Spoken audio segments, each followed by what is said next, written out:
Hello again, welcome back to Hangar 51. What's up, guys, tonight? Hope everybody's doing well. Let's see who's first in the room tonight. Some reason everything's really running slow tonight. I don't know why. It's like a box of chocolates. You never know what you're gonna get. 2 likes already. Thank you, guys. EQ, what's up? Good to see you, George Watts. Hey, TNRC, JCB. Good to see you guys. Welcome, welcome, welcome. Not me, Kenny. Thanks, Rich. Oh, that's funny. So, look what's on the table. Isn't that cool? We'll talk about it in a minute. Let's get a few more people in here. Otherwise, I just have to keep repeating myself. And I know you guys don't want to do that. I guess that's about as good as it's going to get. I'm trying to get more of the nose in it, but it's just too small a room here. I guess I could turn it a little bit. Oh, thank you. Just got a big... We're updating your AVG antivirus free. Thank you. Big, covered up the whole screen. Can't see nothing. Now is the time for that. Thanks so much. Boss223, their Pilot Pickle. What's up? It's the Ken doll. Well, where the hell's Barbie at? I want my Barbie.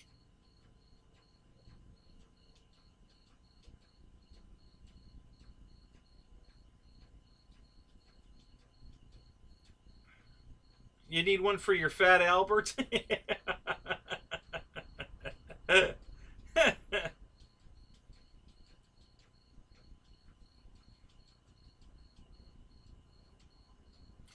Dennis, what's up? Good to see you.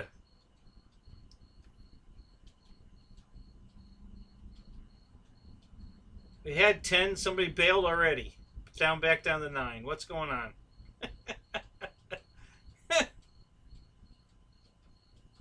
Uh-oh. Warning. Please check the video resolution. The current resolution is at 1152 at 648, which is not streaming, but it is. This stupid thing is... YouTube's too stupid for school.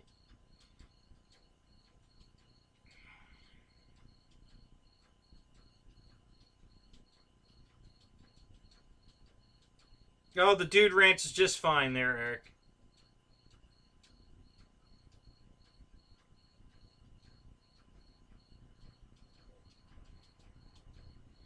Raymond, what's up? Good to see you, buddy.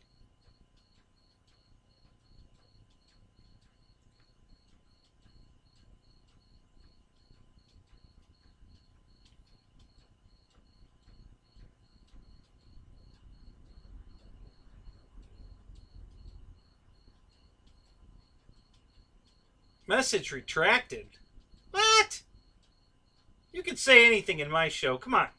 What are you retracted messages for? Nobody cares if you spell it wrong. Who gives a shit? Jeff in L.A. What's up?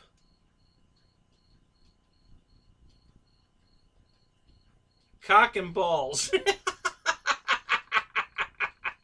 See? I told you. You can say anything in my show. Marshall just proved it.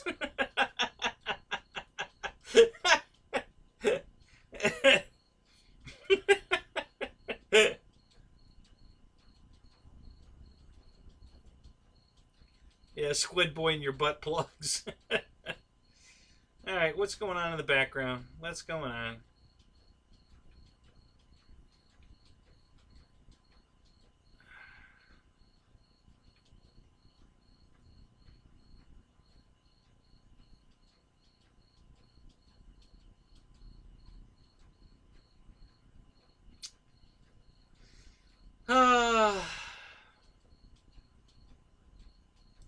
Yeah, Jeff stole my shirt. I was going to wear my Dave shirt tonight. Well, I am, but I was going to wear that Dave shirt tonight. So he wore it, so I wore the other Dave shirt. So I've got my Dave's RC Black Edition. Is that like a... What was that came in a black? Oh, the GoPro Black. David, what's up? Good to see you, man.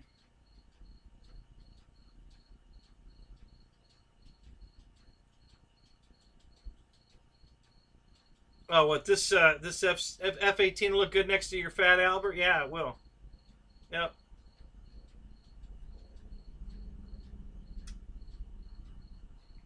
You have the gray F-18, Jeff? Yeah. How's it fly? You like it?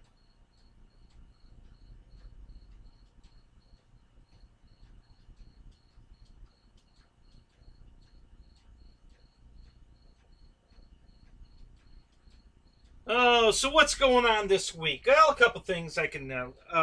My brother's in town. That was a surprise. I got a call out of the blue. So we're going out tomorrow.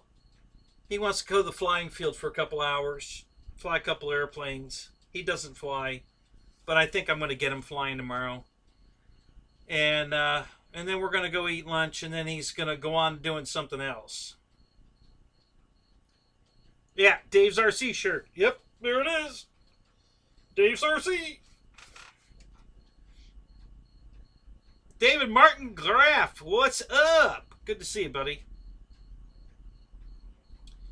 So I was working on my RV8, getting it ready. I got the new wing. Came next day. Flex is, a 2-hour drive for me. So ordering something from there, you get it next day. So I ordered the wing, got it here. I just finished changing out the servos and putting the decals on it. There's actually one more little decal I have to put on it. Not a big deal. I wanted to have it ready for tomorrow. I want to fly it tomorrow for my brother. Keith Christie, what's up? Good to see you, buddy. Jeff's Custom. So I got that ready. The orange, I got to touch up all the orange on the plane. It's like 7 different shades of orange. So I'm going to get the airbrush out tomorrow after he leaves, and I'm going to take the plane all apart and start airbrushing the orange to try to get it more even. Get the colors, more close matching than all the different shades I have. Not a big deal. It's not going to change the way it flies, but the plane's been through a hell, between losing it at the event last year and crashing it and having to replace the fuselage, which happens to be right here, and then having the tent fall on it, break the wing in half. Yeah. Just not good, just not good. So these are decals I got to put on right here. This decal, this black line here, it's actually a white background. It's there. This is actually white decal here. That's not foam, bare foam. The bare foam's here, but this is actually a white decal with the black decal. It's all in one. Goes back to the star, and then all the way back to the back here. So I got to put those on after I paint it.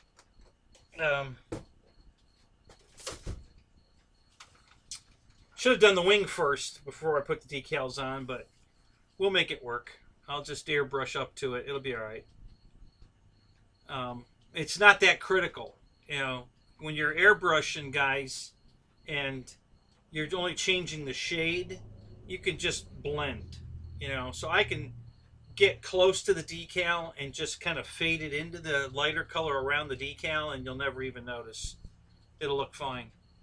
As long as it's dark at the fuselage where the fuselage is dark, which right now the fuselage is not dark.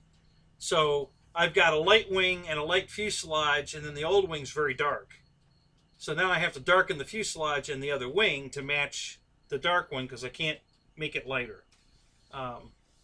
But again, just fading, a little airbrush work, a little blend, and it'll be fine. So not a problem. Easy fix. Make the plane look new again, and it's going to look new again with the new decals and the new paint and the new parts and the new everything. Yeah, it's going to look good. So I got one decal to put on the wing, which doesn't have to be done tonight, but I do have to take the landing gear off and straighten it. Because when the tent fell on it, it kind of smushed the landing gear out. So I got to take it off and re-straighten it. And we're good there. I bought, with your kind, and I can't thank you guys enough, guys. All your kind contributions. You guys just have no idea. I bought another tent. I don't know if I'm going to get it or not. It's a new seller on eBay. No feedback. He had the tent at the price just like $10 more than I paid about a year and a half ago, when I bought it, and couldn't find a pole. I mean, the tent poles, there's repair kits for tent poles, but the piece I need is actually bent at about I don't know, 30 degrees maybe. It's the top corners of the tent. So the pole goes up on each side to the top, and then they're all straight connectors until you get there. There's two that are bent about 30 degrees, and that starts the hoop over the top. And of course, it was one of the 30-degree ones that folded, which cracked it, and it's just going to break apart. So I can make a new one out of a solid piece of aluminum, drill it out, put the bend in it, and I'll probably do that. But at the same time, there's a few rips in the tent. Two of the tie downs got tore completely, just ripped right off. There's a tear in it. There's a burn hole in it. Still very serviceable. If I can fix the tent pole, it's very serviceable. But I went ahead for 108. It was $158 for the replacement tent. So if I get it, I'll be very happy. We can keep it as a spare, and it doesn't take up any room in the car. So I can bring both tents, and then if we have another mishap, I could literally just put a second tent up next to the one that's collapsed, and just leave the fucking thing there. And we just move into the new tent now with it. So anyway, so I bought that. Have flown airplanes on both my radios. So far so good. I did have a slight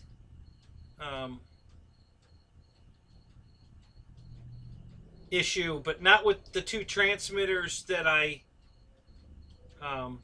that got wet. The planes I flew on, those were fine. So it looks like the transmitters are both okay. My Radio Master transmitter, I haven't had an issue with, and I've flown probably 10 different airplanes with it so far. Because I had to change, at the show, I had to change everything I wanted to fly over to the Radio Master. So, when I flew the 10-plane gaggle, that was on an untested, I loaded, I loaded a program into the Radio Master radio, bound the receiver to the red tail to it, and flew it. So, trims, everything were, who knew? And it was just going to fly it and trim it in the air. So, similar to a maiden, but not really. And the same thing with everything I flew. The stuff I flew after the fact everything was flown on the Radio Master, and so everything was fresh, untested, and everything flew fine. So when I got back here, I put the Rafale on the Radio Master and flew it, and it was flying great. And then all of a sudden, it just did an axle roll on its own. I saved it. I set it down in the high grass. Didn't put a scratch on it. It was fine, but I didn't know what the hell happened. I still don't know what the hell happened. So what I'm going to do is take that receiver out of the plane and put another one in it, and then we'll fly it again. And if I don't get a hit again, then obviously there's something wrong with that particular receiver. And if I do get a hit again, and I manage to save the airplane again, we'll see where we're going to go from there. I really don't suspect there being a problem. Hey, you get a bad receiver every once in a while. You know, I already have 26. I haven't even had the radio a month, I think, and I have 26 receivers, Radio Master receivers. And I would say 18 of those are in planes already. So I've already flown like 18 different airplanes on the radio and haven't had a problem. So this is an untested airplane that I just got used, and an untested receiver. Yeah, I was using one of the Radio Master receivers, the 168. Yeah. And it was, like I said, it was flying for like 3 or 4 minutes, fine. There's no problem. And then all of a sudden, it just did a roll. You know, a snap roll. Like not a stall kind of thing at all. Just a perfect actual roll. It was a great roll. I wish I could take credit for it. I didn't do that. And so just, you know, my reaction was to counter the roll and shut the throttle, and that's what I did. And it kind of, you know, it started to, you know, lose altitude, and the throttle was off, and I didn't want to try to like make another go around. I was so close to the ground, and it was coming in perfect, just to set right down flat. So I just flared it and let it just pancake into the grass, and it didn't put a scratch on it. Everything's perfect. And so I'm going to throw another receiver in it, and we'll try it again. But it was flying great until then. So who knows? Could be a bad receiver. I don't think it's the transmitter. Like I said, I've flown like 15, 16, maybe 17 different airplanes already on the transmitter, and everything's been fine. So I don't think it's that, but we'll see. So what else is going on? Oh, by the way, this is the F-18 that Pilot Ryan gave me at the event. Which, again, Ryan, I can't thank you enough, man. You know, he just, you know, that's Ryan's.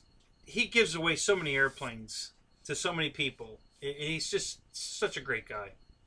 And so yeah, he gave me this. So I don't.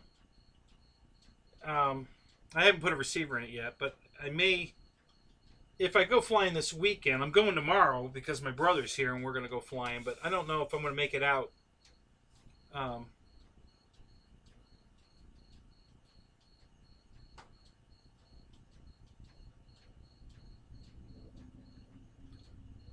You know, it's funny you say that, Air Marshal, because that's exactly why I think this guy sold that Rafale in the first place.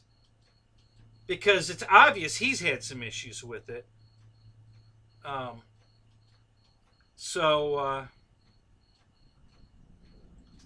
Yeah, I'm wondering if that wasn't exactly what happened with it. Was the receiver got a brownout. So, hey, Lyndon Stewart, what's up, sir? Good to see you. So yeah, maybe I'll put a Free Sky receiver in it. It's a good idea. Let's try that. I'll put a Free Sky receiver in it, and we'll fly it again and see what happens. So, yeah, thank you, Dave. I'm glad you said that. Yeah, we won't throw another Radio Master in there. We'll switch it over to a real Free Sky and try that.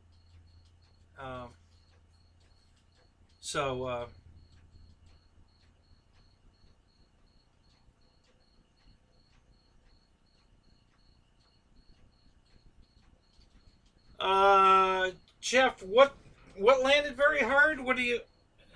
Hang on a minute. Where's my... There we go.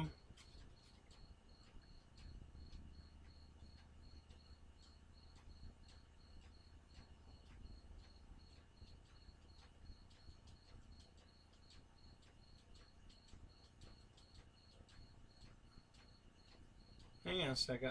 I missed.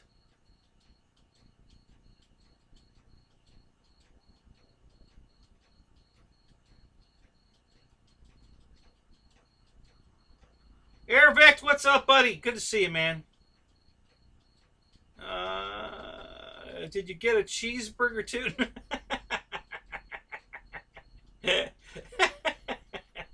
No cheeseburger. Damn it. Hey. No, I've already looked in there. Yeah, there's no cheeseburger in here. I already looked in here. Oh, God. Unless one of you guys snuck over to my house, there ain't a cheeseburger in there. None of you live close to me, so just Pickle. Oh, maybe I better look. Yeah, Pickle would put a cheeseburger in there.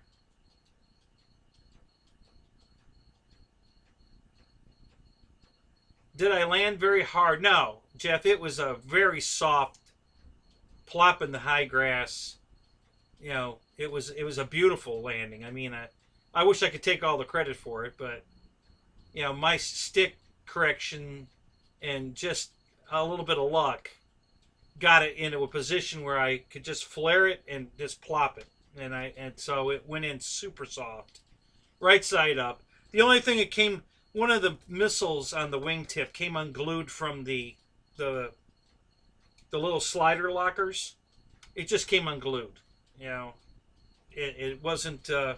There's no damage on anything. It wasn't a scratch on it. It just, one of the missiles came unglued.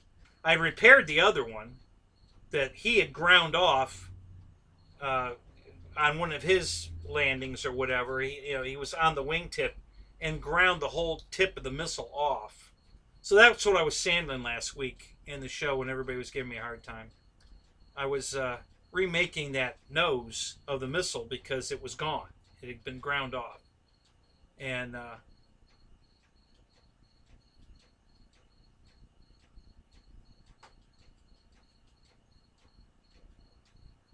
the guy that sold it landed it very hard. You saw him land it hard, Jeff?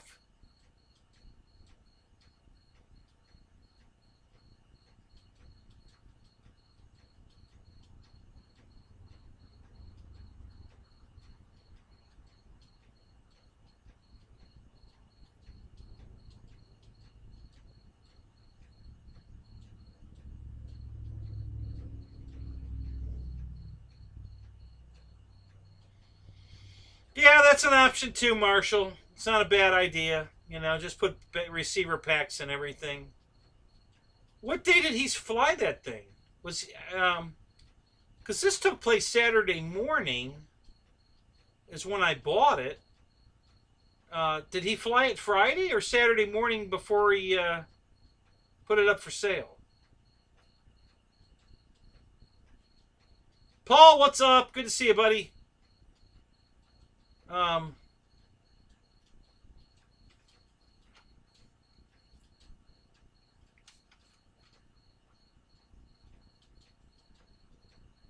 The only brownout I think I had was on my T-33 because I added all those damn lights. And I wasn't running, I was running the 4 AA batteries in a DX6i, which, oh no, wait a minute. That's not what the radio I was using on that plane. Hang on a minute. Yeah, no, I was flying the Free Sky when that went in. Yeah, I don't know. Yeah, I think maybe I had a brownout on that one with all the lights. It should have been able to handle that, but who knows?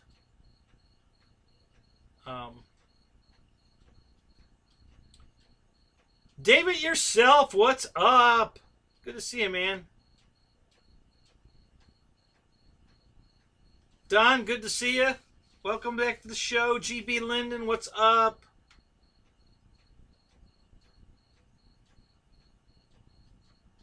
Did you say brown out or brown eye?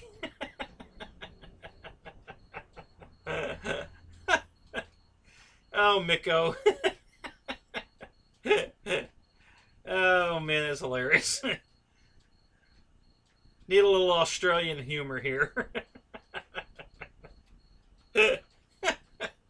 Oh, my God. So, anyway. So yeah, I haven't had the opportunity to take the F-18 up. Maybe this weekend, we'll see. Um,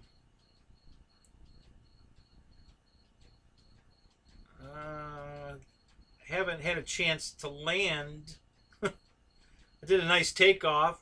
I got to fix the landing gear in the Rafale. Oh my god, that's horrible. It's like the F-22. Way, way, way, way too stiff. It just bounces around like a pogo stick. It's ridiculous.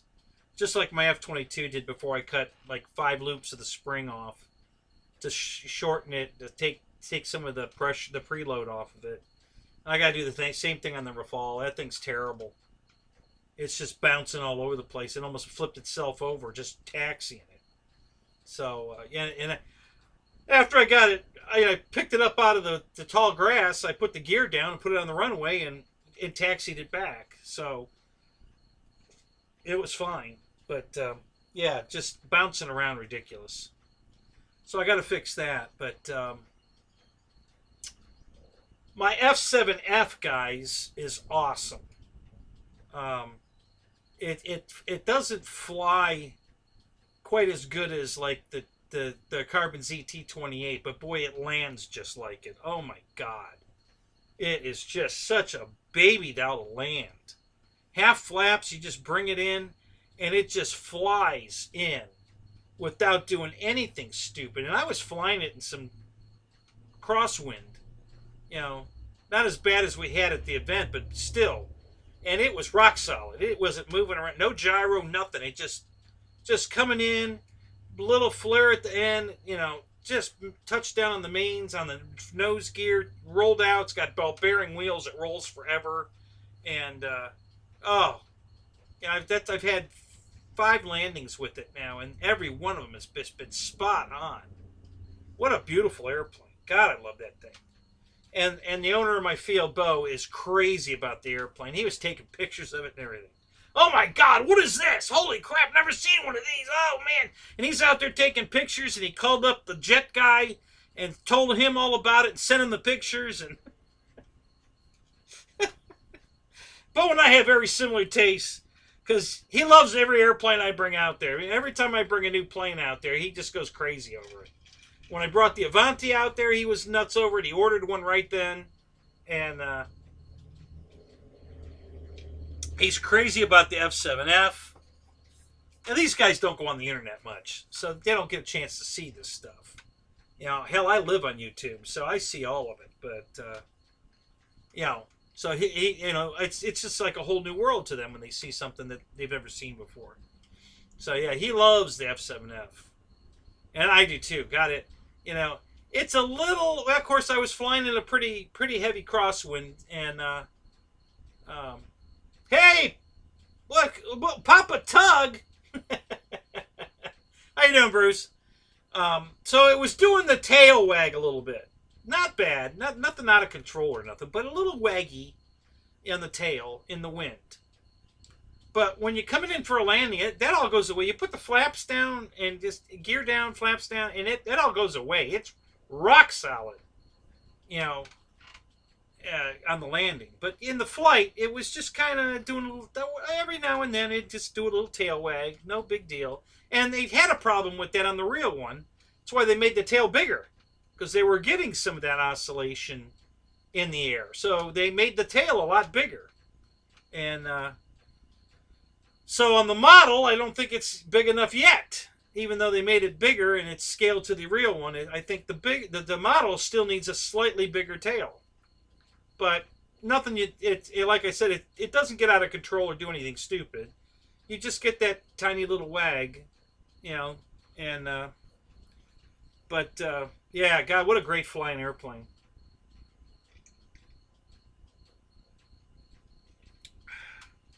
I love the way it lands. And it just looks so cool. Those big long landing gear, those 2 giant props rotating, counter-rotating. And, and it's coming in, and it just, oh my God, it's just gorgeous. I can't wait to film it for you guys. I got to get some film. It's just an amazing airplane. God, I love that thing. I see why Rich, it's his favorite airplane. It's not my favorite, but it's close. I really love it. My favorites, I still got to go back to the Carbon ZT-28 and then my RV-8. Are my absolute two favorite. But this is number 3 for sure. I really, really like it. I love the look of it. It's so scale looking. It flies really, really good. And it just lands unbelievable. So, yeah. So I'm really happy with that thing. Yeah, possibly, Lois. Yeah, I might throw it in the trailer and bring it. Wait till you see my F7F, Lewis. You're gonna shit. Oh my God, you guys are gonna go crazy over it. It's awesome.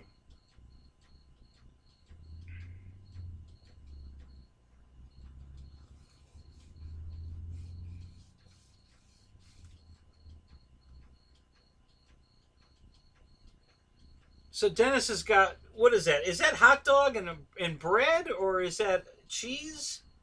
That looks like a loaf of bread, but I don't know what the other thing is.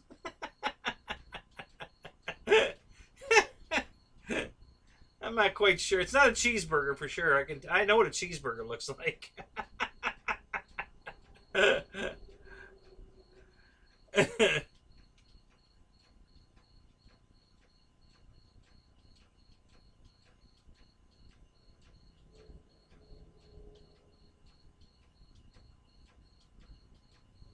Terry, what's up? Welcome, sir. Good to see you here.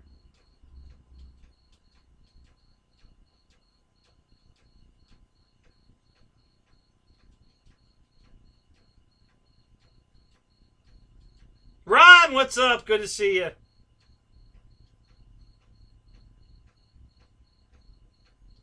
Oh, it's butter. Oh, I got it. I got it. Got to lube up so you can get that bread in there.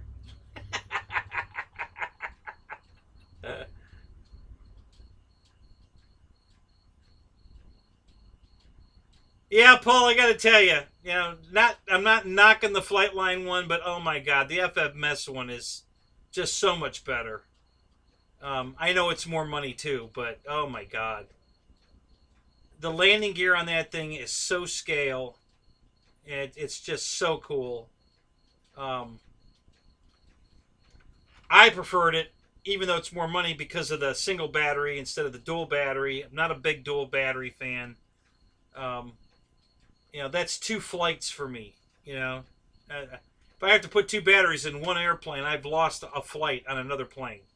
And that still bothers me. I don't like that idea.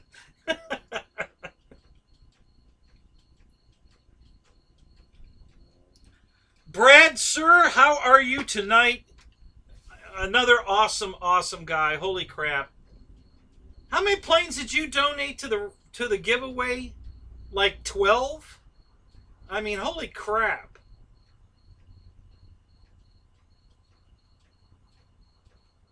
I don't know where he gets them all, but holy shit, this guy had such a stockpile of airplanes he was giving away. Super great guy. Super great guy. I have a question for you, Brad. Do you happen to have, by chance, a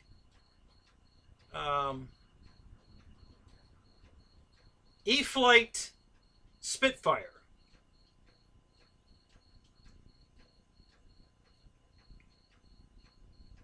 Yeah, that's one way to get rid of models. Yeah. Yeah, Ethan, I guess so.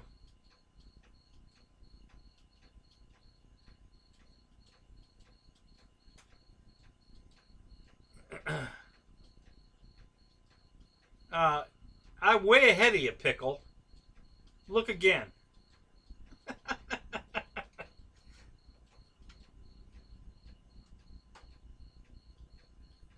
Yeah, they were all new in the box. Every one of them.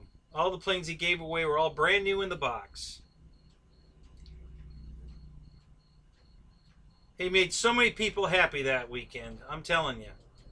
All these awesome airplanes that he brought to give away.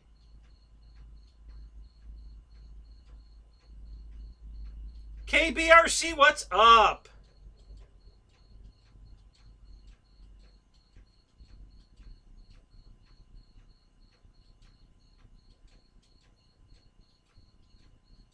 Hey, nice going, KB.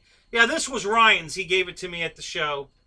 So I can't take credit for the 7. That was Ryan. He put it on there. After my tent disaster, he gave me this plane as a peace offering. Well, not a peace offering. We don't have a problem. I don't know, a consolation prize, maybe. I don't know. Just being a great guy, you know.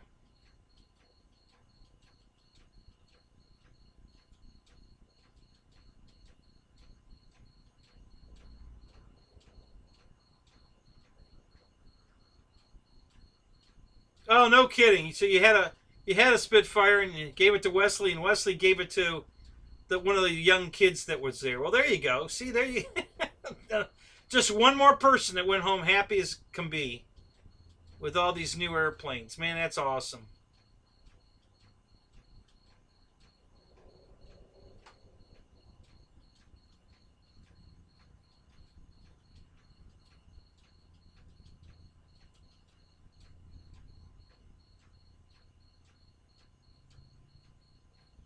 Yeah, I'm going to fly it. Absolutely. Yep. Maybe Sunday. You know, I got to do a little shuffling around in the trailer, make room for it. But yeah, I'll probably take it out and fly it Sunday.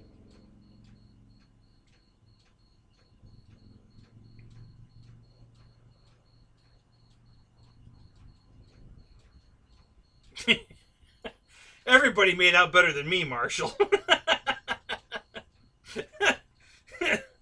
At the event, you know, afterwards I made out really good. You guys are awesome.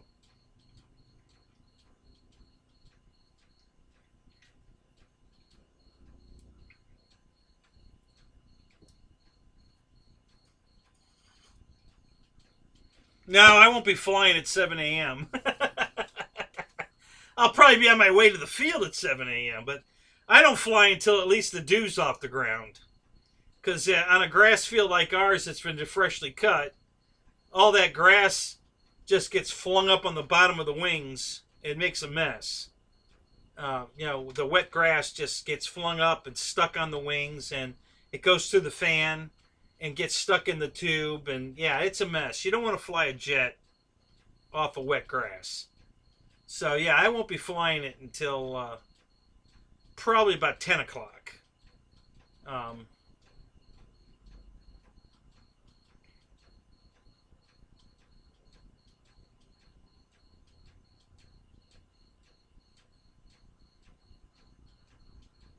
Yeah, she made out great. She went home with so much stuff.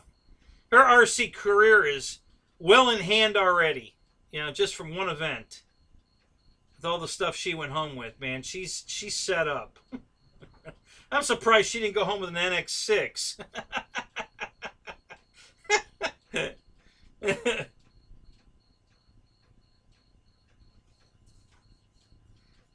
Yeah, exactly. Nobody wants a sticky fan.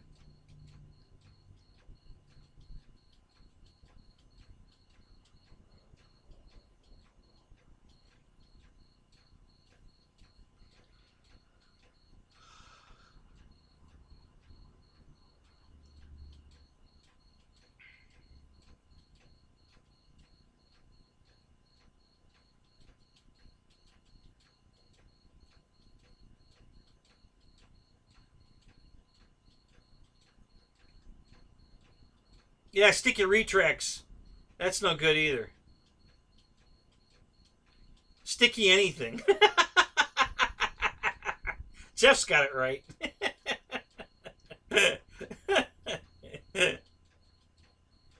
Yeah, surprised she didn't win a Draco. Yeah, yeah. Even though there wasn't one there for giveaway, she would have won it anyway. Tim, what's up? Mr. Flying Time.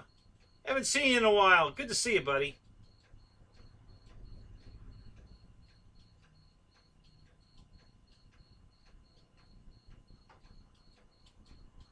Your ultimate pipe? Is that the one you were flying?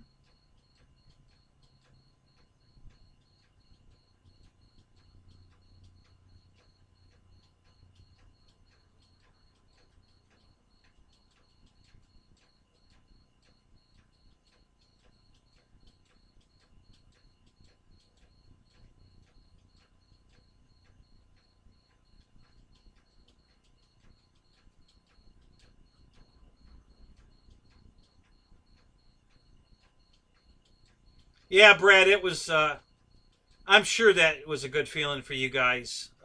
Making that day's, making that little girl's day and her dad was just awesome.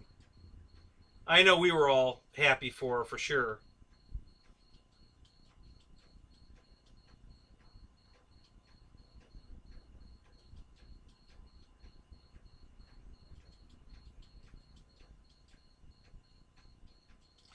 I've never flown it, KB, so I don't know. But there's plenty of guys in here that have one of these that have flown it, so I'll let them give you some tips.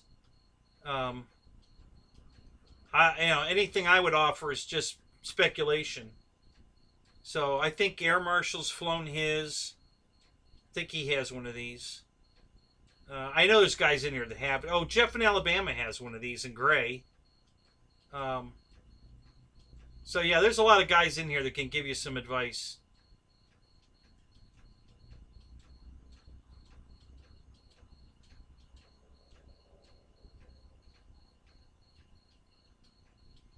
Yeah, I agree, Paul. That's not a good kind of wet. Yeah, I agree.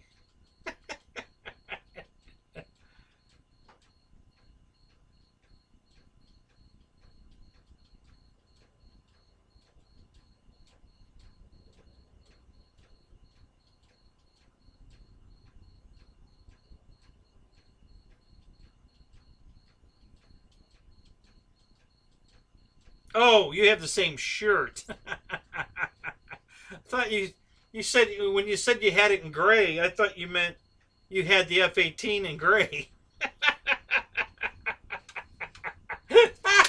Oh well, my bad.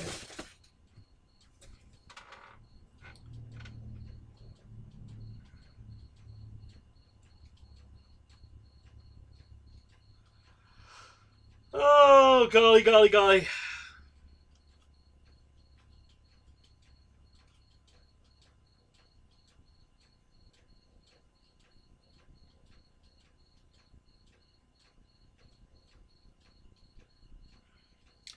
Well, I would say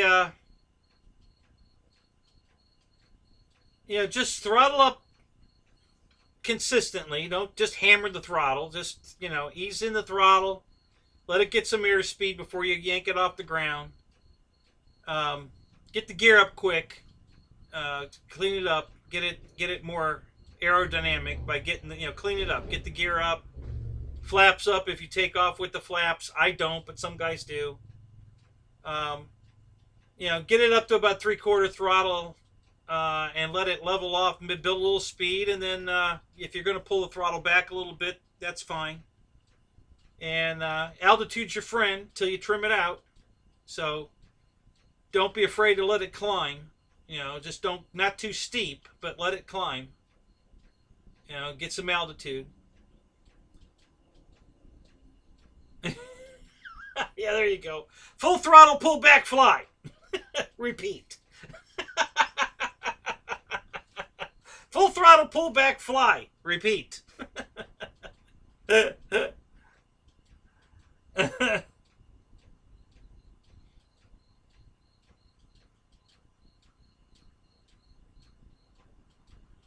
Oh, it's just a plane I always wanted, Dennis, they discontinued it with no warning, and I never got one.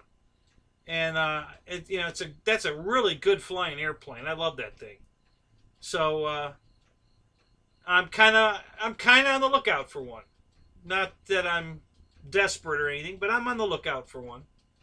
I'd sure like to get my hands on one. It's just now Banana Hobbies just came back out with theirs, which is the same 5 blade. It was the one that Hobby King used to sell. So it's a 1200. I have its sister, the Riffraff is the exact same airplane, but not in the military scheme. And it has droppable tanks. It's got dual tanks on the wings that you can drop, with a servo mechanism on the radio, and you can punch off both fuel tanks. So it's the exact, Banana's got it for $199, and it's the exact same plane that Hobby King used to sell. It's a 4S bird, but the Riffraff was a 6S bird. Same foam airplane, exactly. They're just different paint schemes. And then they made the Riffraff a 4-blade 6S, and the military version was a 4S 5-blade with drop tanks. The tanks there were no tanks with Riffraff. It's a pylon racer, Reno pylon racer. So you didn't get the tanks with it. And of course, they didn't put the mechanism in the wing. But you can see where the mechanism goes. There's a hole in the foam where it goes. They put a foam plug in it. But it doesn't have the drop tank capability. So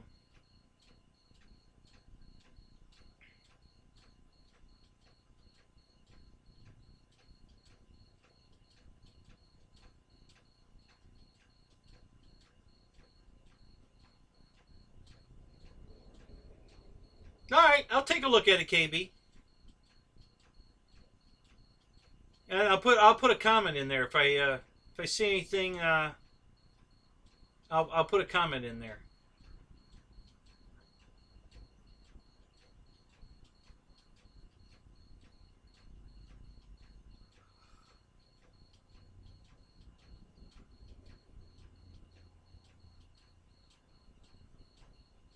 Is it the E-Flight one, Jeff? Is that the one you have?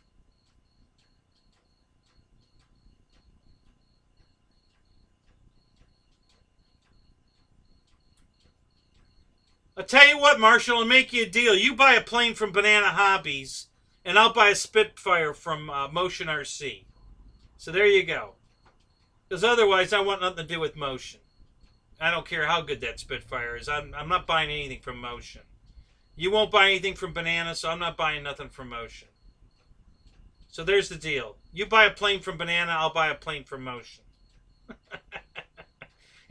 There's 41 people in here that just heard me say that. So there you go.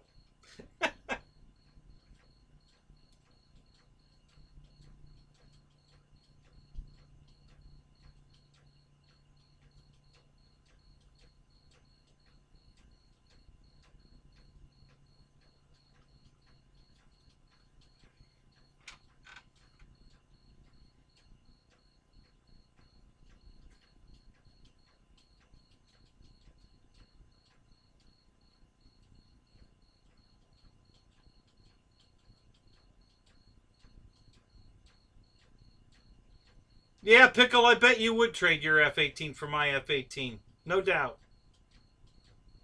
Scott, good to see you, buddy.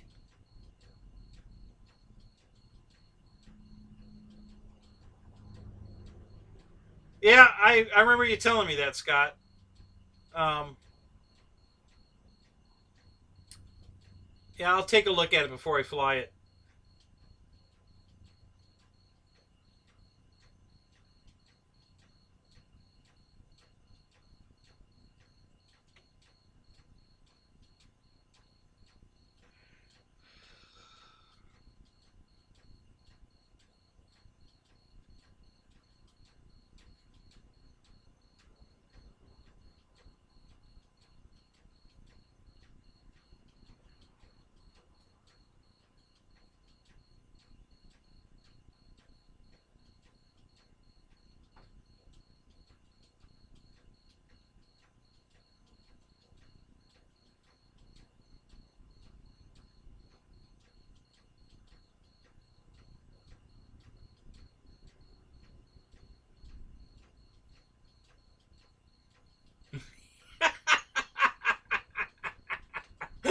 Yeah, Brad. throwing a cheeseburger. You got a deal.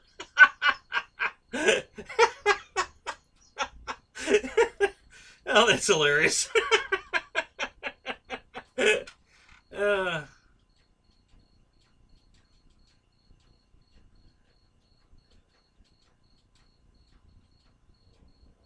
No, I won't beat around the bush. I'll buy that Spitfire. You buy a plane from Banana, and I'll buy the Spitfire. Tell you what, buy the Spitfire from Banana, and then when you don't like it, you can just send it to me. Because I want that one too. I don't have any Spitfires. Getting two would be a blessing, because I like Spitfires. Just haven't had the opportunity to buy one. So...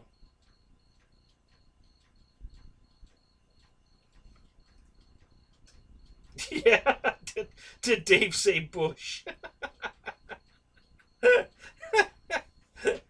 I believe he did.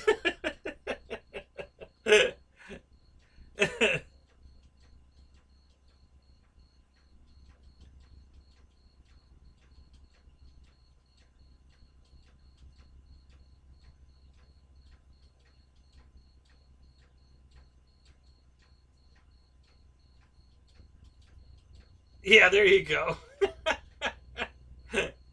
We'll put our two Spitfires up together.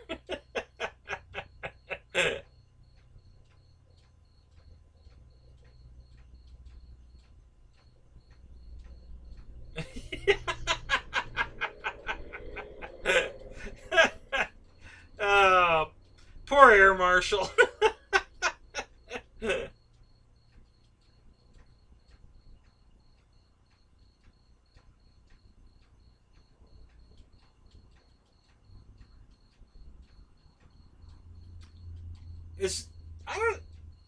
There's no cricket tonight, is there?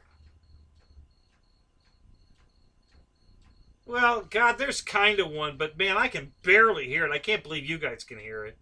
If you can hear that cricket, this is the best microphone on the planet. Because, man, that thing's way outside. It's not even close to the house.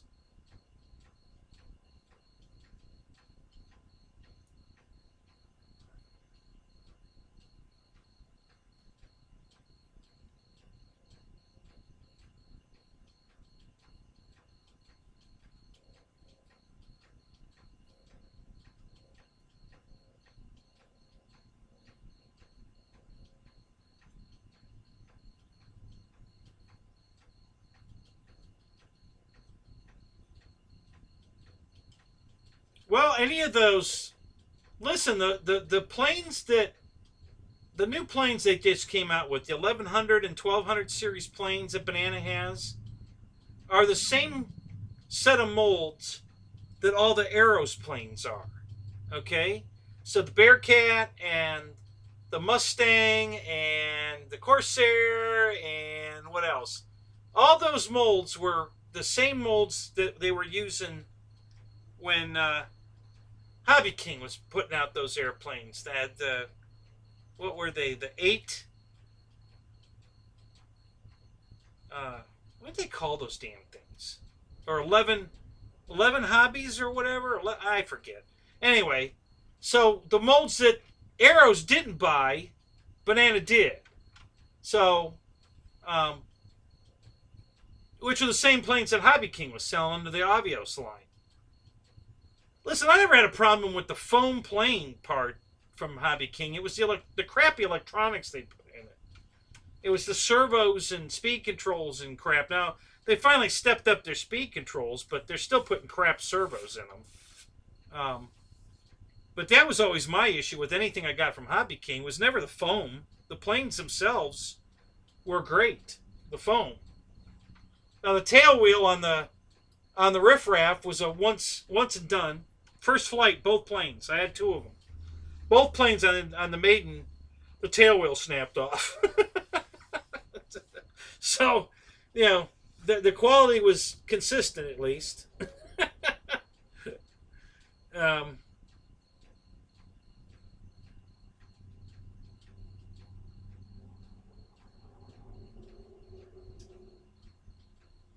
Yeah, there you go, Dennis. I like that even better. Yeah, Dave has to buy a German plane from Banana. That's the double whammy.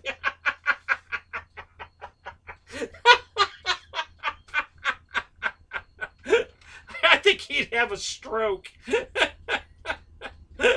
Oh my god. To buy a German plane from Banana Hobbies. Oh my god. That's just like, holy crap.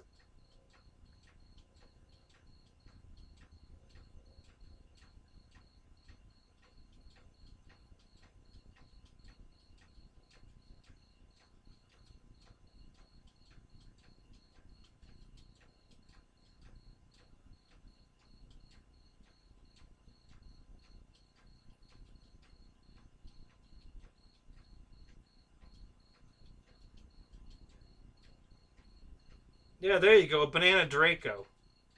That'd be perfect.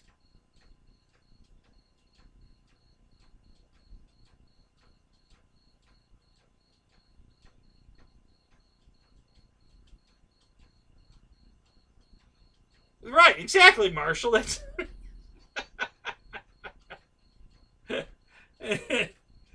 although I think the planes that Banana's putting out now are pretty nice.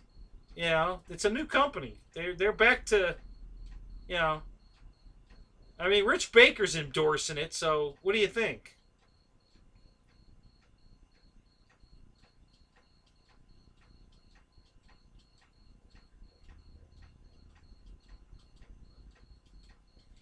Yeah, Airvex actually it does. There's only 4 screws holding the wing on. You know, and then just unplug the. It's got a plug for all the doodads. Um, so it's a plug-in.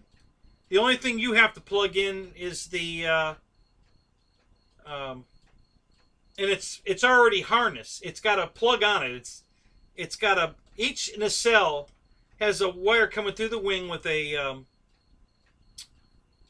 you have a servo wire to plug in for the ESC and a power wire that already has an EC3 connector on it, and in the plane is a Y connector. It takes the 2 EC3s and converts it to EC5, one EC5. So yeah, you just unplug the 2 EC3s and the 2 throttle wires that are on a Y to each wing, and then the 2 screws on each wing, and it slides off, and everything else, you know, the servos and the lights, the retracts, all come unplugged with the one plug. It's a built-in plug in the wing. So yeah, the wings come off real easy on that plane.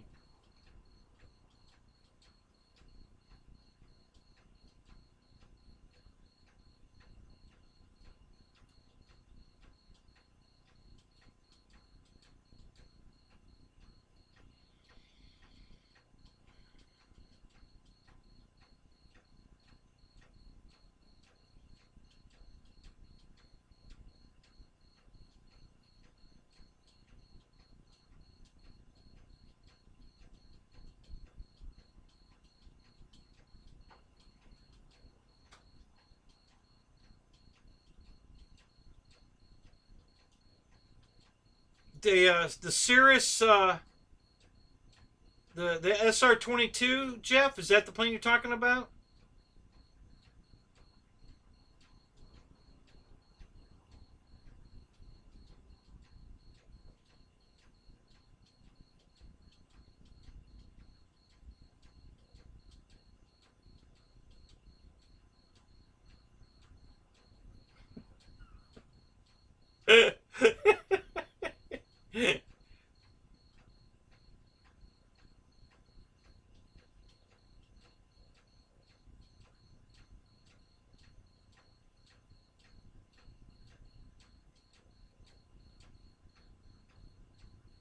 Oh, the new EDF that Rich has.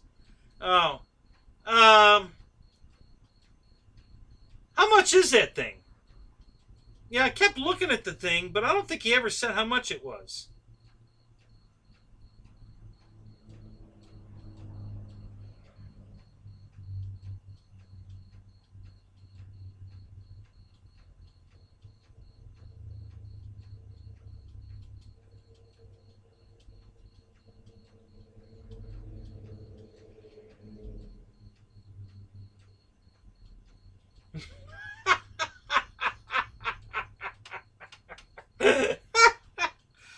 Oh, Spencer. Listen. Is somebody holding a gun to your head to be here?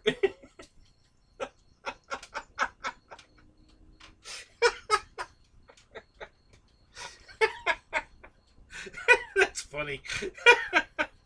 $300.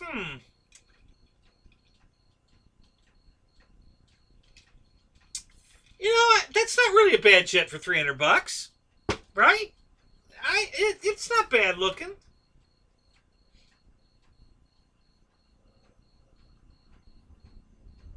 Yeah, yeah, it's an 80 millimeter, 6S. It's got flaps, retracts. You know, it's kind of basic. I mean, there's no detail on it. It's not a military plane or anything like that. It's just a very smooth, sport jet. But yeah, I don't think $300 is too much to pay for that. That's reasonable.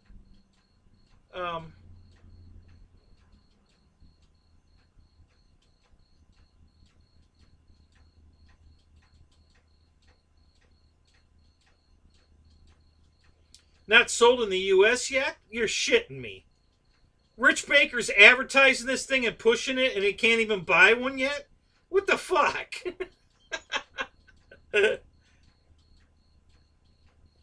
Holy crap.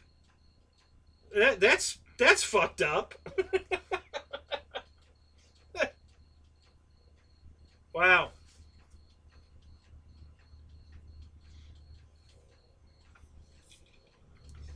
Hey, Air Marshal, you want a folding wing Corsair? It's the same size, 1600, same size as the Spitfire. There you go. Order one of those. That plane's awesome. You'll love that airplane.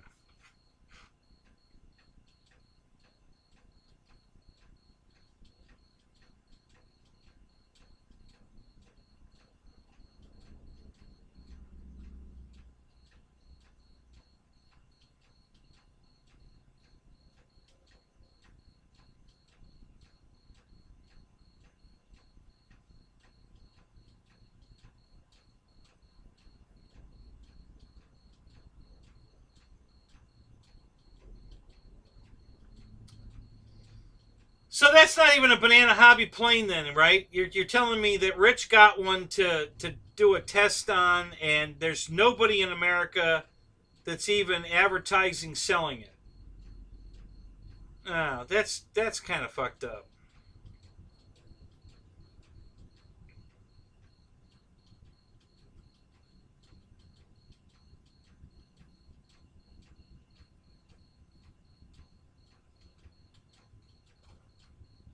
You know, I listen. I don't know Rich that well, but I don't think Rich is hurting for money. I think he could be the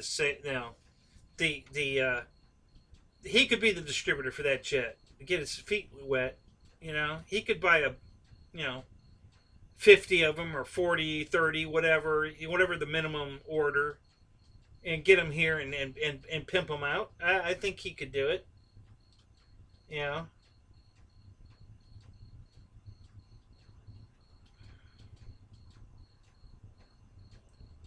So it's a whole new manufacturer. Interesting.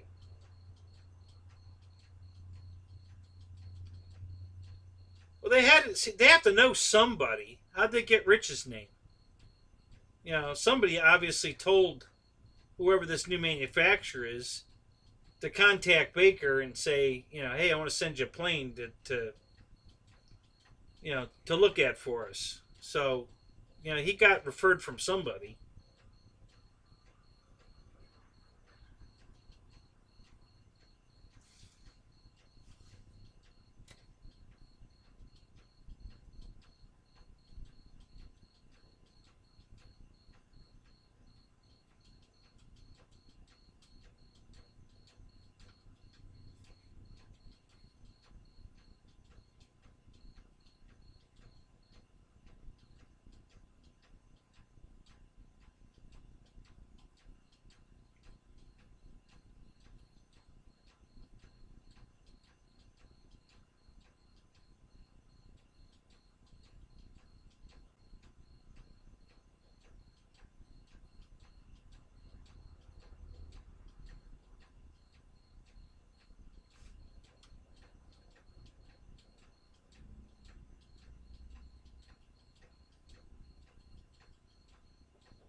Yeah, you're probably right, Jeff. Banggood's probably going to be the one selling that jet.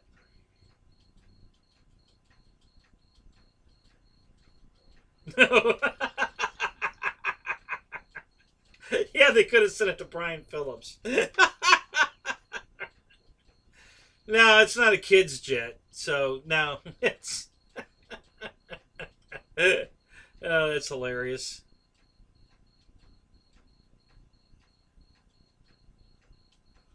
All right, Bruce, good to see you, buddy. You have a good night. Good luck at the doctors. Hope everything turns out good.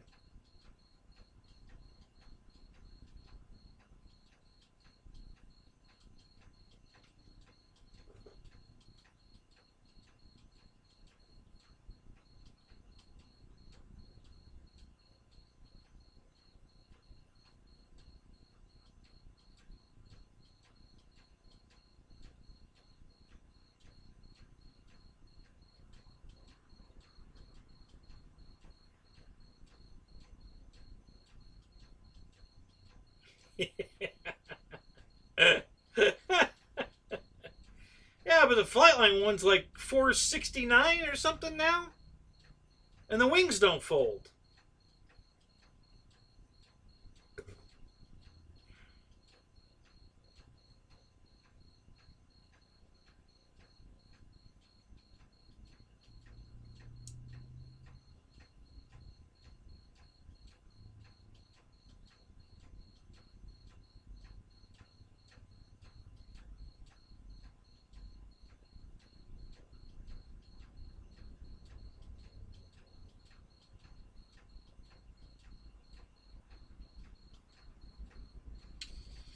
Rando Vision, what's up, buddy?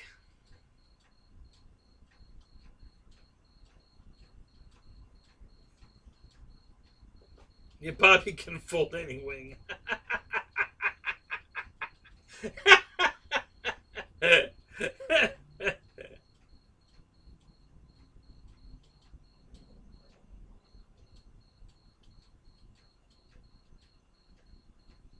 Yeah, he did a good job folding up the 262. that was priceless. Oh my god! And that one he wasn't even trying.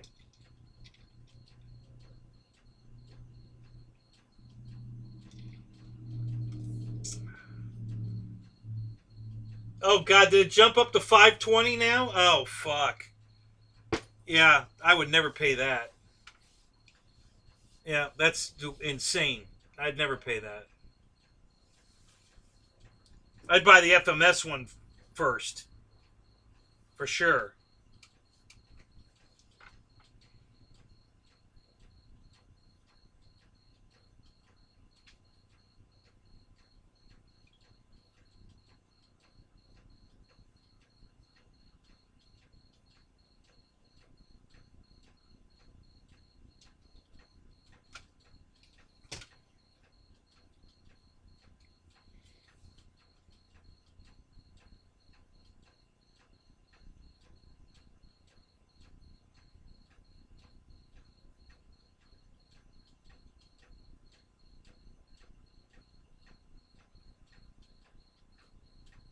Hit the wing on what, Jeff?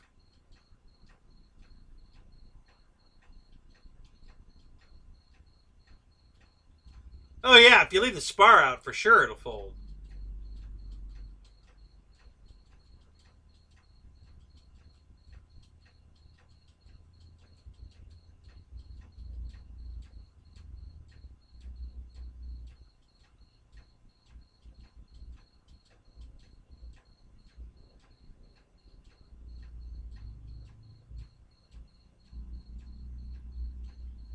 Was the 7 on the very support? What the hell are you talking about, Spencer?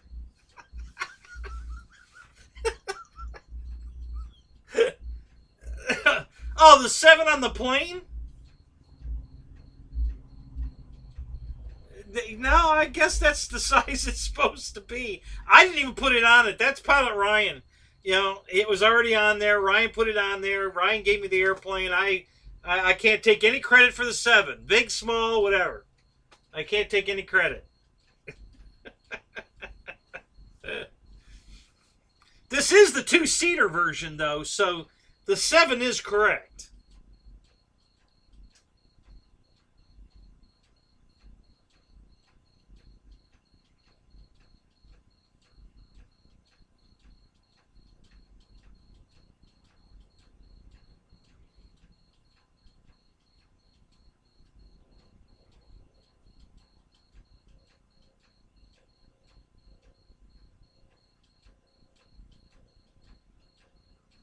No kidding, Michael. Really? Flight Test is going to put a second location in Missouri? Wow. Isn't that interesting?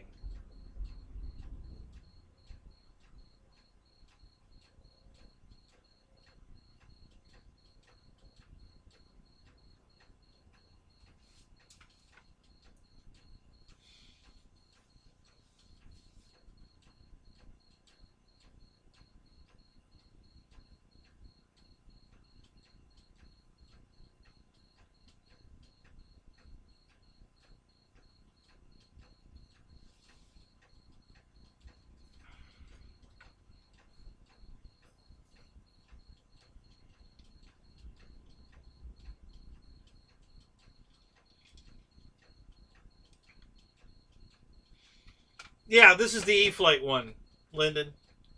Yep, 80 millimeter E-Flight. It's got lights, flaps, retracts. I don't care for the absolutely no support on the mains. I'm definitely going to fix that. I don't know if I'll fix it before I fly it, but there should be some, cush here. I don't like it just falls on the mains solid like that. That's just stupid. So I'll be putting some springs, some stiffer springs in there. Something that's weight appropriate so that the plane is actually riding on the springs, not just sitting on the bottomed out gear.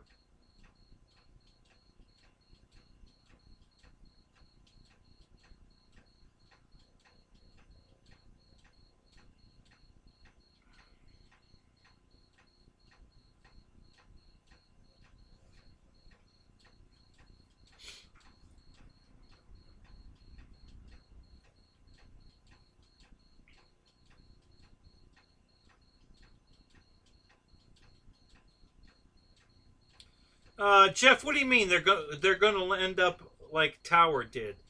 Who's they? And what? How did Tower end up? I'm not sure what the reference is here. I must have missed the post above.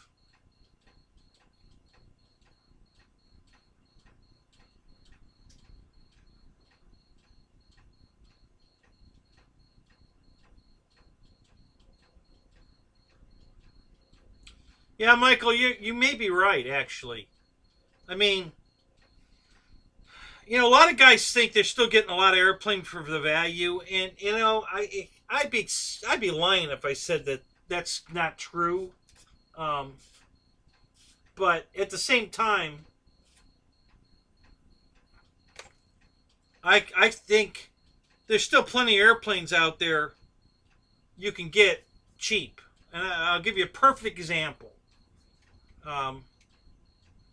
The FMS Pitts is twice as much foam as this one. It's 6S. It's got a 60 or 80 ESC in it, I think. Dual wing, big propeller, $279. $279 for a 1400 biplane. That thing is freaking huge. Okay? For $279. So what justifies this thing being, I think this is $500 now, isn't it? It doesn't equate to me. I'm sorry, it just doesn't. And when they bring out these $500 airplanes, I don't get it. FMS proved it, that you can build a big damn foam airplane for a very reasonable price. So that's where I have the problem, guys. Some of these planes priced, $600. Now, Draco has a lot of technology in it. I mean, a lot. With all the 3D cameras that they use and all that. So, that one I could kind of, but some of these planes are just too basic to be charging that damn much money for. So, what's up, Roy? How you doing tonight? So that's where I keep falling back on. Even E-Flight. Listen, that 1500 size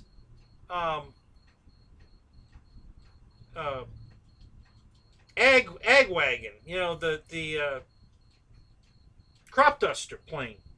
That one's what, 269, I think, for the bind and fly, I think. Again, so what's different to justify $200 more for the 1500 size Mustang, for instance? Just picking one out. How can you justify an extra $200? They're both 1500 millimeter planes. Okay, one's 6S, one's 4S. Okay, all right. So it's worth a little more, but $200 more? This is where I have a problem.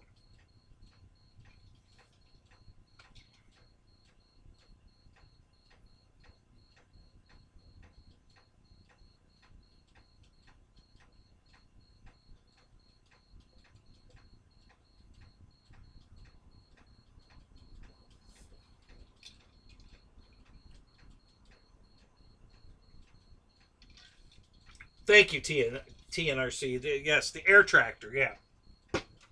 I think that's the official name. I couldn't think of that word. You're right. That's the air tractor. But yeah, the ag wagon, the crop duster, air tractor. Yeah.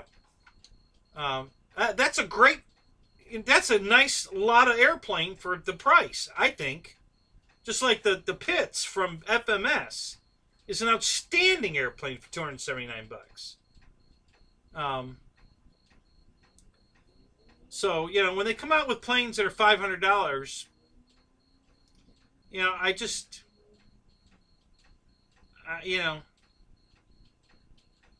it's a hard sell for me. I gotta really want it, like Draco, which I'm about to cancel my orders because I ain't hearing anything, and I'm not waiting until August. So, I'm probably gonna call them tomorrow. Or mail, send them a message, something, because I'm not waiting until August. If they can't get me a Draco before then I'm canceling my orders. We've already waited too long for it, so not waiting any longer. That's it. And I'll be honest, at this point, I'm kind of lost interest in it. As much as I want one, I'm kind of over it.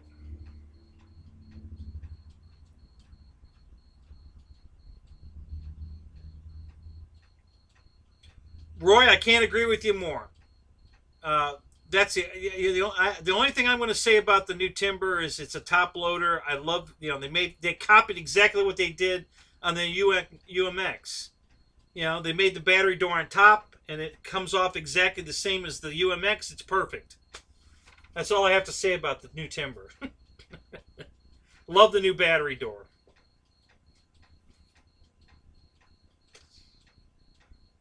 Everybody I know that has the air tractor loves it. There's been a guy out at our field, his name's Bruce, and he's been out there with this big trailer full of airplanes, and he's selling everything in the trailer. He's just trying to rotate some planes in and out, and he had an air tractor in there, and I said, "What do you want for this?" He says, "Oh, I ain't selling that." That was out of all the planes in the trailer, it was the only plane in the trailer he wouldn't sell. That was the air tractor.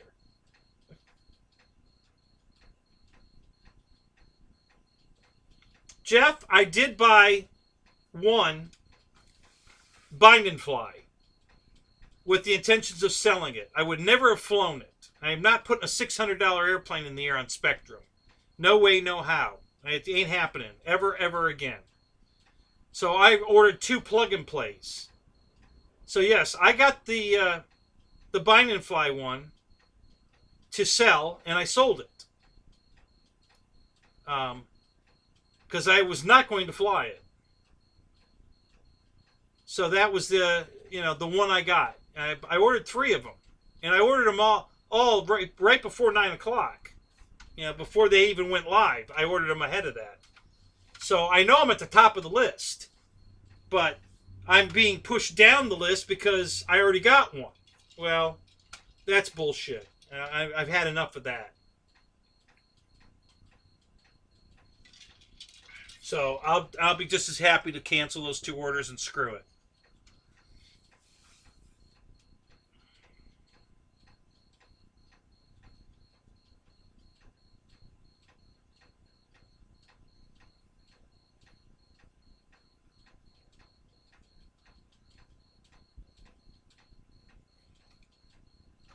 Oh, I totally know that, Roy. I haven't personally flown it, but the one I sold to the guy was out there flying it. I was standing right next to him while he was flying it. And, yeah, it was absolutely beautiful to watch fly. This guy's a good pilot, and he didn't overload the wing. He only put a 3300 in it. You guys are flying it with 5,000, 6,000, whatever. And I know it can handle that. But at the same time, the wing loading goes up. And if you're flying in heavy wind, like we were at the Orion event, and then the wind stops, and you were coming in with all that wind, and all of a sudden the wind stops, guess what? The plane falls on the ground, and you break the prop, you break the landing gear, or both. So, with the 3300 in it, he was bringing that thing in like a butterfly with sore feet, man. It was just so gentle on the landing gear every time, because it was such light wing loading with a 3300. He still got over 8 minutes flying it. So yeah, I love the plane.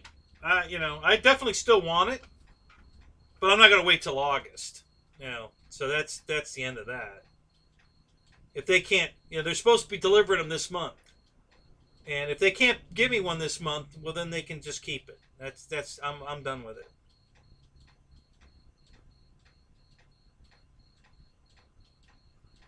Yeah, I bet a 4,000 would be perfect, Jeff. I think you're right. That's a good size battery. 5,000, 6,000 and up, no. I know it'll fly with it. Don't get me wrong, guys.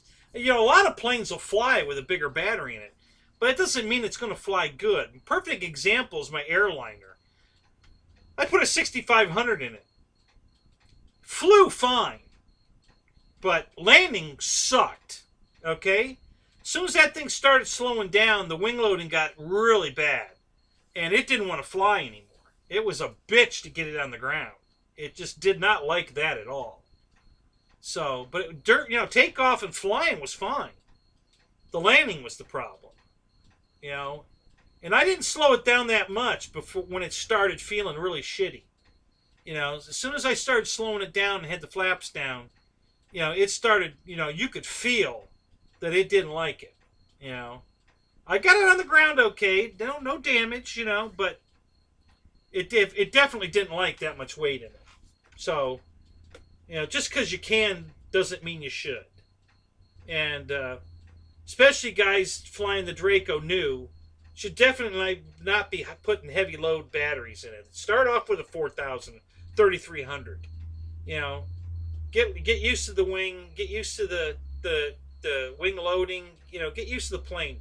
Then start, pumping up the bigger battery. But I would start with it. I'm not even sure I'd even fly mine with it. If I ever get one, we'll see. But I can promise you I'm not going to start with a 5,000, 6,000 battery. I'll put something smaller.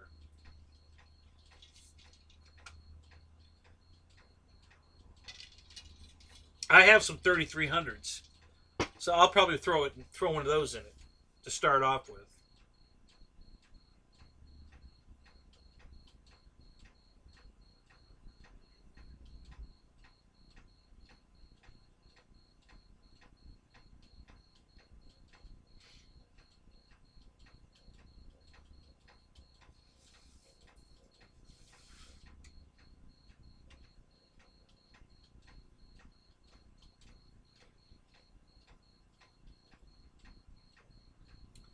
So I tried a new battery brand, and I don't remember. Hang on a second. I'll tell you what they're called. I forget what they're called. Let me look it up.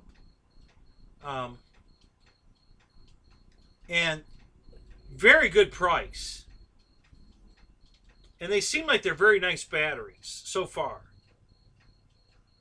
But the packs I got,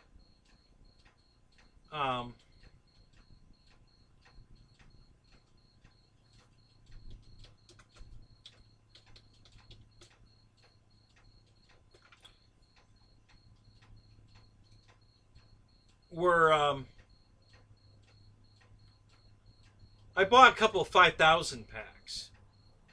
These things are bigger and heavier than the 6,500 packs I already have. Okay? So you can't just go by the milliamp hour rating because they're all different. Everybody's different. So these batteries, even though they look like they're really good batteries, no problem. They seem to work great. But I did not want 5,000 packs this big and heavy. No way, no how. I'm not putting these in anything but my T-28 and the RV-8.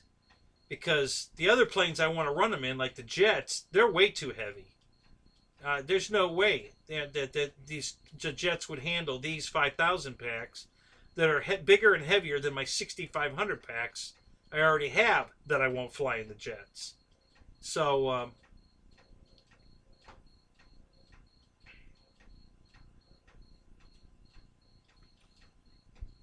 they're called, hang on a second, it's coming up right now. Hang on a second.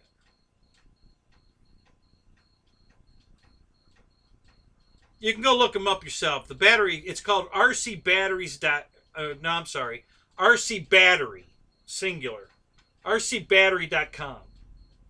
That's the website. You can go there and look at them. I have, the only other complaint I have is the balance leads are like an inch long. It's almost impossible to even plug it into a charger, let alone use it for telemetry or anything else. So I don't like the fact that the balance leads are too short, and I don't like how, I bought some three cell 2200s, and again they're bigger, but they're not near as ridiculous as these 5,000 packs. Now they were only $48. They're 5,000 65C. So for $48, $48.49, yeah, I mean, I don't have a problem with the price. And so far I don't have a problem with the quality, but I sure as hell didn't want a 5,000 pack that big and heavy. And that was just not what I wanted. So they got 4,000 packs that are those are only 20C. Yeah, that's kind of useless.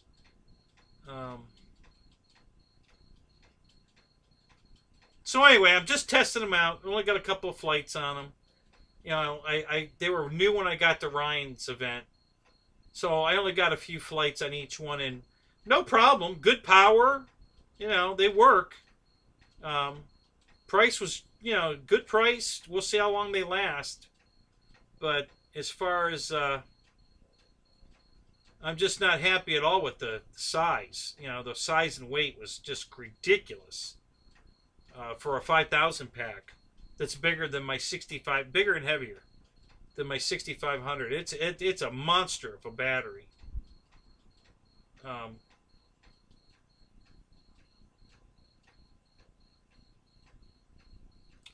Liperior, Liperior. That's the brand name of these things.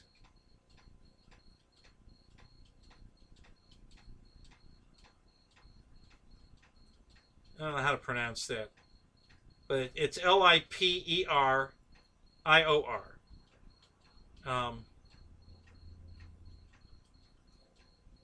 So I'll keep you guys posted on them as far as quality and stuff, what I think. But like I said, that was just not the battery I wanted. That big a battery is just way too big.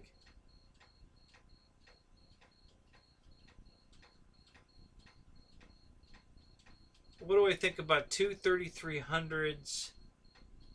Hang on. All right, stop scrolling for Christ's sake. I'm trying to read this thing. What do you think about two 3300s in the EC 1500? Two 3300s. Do you want to fly for a month? Listen, one 4500 4S will fly the thing for 34 minutes. So, two 3300s, you know, you're probably looking at 45 minute flight time. Easy. That plane's amazingly efficient. I cannot believe how long I can fly that stupid airplane. And I'm joking when I say stupid airplane. I love that airplane. I bought two of them. I love it so much I bought two of them. But, hey, FARMERMAN, what's up? Good to see you, buddy. Yeah, I would, you definitely don't need two 3300s in it, dude. One's plenty. You'll get tons of flight time out of one. So, yeah, I don't see the need for that. It'll handle the weight. I'm sure it'll fly just fine. I haven't been able to overload that thing yet. I've flown it as heavy as... let me think a minute. I had... I mostly fly it out of 4500. Is what I mostly fly it on. But I've had a 5000. The 5000 that came with it. I've had that in it. A 5300 from RC Jetworks.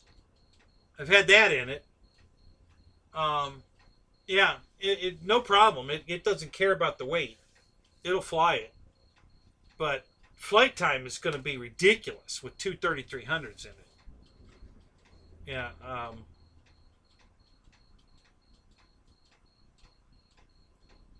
So, yeah, I wouldn't... you know, I mean, if you want that long a flight time, go for it. But, you know, there's no need to put that much battery in it. It's just, that's one plane. It's so I cannot believe how efficient that airplane is. It's insane.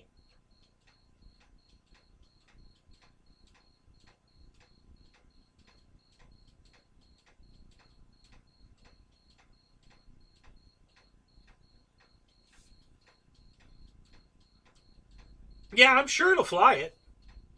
No problem. You know, it's not going to have any trouble carrying that weight for sure. I don't see the need for it.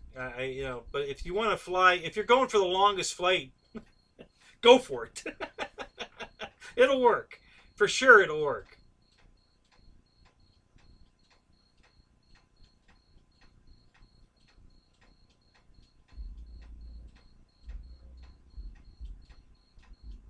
Keith, what what battery are you flying in it, and what kind of flight times are you getting?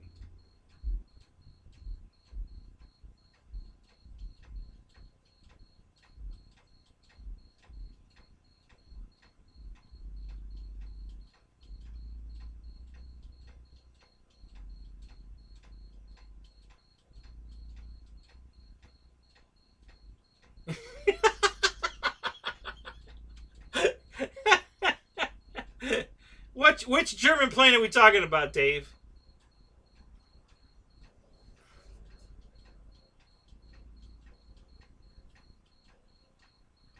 Yeah. Oh, and this is the one Pilot Ryan gave me this at the Pilot Ryan fly-in. After all my problem with the tent and the canopy and the carnage, Ryan gave me this airplane.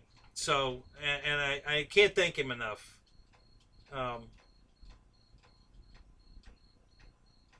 So, yeah, it's not new. It's been flown quite a bit, but it's in good shape. I mean, the elevators have a little repair on them. No big deal. You know, it's fine.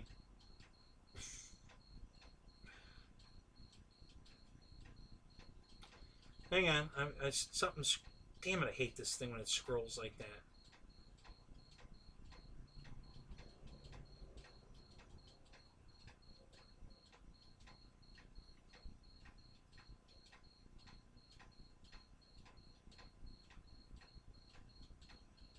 Thank you, Juno. Good to see you here, buddy.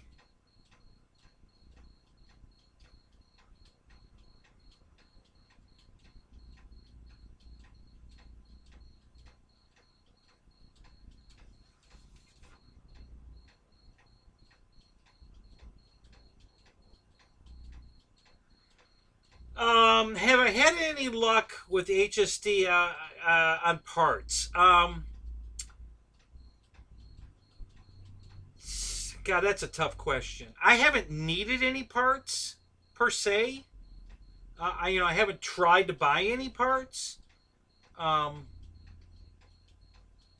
experience over the years with HSD is that they're terrible about parts. Now, don't get me wrong. I love HSD. I love the company. I love the product they put out, the quality they put out. I mean, they're just the top shelf all the way. They're lacking in the parts department. I think they concentrate too much on devoting everything they make into kits and don't put any parts out to support the product. And I think that's something they need to work on for sure. But would it stop me from buying HSD? No. I love their stuff. Price is going to stop me. I can tell you that these $1,200, $1,300 jets they just came out with are out of my price range. But again, here's another perfect example of pricing. You know, why is the jet $1,300 when they can make that gigantic 2-meter 182 first, and they just lowered their price on it to $379? That's a beautiful airplane for $379. The quality, the size, I mean, everything about that plane is top shelf for $379. It's even priced competitively. But then they come out with a slightly bigger jet, and now it's $1,400. It was $1,450, and they lowered it to until November. I think the sale is still until November, to $1,300, and then it goes back up to $1,450. So, again, I just don't get the pricing. You know, how can they make that Cessna for for $379, and now these jets are, $1,300? And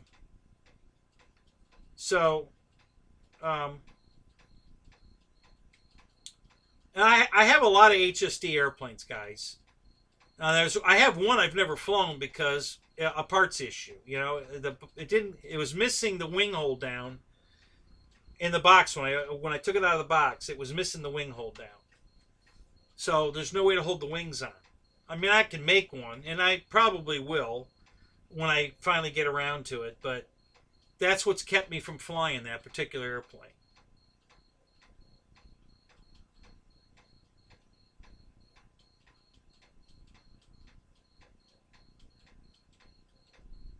Fred Barron, what's up, buddy? Good to see you, man.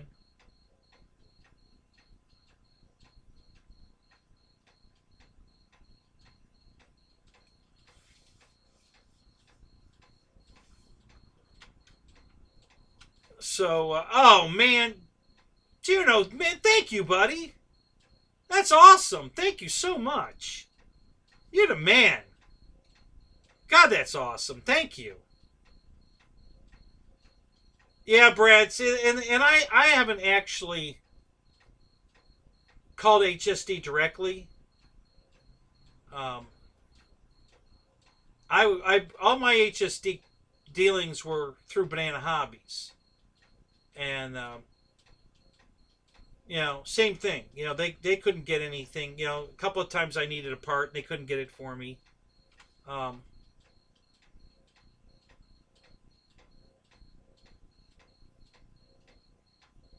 so yeah.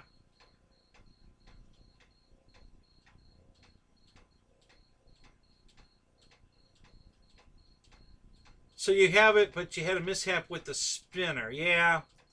So don't they show it on their webpage available right now? I thought I just looked at the webpage and it shows they have it in stock. And maybe I'm wrong, but I was on HSD yesterday looking at something. What the hell was I looking at? Oh, I wanted to know if it was the flight battery on the 182. Was it a 2S or a 3S? I couldn't remember. And it's a 2S.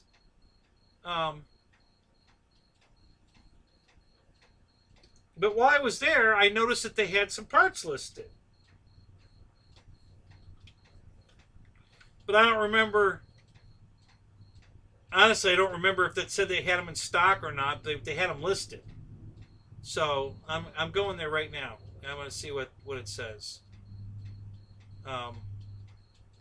So I accidentally flew my plane last weekend, all weekend, on a 3S. And it should have only been a 2S. For the flight, not for the engine, but the you know, for the receiver. And it was fine. It didn't have no problems. No magic smoke come out. Nothing. It flew great. So I didn't have any issues. But I do have a 2S battery that I purposely made for that. But I had forgotten I'd done that until after the weekend, and then I thought about it, and I'm like, I don't think I was supposed to be flying on 3S. I think it's supposed to be 2S. So I looked it up to see, and yeah, sure enough, it was supposed to be 2S. So, you know, call it luck if you want, but yeah, I got lucky. I didn't blow it up. It did fine on 3S. Okay, so yeah, I guess I don't know what I was looking at, but yeah, they've got, the only thing they got listed is a servo, floats, the front landing gear strut, which that was one thing I would have needed if I hadn't have bought a second plane, and the prop blades, but no spinner. Yeah.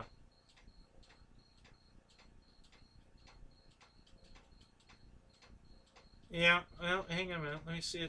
Does it say more parts available? No. Yeah. So, yeah, I gotta say, guys,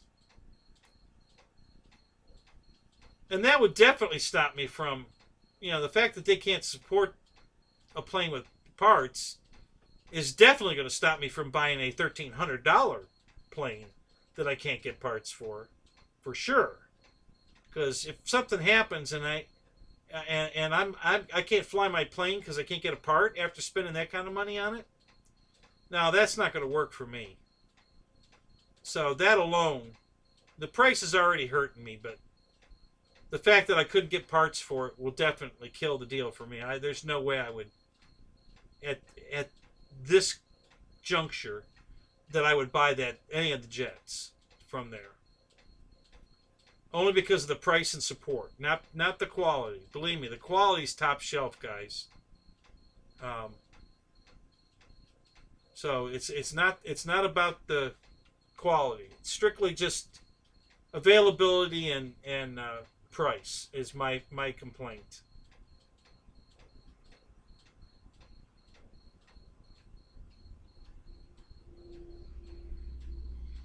Brad, you could probably fly it on a two blade. You know, use the spinner and prop off the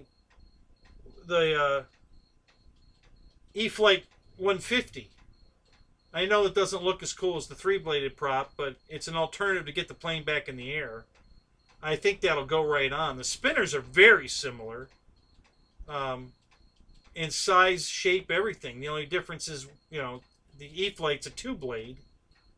So just use the E-Flight prop with their spinner on the plane. Shoot a coat of white paint on it. You'll be good to go. That's what I was going to do till Raymond hooked me up.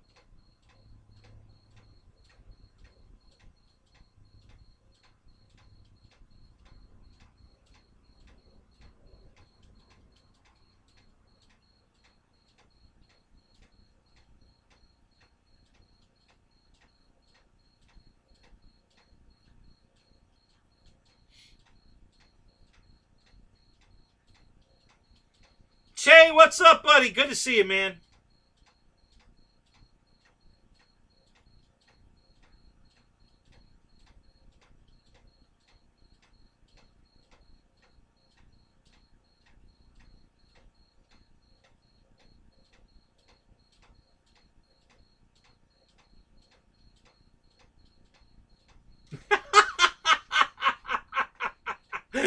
I'm backing up a minute. I know I'm skipping around because the chat, sometimes my chat window just gets out of control and I can't control it, and so stuff goes flying by, and then I got to go search. So I went back and I just saw Roy's post about Marshall selling his Mustang.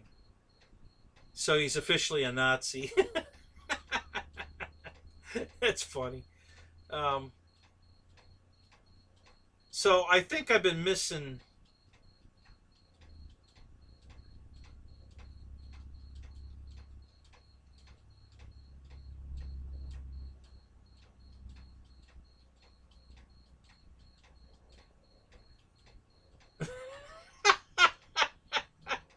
No, you got to get it from Banana Hobbies. I don't care if it's a German bird or whatever. If you want me to buy from Motion, you got to buy from Banana. Somebody else threw in the German thing just to be funny.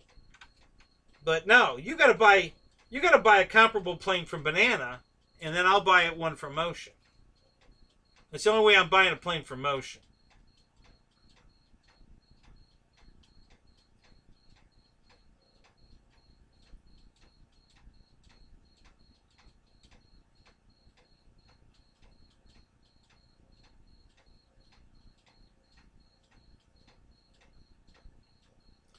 All right, so let me go see what's available at Banana Hobbies. You seem to be on this. I mean, it seems like you want me to buy that Spitfire bad enough that you'll actually buy a plane from Banana Hobbies. So let's go see if we can pick one out. Because I'm not shitting you. I'll place the order right now. Online, right? Where you guys sitting here. Oh. If you do, I do. Deal's a deal. So, I'm a man of my word. So, do you want a jet, Marshall? Or do you want a warbird? What do you want? They got a bunch of jets.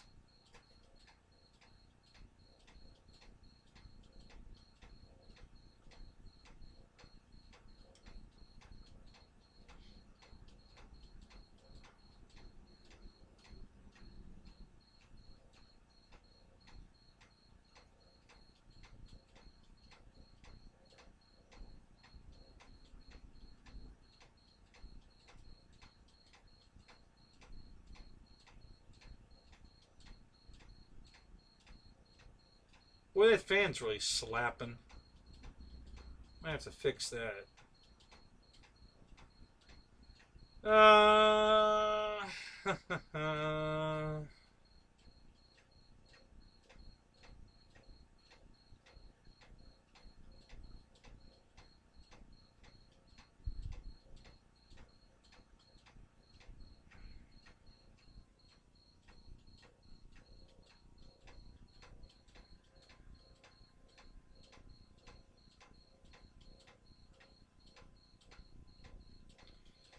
What about the Wildcat from Banana?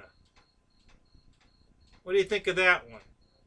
You don't want the Corsair or that hover thing that Rich loves so much. The Osprey. How about one of those? Oh, well, they're not available. Well, at least not in that color. Wait a minute. Let me keep looking. All right, Eric. Thank you, buddy. You have a good night, too. Hang on. Let me look. Let's see what we got here.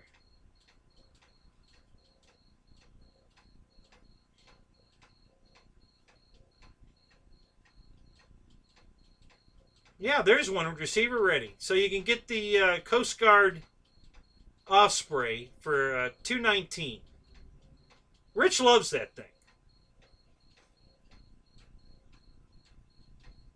It's in the Coast Guard scheme. And they have that. That's in stock.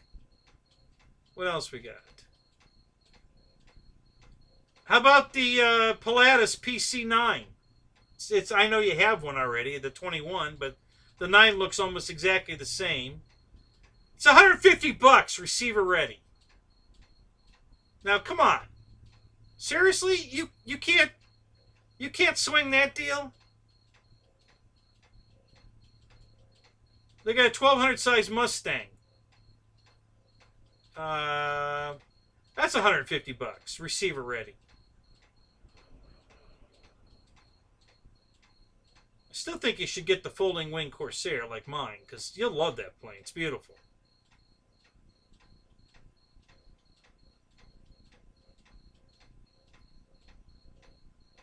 What else we got?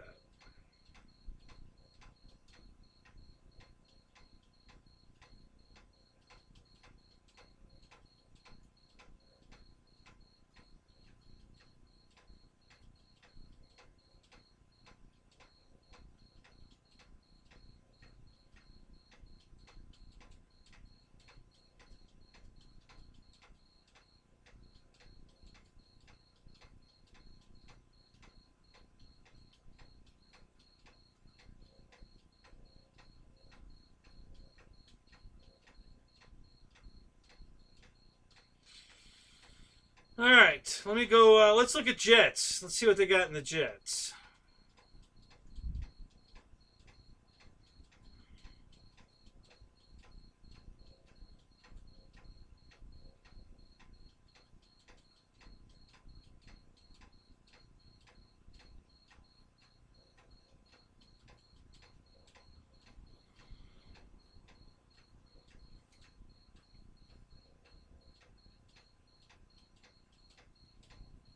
Now, Brad, you could always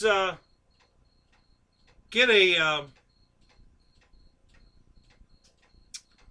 shit, I have one here, as a matter of fact. Hang on a second. I think I have a spinner here that will fit your airplane. I ordered it for my Hurricane for the event and didn't use it because I ordered 2 different ones. So I ended up going with the aluminum one, and I have a Dobro. I'm pretty sure it's a 3-blade. No, maybe it is a 2-blade. Yeah, come to think of it, I think it is a 2-blade. I didn't order the 3-blade. Well, I've got the 3-blade one that's supposed to be on the plane. It's black, but it's a 2.5-inch 3-bladed spinner. It's hubless. I mean, it's not a part of the hub. It's just a spinner, I think. Yeah, I'm pretty sure it's just a spinner. I think it's back here. Hang on a minute.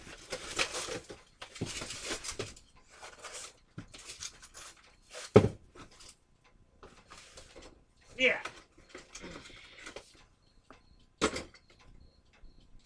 So, it's not exactly the right spinner, but it might work for you. This is the one that came on the Hurricanes. 2.5-inch. It's just a spinner. It screws together. 3-blade. So you can put your 3-bladed prop back on it. Just paint this white. It's not pointy like the... but it'd work. If you want it, I'll send it to you. Just put your address in the chat or send it to me on my phone, and I'll send it to you if you want. Because I'm not going to put it back on the... You know, I did all that work to convert it to 2-blade for speed. I'm not going to put it back to this. So I don't need that spinner. So if that'll work for you, I'll send it to you.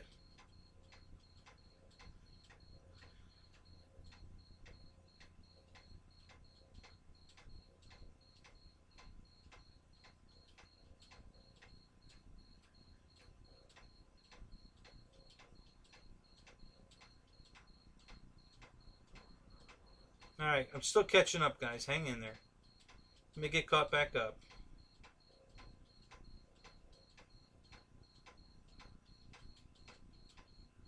Almost there. Almost there.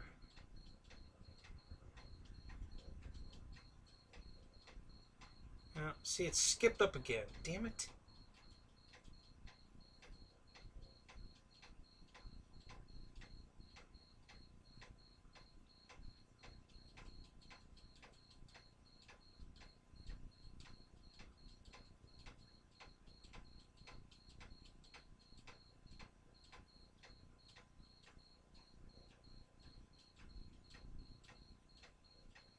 Yeah, Marshall, I almost pulled the trigger on that J10. I personally like the old scheme better, the paint scheme. It was red, white, and blue. If you go to discontinued ones, you can see the paint scheme. It's the same plane, just different paint scheme. Rich Baker flew. He has one of these, and his was the red, white, and blue. And you can go watch him fly his if you want to look it up on his channel. He did a bunch of fixes to it. Reinforce this, move the wires there and here and stuff, but it's pretty badass. So I was this close to pulling the trigger on it. So yeah, that's a cool bird. You got to go watch Rich fly it. It flies better inverted. If you watch him fly it, it's kind of got a high alpha look right side up. But inverted, it's dead straight, flat. It flies absolutely level, upside down.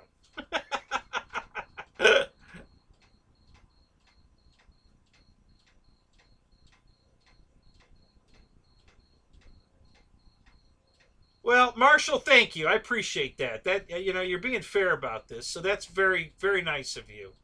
Um, so.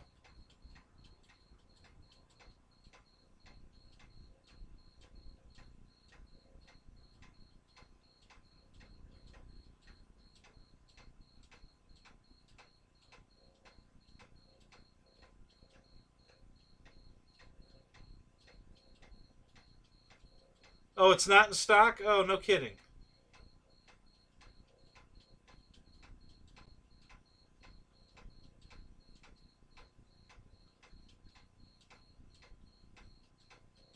God damn this stupid thing.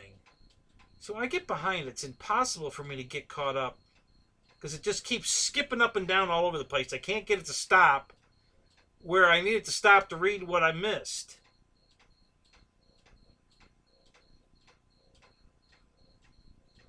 Oh, okay, Brad. Well, yeah, I wish, it's been a problem with HSD for a while. I got to tell you, um,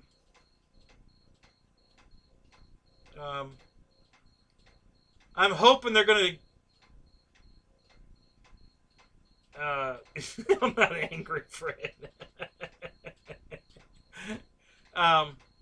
I hope as HSD gets their crap together, I'd like to see them really, get super successful.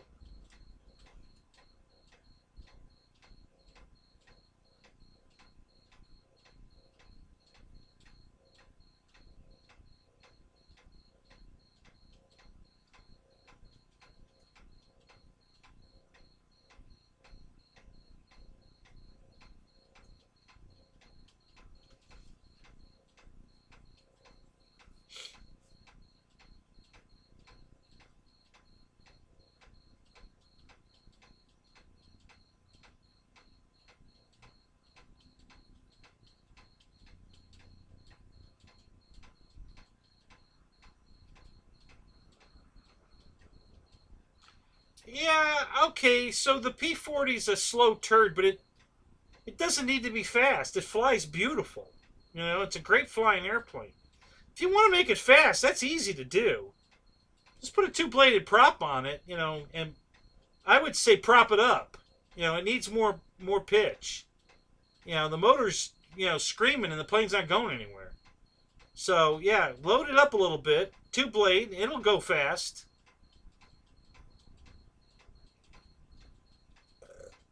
Or you could do it, you know, you could put a bigger motor in it too.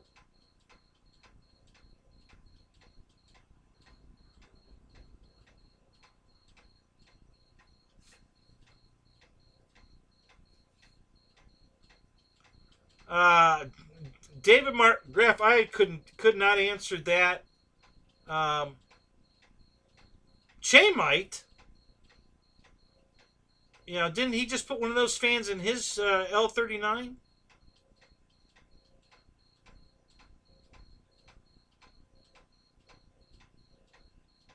Still trying to get caught up, guys.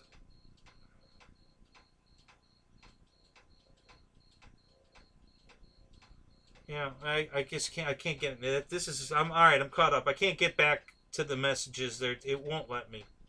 It's either goes 3 pages back or it goes to the end. I can't get in between for some reason. It just will not stop in between. So, if you said something to me and I missed it, say it again, because I can't get to it. I've tried 3 times. I give up.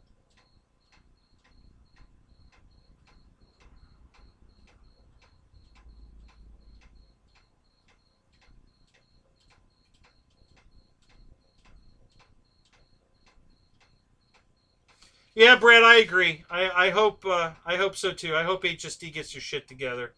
You know, like I said, they make such a quality product. Their only problem is their parts. You know, they just don't seem to want to put parts out for, you know, when you have an oops, you know, you need a part, and they just don't seem to care about supporting it. And that's a shame. It really is. But as far as the quality of their product, man, I love it. I think they make an outstanding product.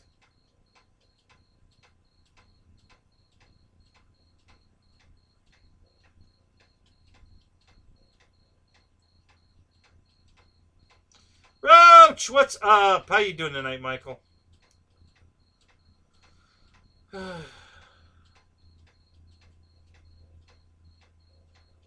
Yeah, that's the $1 million question, Roy.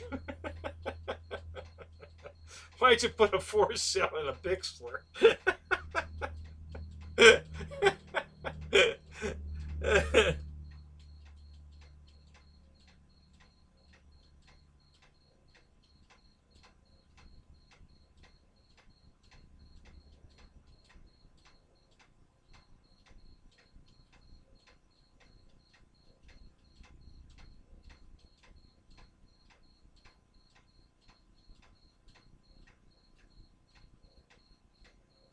Yeah, Paul. I love that. You know, the B-25 from Banana. That's the LX. I have it. It's 3/4 built. I just have some final assembly to do to put it in the air.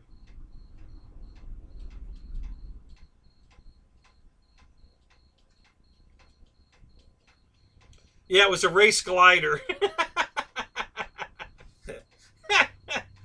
Yeah, trying to be anyway. It was a wannabe. And it almost was, I guess. Or it was once.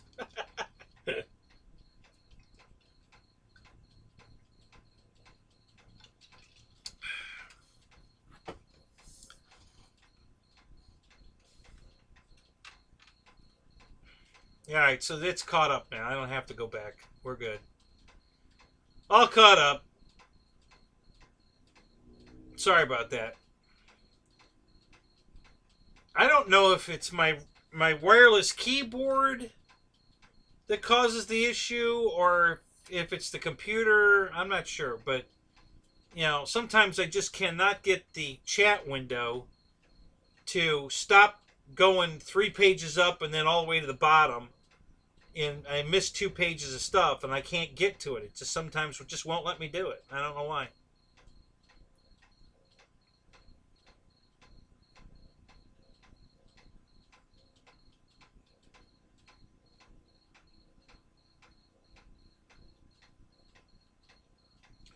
Yeah, David, that Pitts is awful small.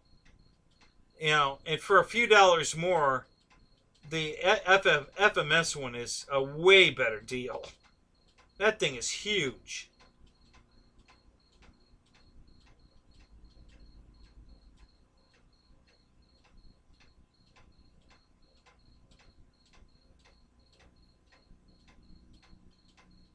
Oh, no shit. You're putting rear steering in your Gravedigger? That's going to be cool. Yeah. Yeah, Paul, that'll be cool. That's if I had one of those, that's what I would do. That's a mod I would definitely do. Just so I can crab it, you know, just like the real one because they, you know, it's front and rear steer. So that's a mod I would definitely do.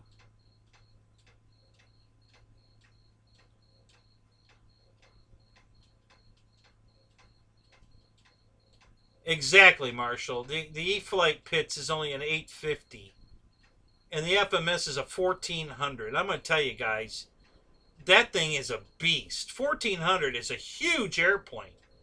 That's why when they came out with that Dancing Wing one, Bitco's going to sell the 1600. Holy crap, you know, the first night we were in the chat and everybody's talking about the storage and everything, and I had Bobby take the storage fuselage and take it over and put it next to the 1600 Pitts or PT-17 because I wanted them to see just how big that thing was, and that fuselage would swallow the entire storage fuselage easy. You could just open the battery tray and stick the whole damn fuselage right in there. It was unbelievably huge.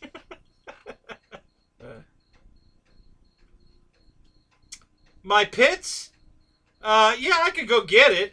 It's hard to get it in here, but yeah, I can go get it. Oh, do I have my phone? Yeah, I got my phone right here. Yeah. Yeah, I got my phone right here. Well, you gonna call me?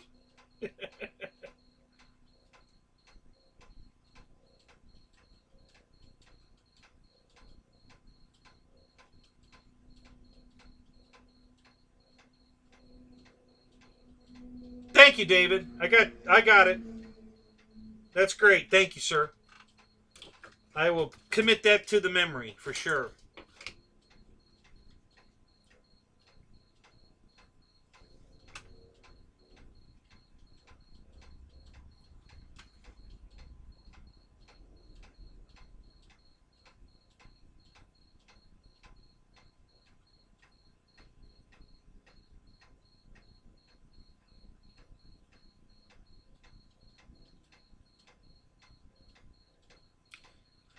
All right, Owen. Have a good night, buddy.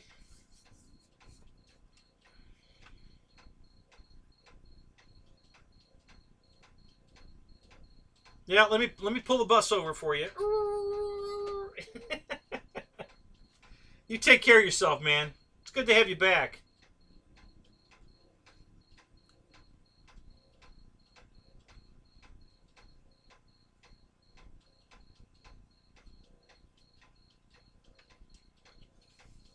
I would almost agree with that, Michael. But I'm a sucker for the lights and all the lights especially, and Draco has 17 lights on it. So, you know, between the suspension and the reverse prop and the lights and you know, it just has so much stuff. Uh, that's why I was so hell bent on getting a Draco. But since they can't supply them, I'm probably just going to cancel my order. Um,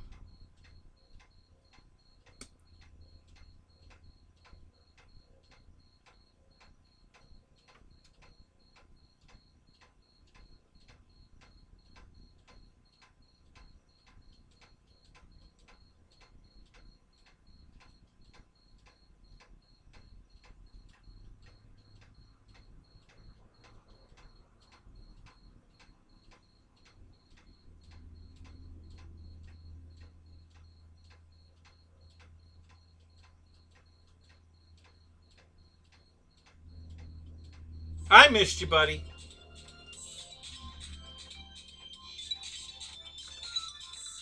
got Dave Marshall on the line, guys. What's up? What's up, man? So what can I do for you? You're live on the Marathon Show with Kenny. Oh my God, am I on speakerphone? Yeah. Should I take you off?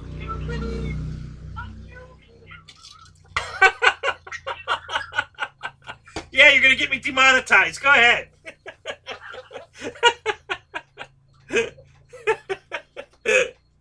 Alright, man, so I think you should listen. You what? What we're trying to do. So I'm trying to keep this as fair as I can, right? So I'm paying as much for an airplane as you are. All right, so what did you come up with? Alright, so listen, I think this is fair. All right. Right? This Spitfire, whether you like motion or not, you know that this flight line Spitfire is bad to the bone. It's awesome. Well, I haven't flown one yet, but you know, I'd be lying if I said I didn't want one for quite a while. So you know, I did, but when Motion shoved it up my ass with no lube, I lost interest. Right. Well, the Nazis killed millions and millions of people, and I hate those fuckers. And I will never ever pay money to support that bullshit. But I'm willing to buy a Nazi airplane to do this. So, like the E-Flight F-18, at the end of the day, they're going to cost about the same. If you get the Spitfire and I get the FW-190, we're paying about the same. We're both getting badass airplanes. But I'm getting an airplane I hate from a company that I like. And you're getting an airplane that you're going to love from a company that you don't like. So we're both getting badass planes at the end of the day. So neither one of us are going to get chipped. I just hate Germans. And you hate motion. Right. It's all good. Yeah, so it's perfect, right? It seems like a good compromise. You know damn well, man, you're asking me to get a plane from Bananas. Come on, I gotta get a terrible plane from a terrible company. I get a double win. But it won't be a terrible plane. That's But they are. Like that Corsair's badass, but where's your Corsair right now? oh, believe me, it would take me 5 minutes to fix it. Seriously, there can't be anything. It's just a string that came undone. So, huh? The fucking retract works with the string. Yeah, the twist does. The retract goes up and down fine. It's just the twist. They use a stupid. You know what's funny about that? It's hilarious to me because I quite a few years ago, I bought my girlfriend a car, and the little indicator for the drive, low, second gear, first gear, reverse, the little indicator needle, it didn't work in the car. And the reason it didn't work is because it's a string.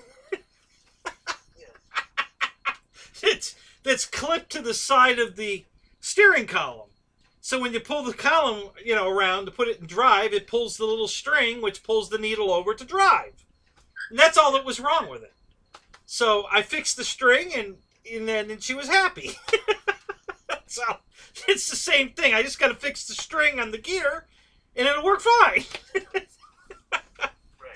But what I'm telling you is, it's a freaking string, dude. I know. The retract, one of the most vital components of a retractable landing gear airplane. Yeah, I know. It's sold by a string. Well, I upped it one. What I did was I bought FMS Corsair retracts for the 1700. So I'm just gonna drop them in it. Oh, so I gotta, so now we're talking like a $400 plane and then another $50-$60 on retracts, at least. Come on, man. Well, wait a minute though. It's a $400 plane plus 60. That's $460. Isn't that right where the Spitfire is? What? Doesn't I don't know what the Spitfire price is anymore. I think it's 460. Wait, let me. I don't know if my computer will blow up if I go to Motion RC, but let me see. Hey, good to see you, Pilot Ryan, man. Good to see you, man. So let me see if I can even go to Motion without the thing catching on fire. So.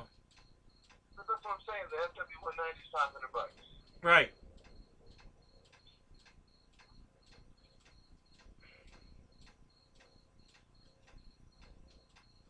Yeah, but you're not going to pay that for it. You get a discount. You shut your dirty mouth.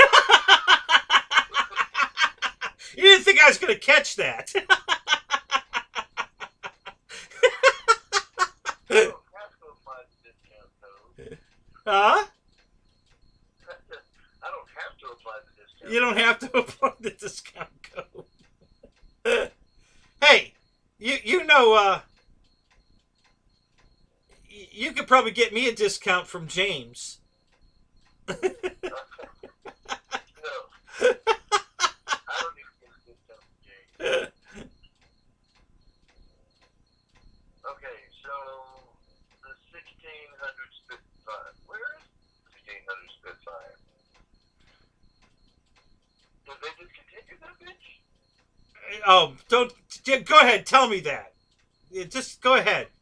That would seal the deal for me, for sure. I don't see it anymore. No fucking way. No way did they discontinue that airplane.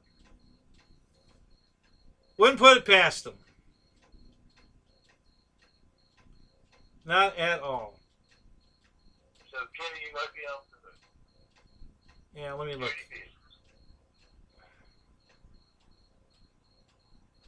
Yeah, that's the flight line one. Hang on. Good God, this web page loads like shit. Jesus.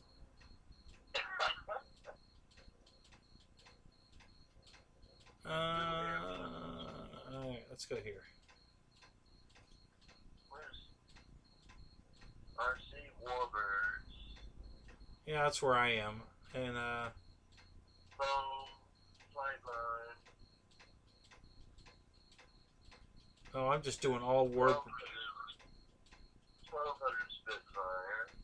No, it's just it's out of stock. Oh, damn it. It's 455 bucks out of stock. But, you know, even at 455, that thing is still worth it. Yeah, so we won't see that again till August. Or like next year, maybe. Yeah, or next year, yeah.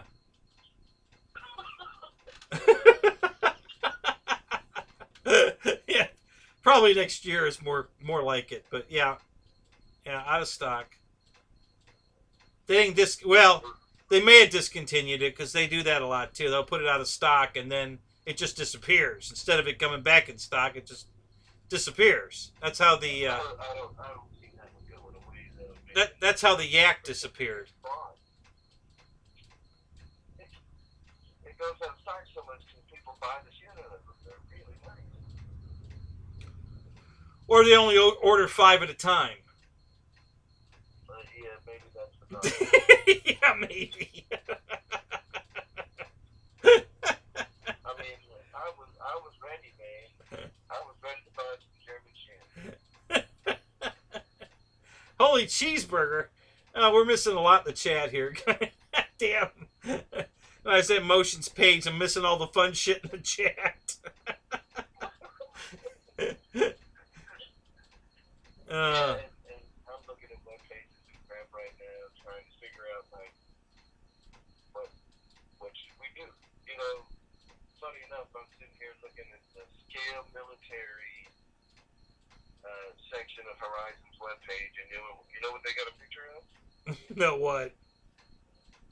The discontinued Spitfire. Oh, no shit. Those dicks. Yeah, false advertising. They don't even support that plane anymore, but they're using the picture. Yeah. The picture looks good, by the way. It does. I agree. Yeah. Well, then, I guess we'll revisit this when... Yeah, when they get them back in stock, we'll revisit this. They get them back in stock. Yeah. All right, that sounds good. And if it makes you feel any better, I'll buy the Spitfire from Motion and send it to you. That way you don't have to buy anything from Motion. And you can pay for whatever plane I'm getting and have it sent to me. That way there's no discounts happening. Oh no, I wouldn't make you do that, dude. You could definitely use your discount for Christ's sake. Why let them keep the money? Hell, you know, I'm not going to hurt you to help them. Fuck that. I get like whammies all over the place because I'm going to use my discount and buy it from my affiliate. Right. Absolutely. So I get money off and they pay me. Right. It's beautiful. You can't beat that deal. Yeah, so we'll revisit this when Motion has the Spitfires back in stock. Bitco Bobby is in the house. Good to see you, buddy. If they discontinue it though, the deal is off, Kitty.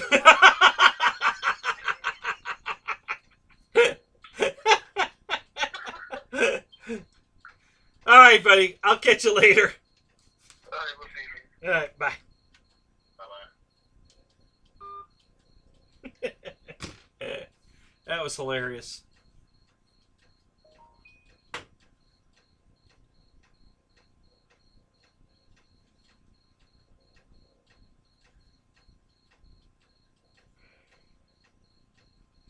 Yeah, I didn't have the page up, Ryan. I was looking for the Spitfire on Motion's page, so it blocked the chat. I couldn't see the chat.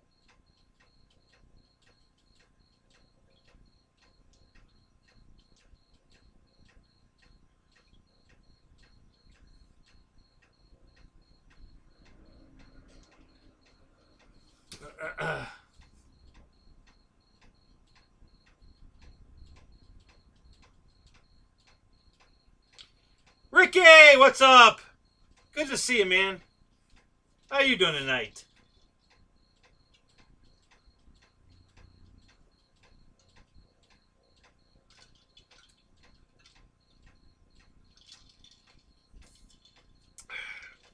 Yeah, Marshall's #1 for sure. Absolutely. I agree 100%.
How you doing tonight, Joe? Good to see you, man.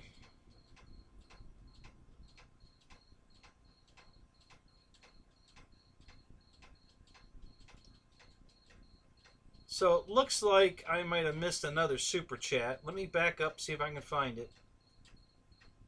It's probably Alan. Let me look.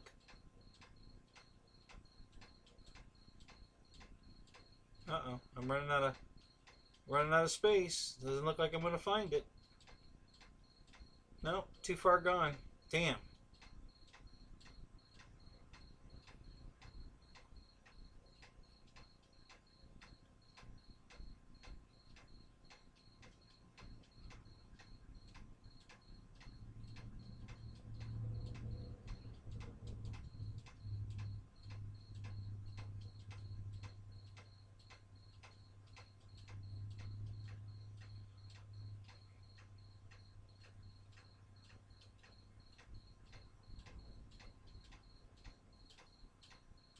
Yeah, it's my ceiling fan. It's making that drippy sound.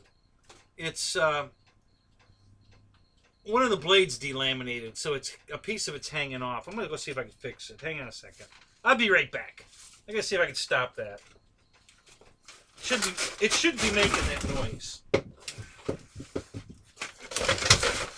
Yeah, here goes the crash.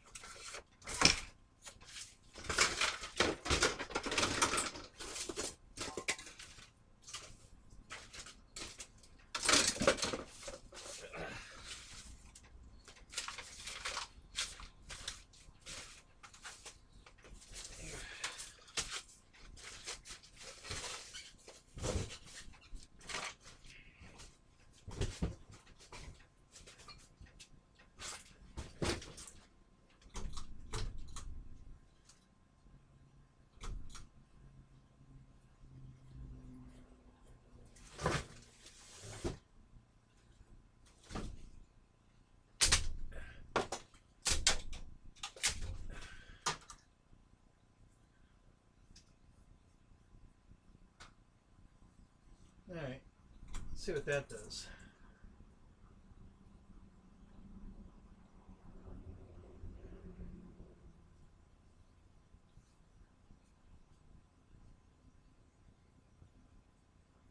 That's better.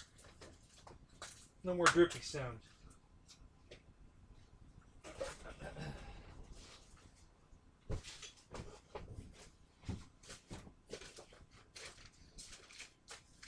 So the Florida humidity has pretty much destroyed the fan blades on that fan.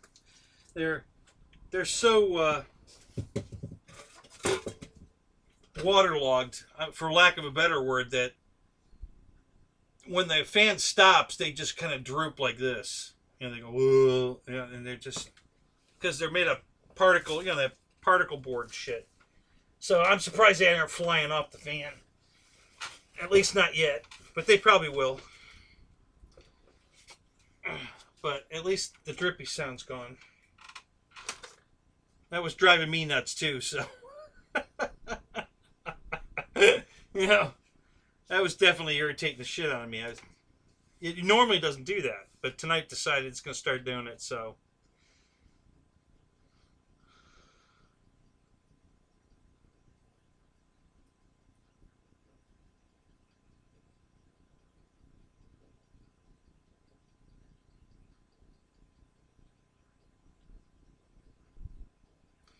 So, Michael, you flew the full-size version of the turbojet. So, what is that, a Citation? Is that what you're talking about?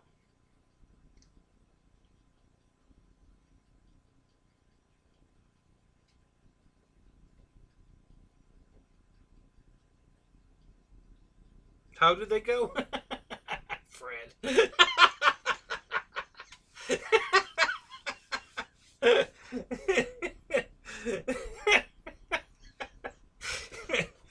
Oh God,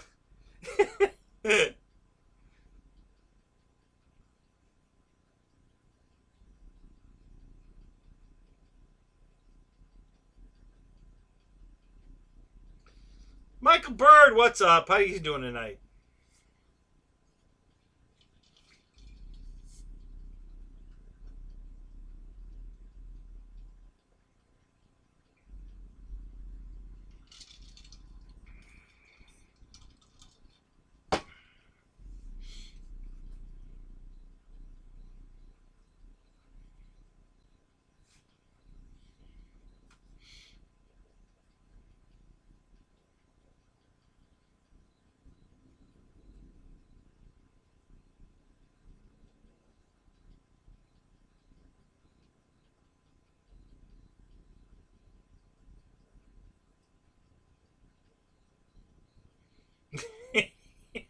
You know, Bobby, I think you're right. You and Ricky would probably be in a lot of trouble. Not bad trouble. Just, you know, you guys having too much fun trouble.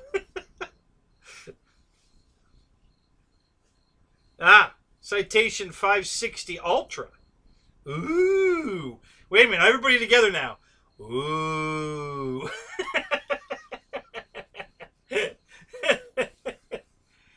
I guess. I guess you you don't think much of that jet. You didn't like the ride. At least that's what it sounded like.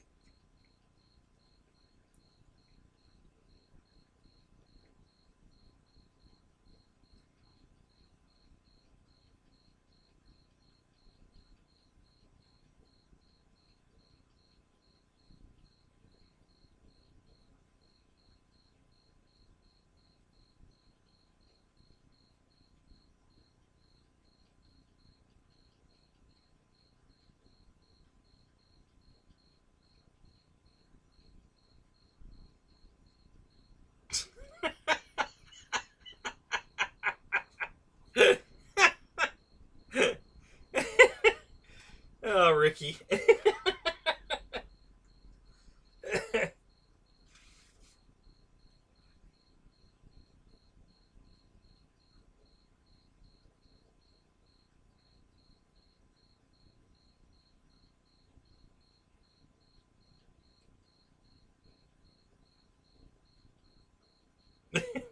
Restraining order is more of a suggestion.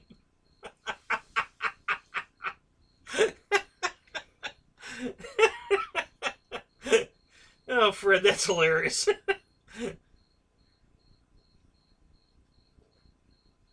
Models are just more fun. Yeah, well, I agree there.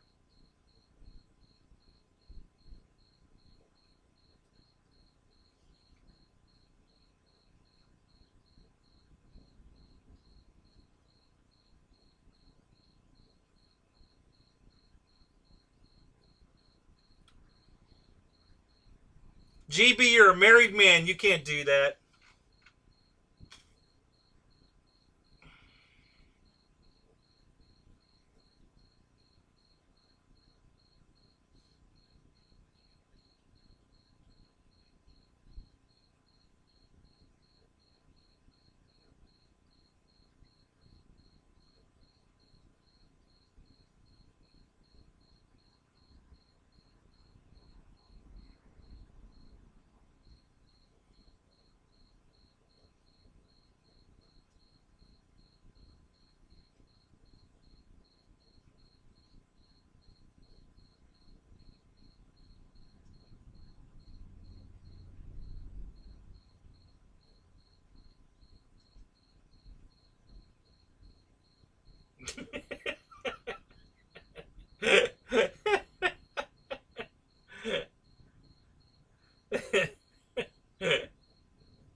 Dennis went too far always. Like always, yeah.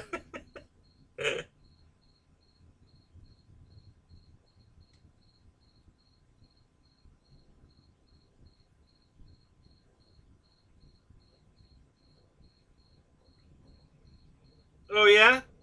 Should I call up Darcy and ask her if you're a free man?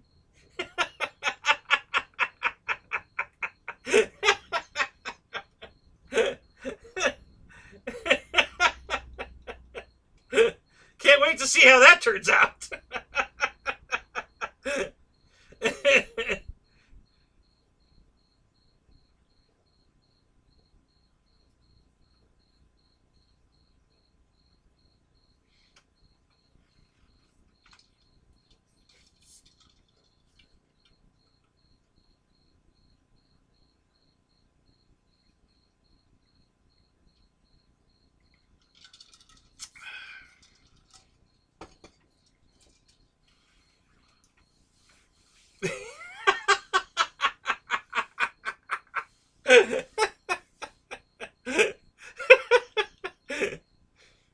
Good one, Roy.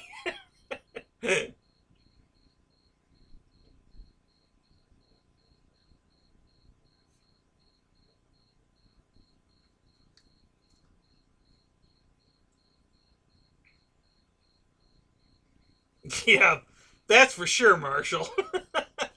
We'd all be in jail. By association alone, would get us all put away.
Well, wouldn't that be considered normal behavior in Vegas, Dave?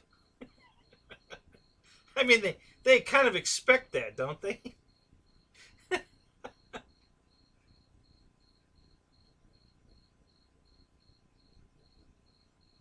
I'm the guy that would get arrested. What do you mean you don't drink? You don't gamble. You don't chase what? Who the fuck are you? Get the hell out of Vegas.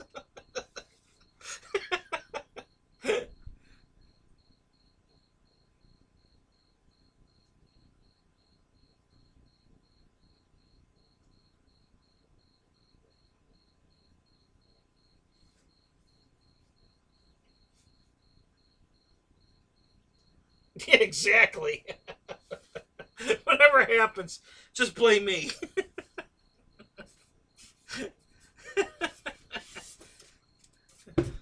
You see that short, fat guy over there? He did it.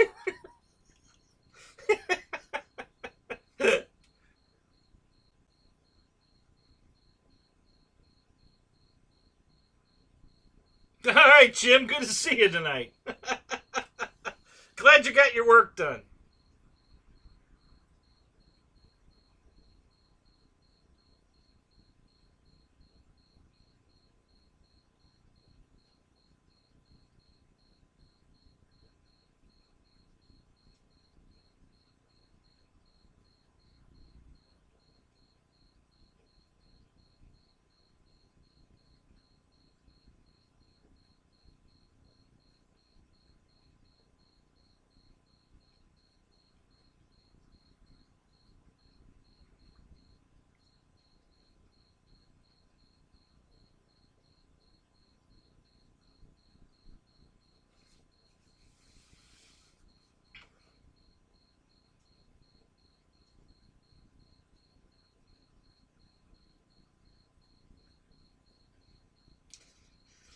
Dennis, those are definitely bolt-ons.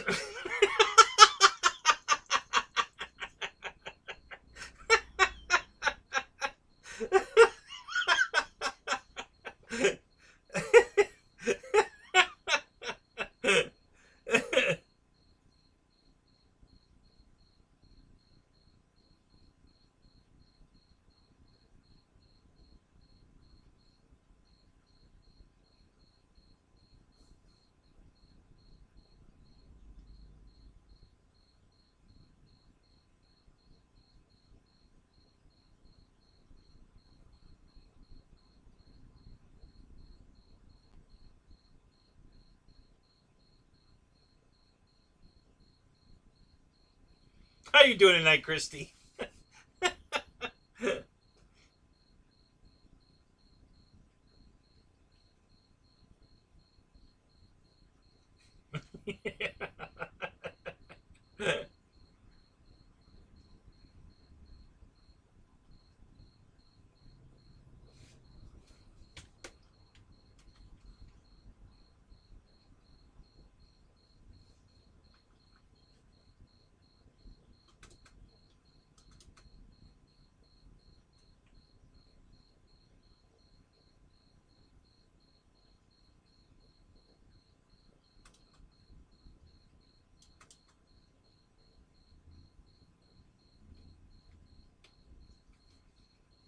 Those are much more realistic.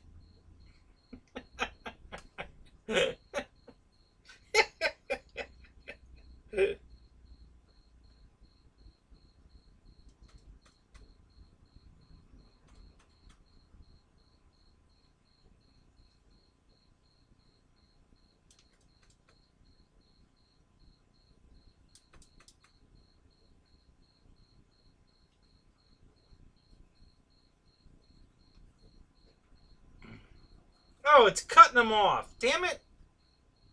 That's not what I typed.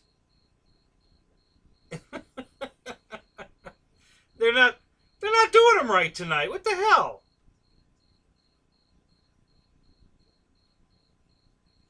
They're truncating. They're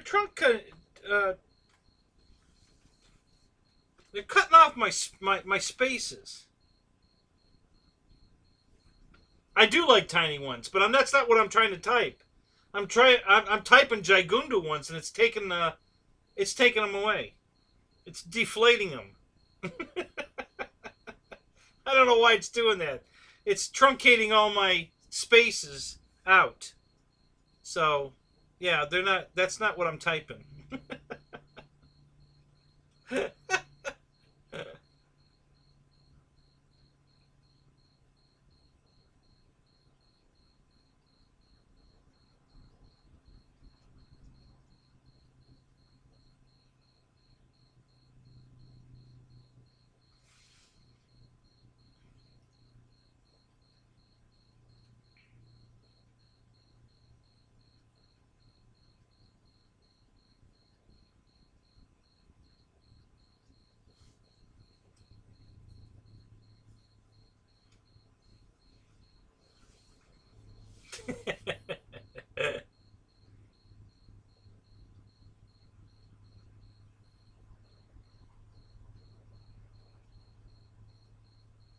All right, Roach.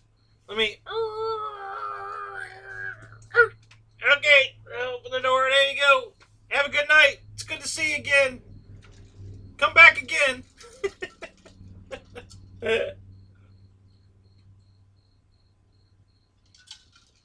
Brian, how you doing tonight? Good to see you, man.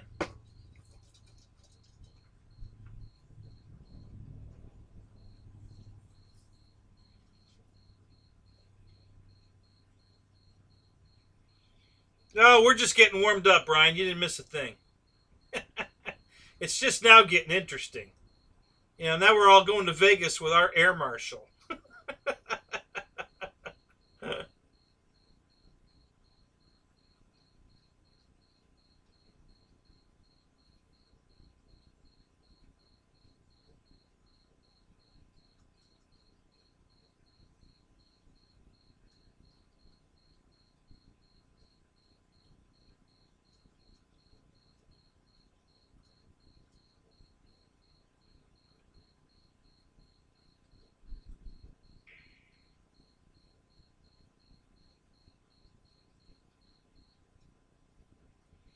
Yeah, no shit, Vegas is a trap. You just now figuring that out?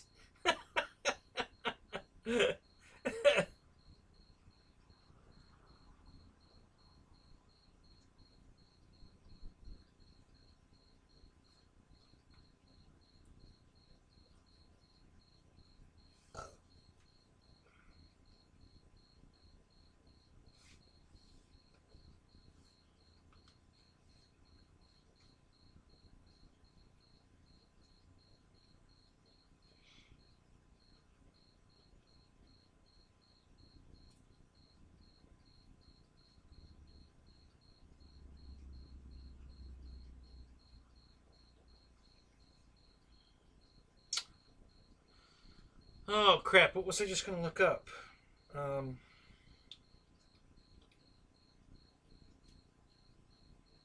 Christ, I forgot.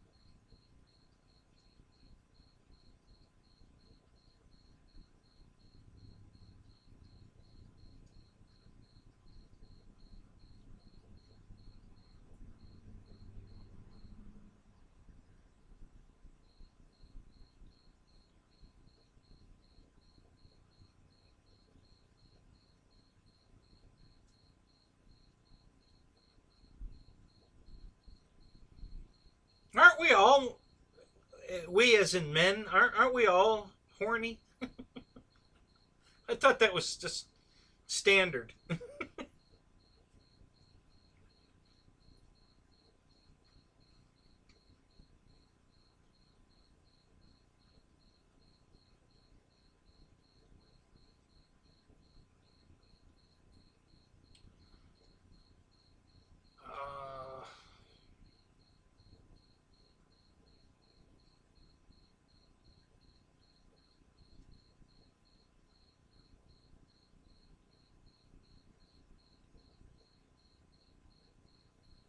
Right, exactly. Roy, exactly.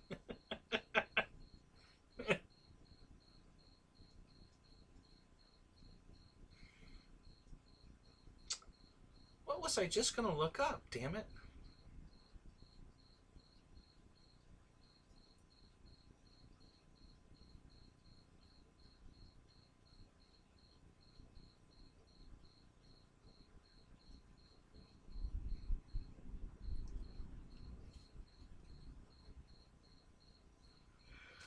Oh, crap.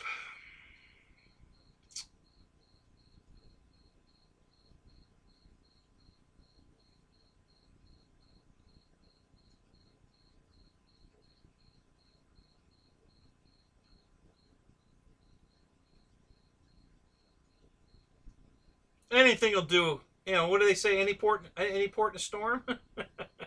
Right, Roy?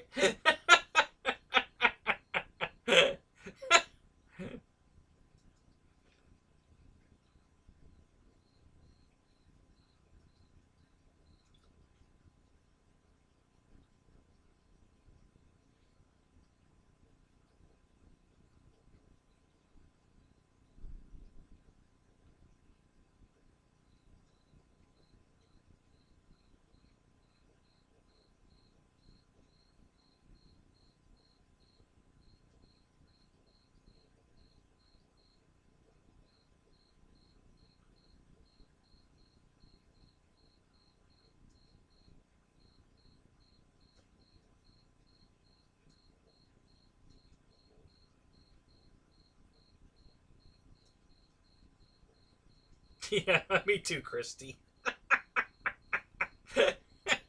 It's that old thing, you know, the CRS.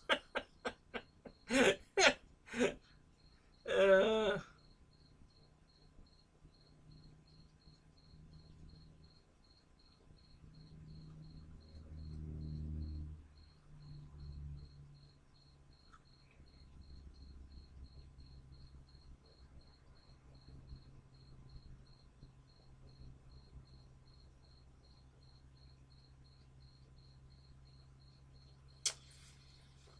crap.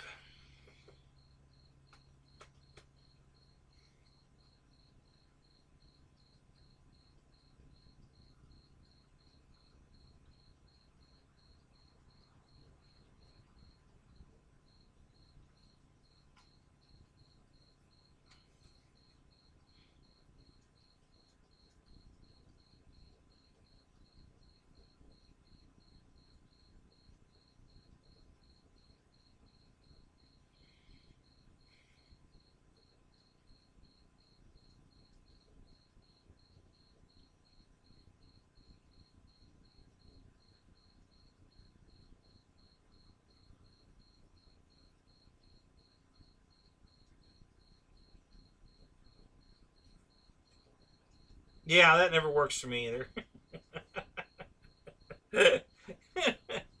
Yeah.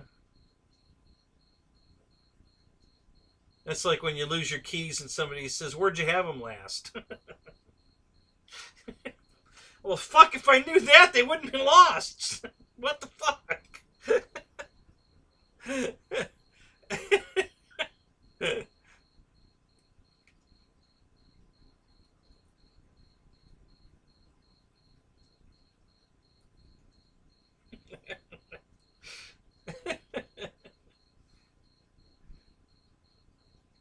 All right, Dennis. You have a good night, man. We'll see you later.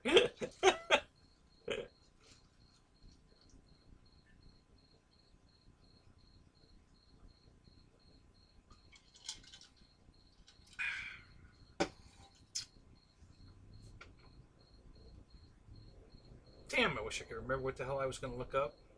It was important.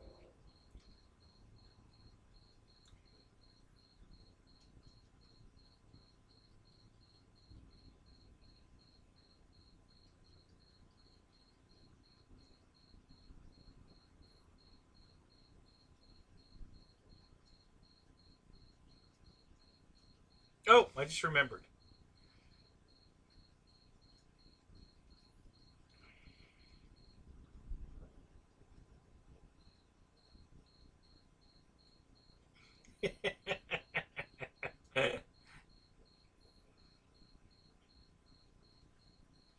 Actually, I think no, I had it. I think I had it open.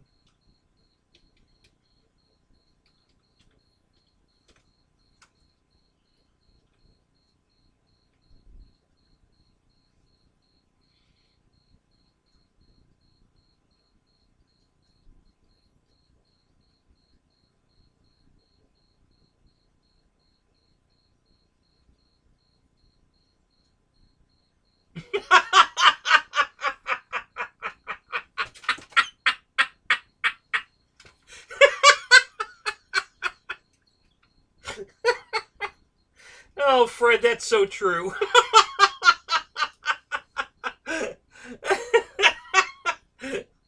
Oh my God.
Yeah, Spencer, what's up? Did I miss something?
All right, Joe. Have a good night, man.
Well, that's pretty cool, David.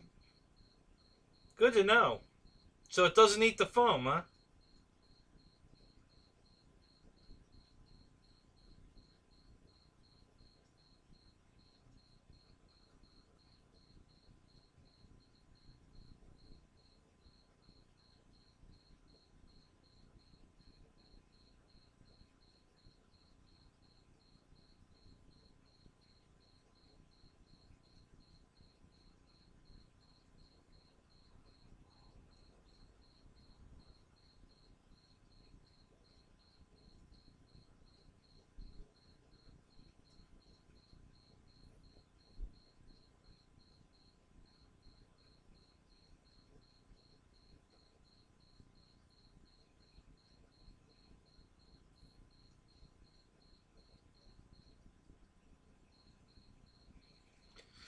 On that plane, AirVac, nothing.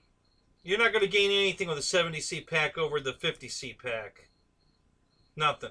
On that plane. On a jet, you'll see a difference. But on that plane, you won't see any difference. It's not that heavy a load.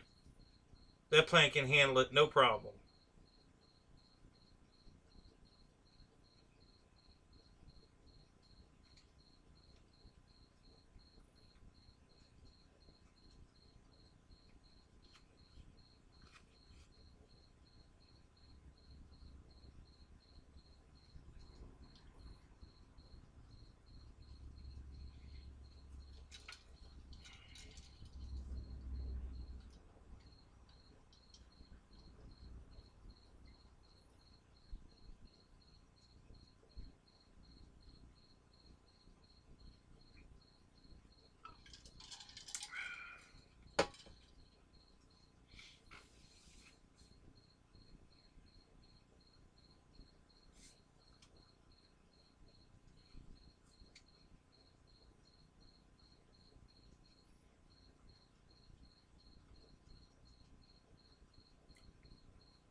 All right, here, Marshall. Where the hell's that coming from?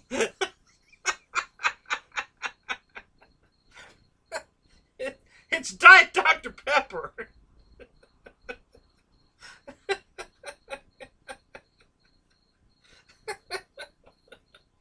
raunchy cup of ball sweat. What? That came right out of nowhere. What the fuck?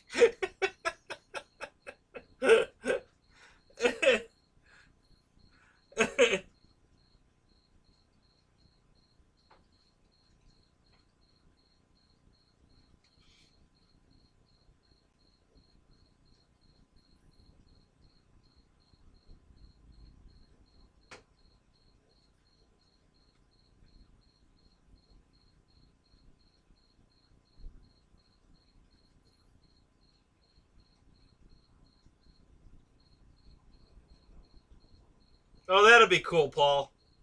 That'll be fun. Yeah, that'll work.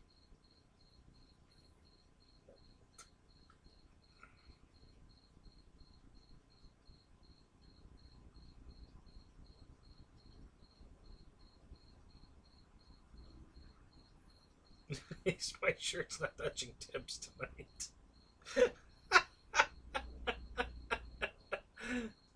Oh my god.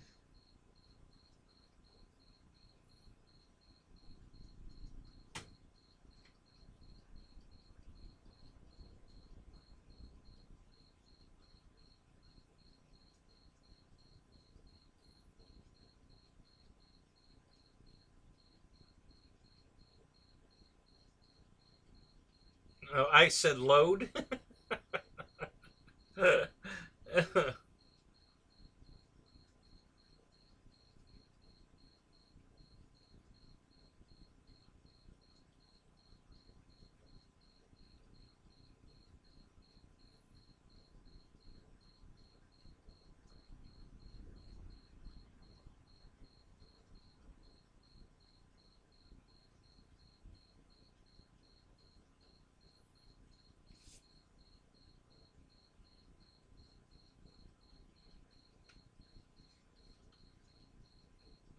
You've seen a green horse fly. What? Really? Where the hell did you find a green horse?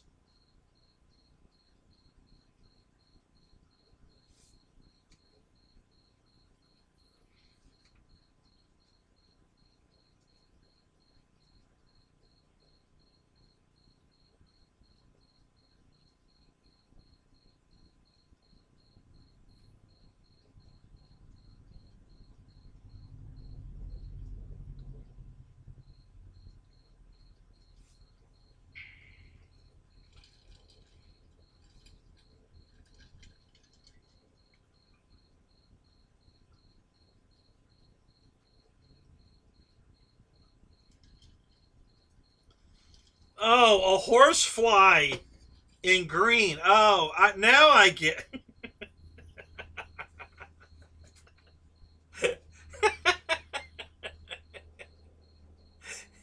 The funny part about that is Air Marshal really thinking he needed to explain it.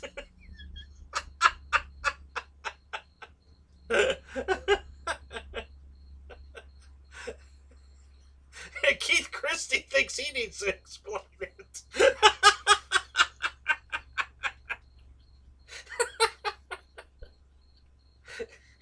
God, I really am a dumbass, you guys think, huh?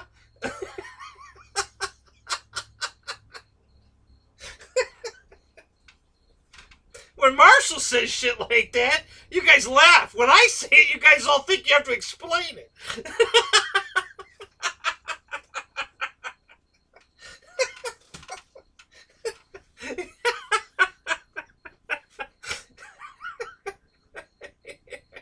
Well, I am in Florida. That's true. I'm south of Mason-Dixon, so, well.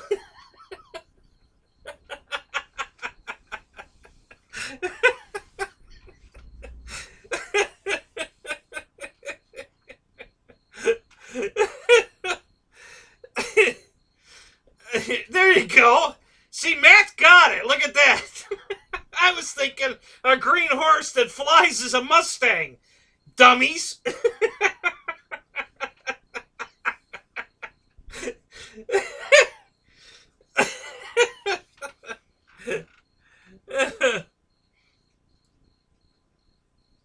That was hilarious, guys. Thank you.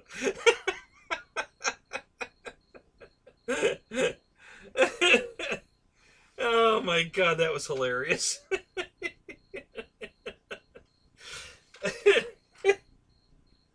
I have horseflies in here all the time, guys. They're, you know, and dragonflies. Horseflies, dragonflies. I haven't seen my little lizard tonight. I wonder what happened to him. He's not catching any food tonight.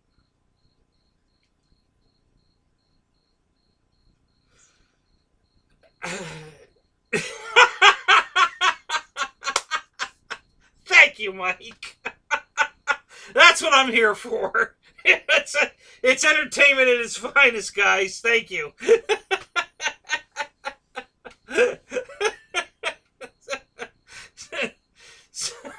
That's great. Thanks, Mike. I really appreciate that. Oh my god, that's hilarious. The horseflies ate my lizard. Oh no, not that. Oh, they carried him off because, you know, green horseflies have more wing loading.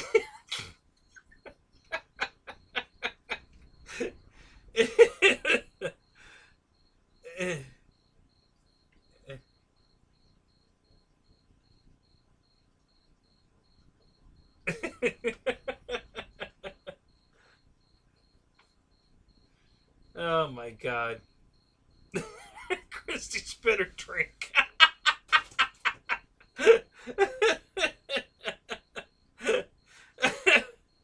Oh my god, that's hilarious.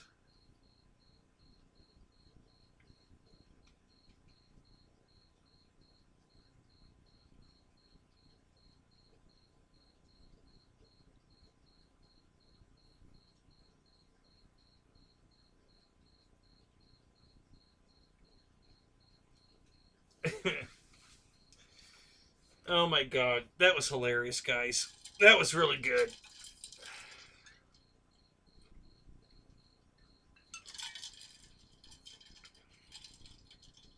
Exactly, my Mick. You can't take these guys anywhere.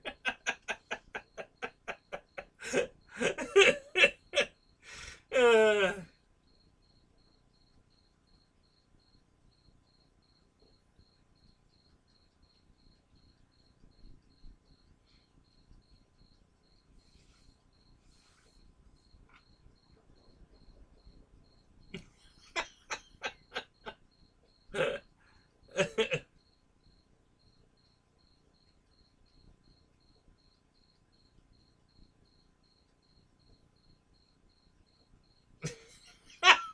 Roy. Oh my god.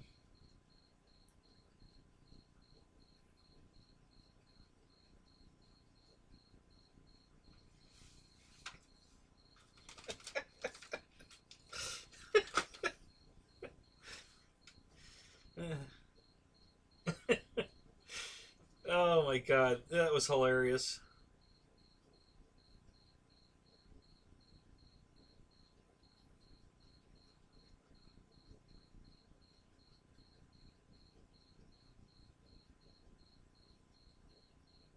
Yeah, exactly.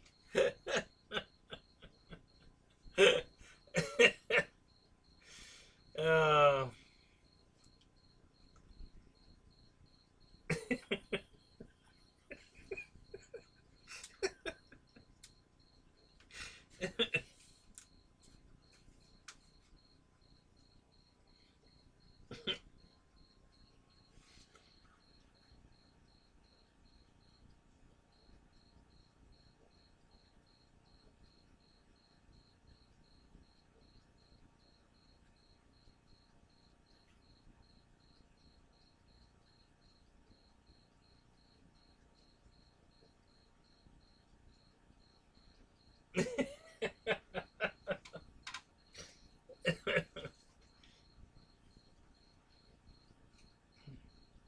what do you mean you want to learn to speak Chinese? We all speak Chinese. What fuck happened?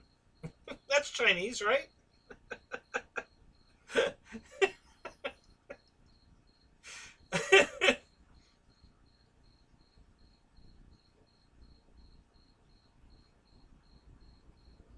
Mandarin with no no Cantonese.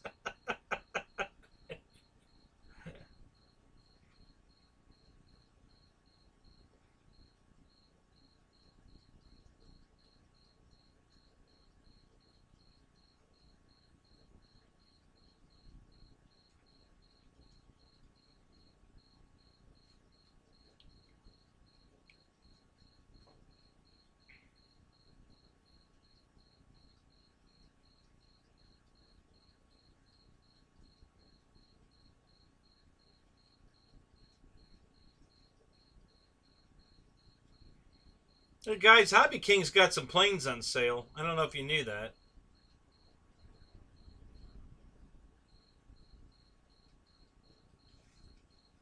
They're the only ones advertising a Memorial Day sale. Go figure.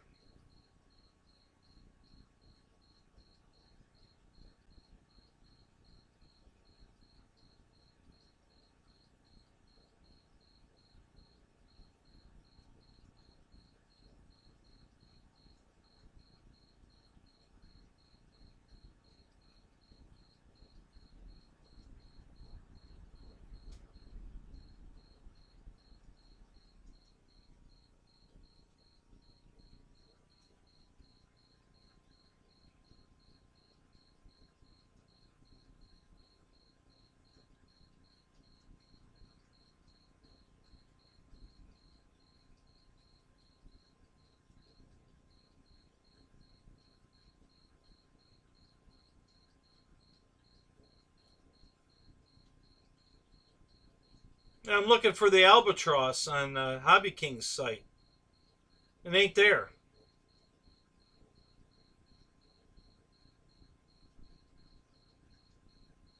What the hell they do? Discontinue it?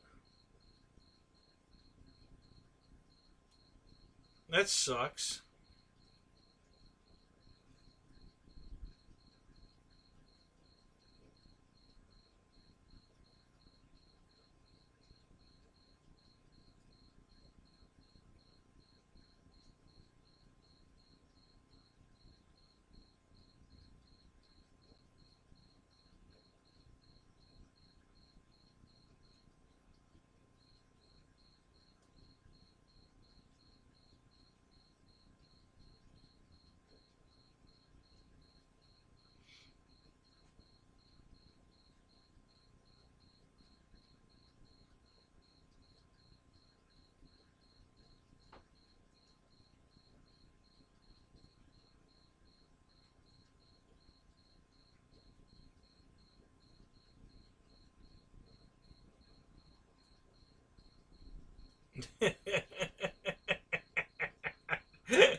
What planes are you made? You got 4 planes, Matt? What are you maintaining?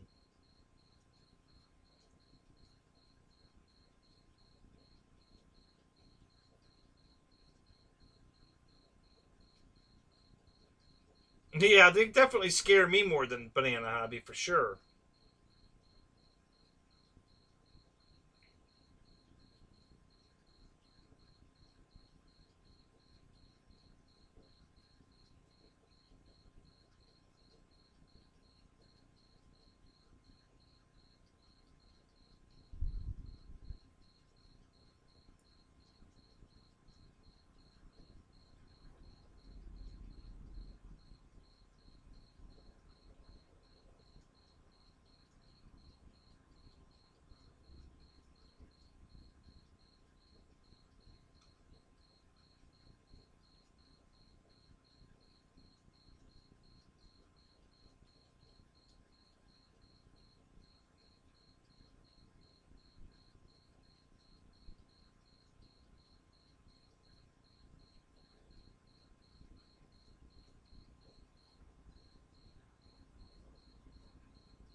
Wow, Matt.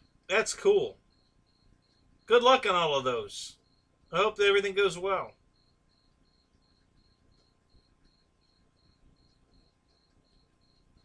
Ronnie, what's up? Good to see you, man.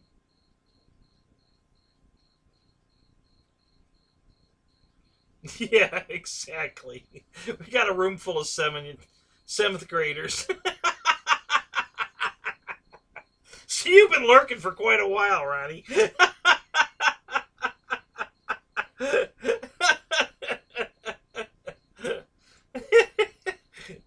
Oh, that's hilarious.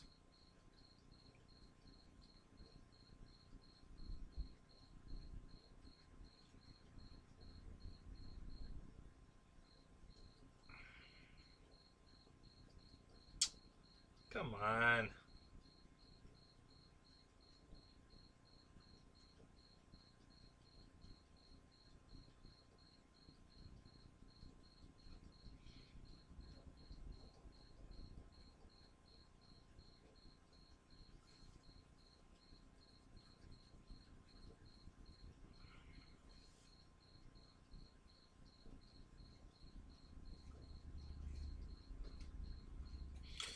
Air Marshal, they've got a 109. It's an 1100 millimeter for 202. If you're looking for a 109, it's the whole yellow nose version, right out of Red Tails.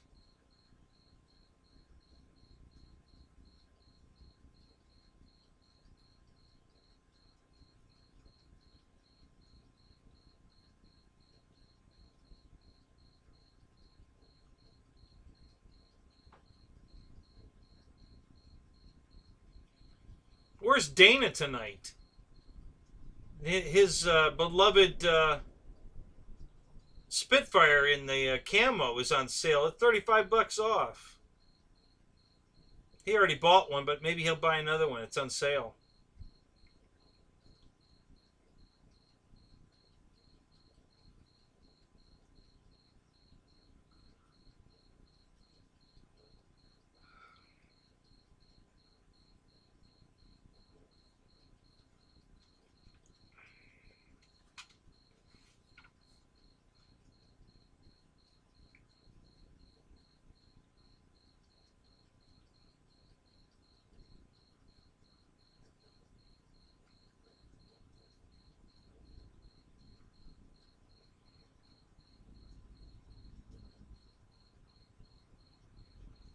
Nothing. No new news on the garage, Paul. Just working on the stumps, working on the footer. I've just got too much going on right now. It's really between winds blowing 30 miles an hour, I can't light a fire. To just shit happening. Now my brother's in town. He wants to go out tomorrow, so I can't even do it tomorrow. Just every time I turn around, there's something that needs my attention more than the damn garage, which is getting old. I'll be honest with you, but you know, it is what it is. I had to send my phone back. I had to send my charger back to Horizon. So I finally did what you said, Marshall. I just made a new ticket. I couldn't. I lost the.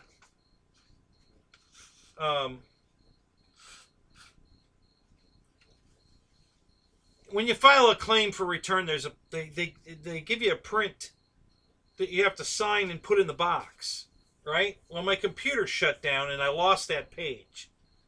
I couldn't get it back. So I contacted Horizon and said, hey, how do I get that page back? Well, here's your case number.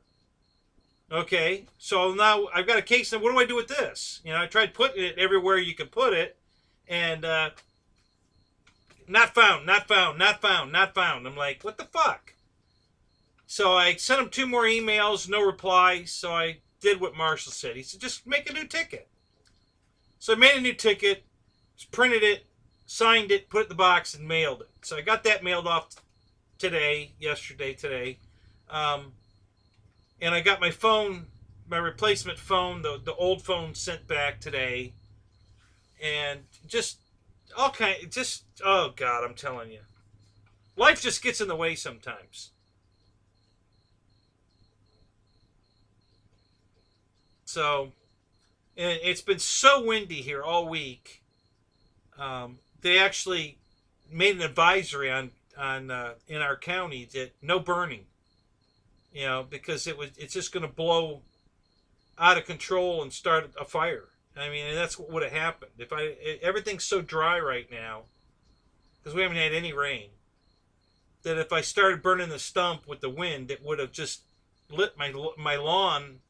Because that's happened twice, and start a big burn circle that I'd have to go out and stomp out or put out with the fire, you know, with my hose or whatever. And So yeah, just a bunch of stuff going on. Just making it difficult.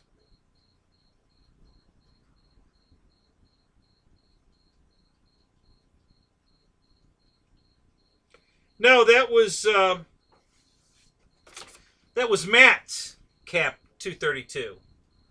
Matt was parked right next to me. Yeah, that didn't get damaged, right, Matt? I don't think it got damaged. But yeah, that was Matt's. He was parked right next to us. The canopy that hit mine and took mine into the tent hit their canopy. Well, it kind of damaged their canopy, but they also had an awning. I forget what Matt called it, tarp, and it ripped their tarp, and then I think it was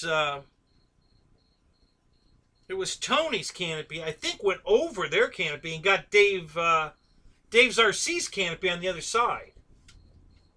I think, if that's what I remember happened. I think mine was staked down. It couldn't go anywhere. It just, you know, I mean, it hit my tent with Tony's, but Matt's dad put a 3-foot long piece of rebar in the ground and tied my tent to it, so it never moved as far as going anywhere. It just collapsed on top of all my airplanes. When Tony's hit mine, it collapsed mine on top of the planes, and then rolled into the tent, which took the tent down on top of the planes, and then Tony's went over their awning or their tarp and hit Dave RC's canopy and took it down. So, yeah, it was quite the mess.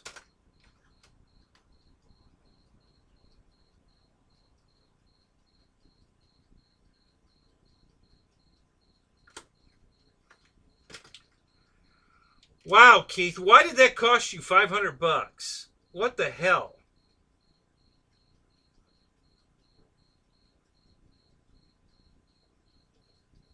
Yeah, that's it, GB. It's code. That's exactly right. That was code.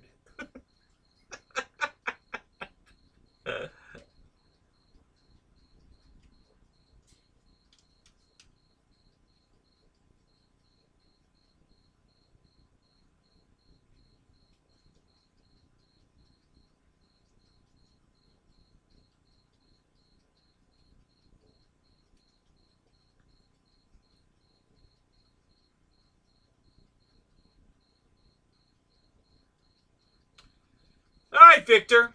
We'll stop back in when you get back. We'll probably still be here.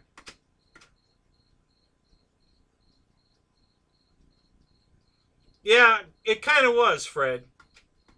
You know, it really kind of was. That's kind of what it looked like.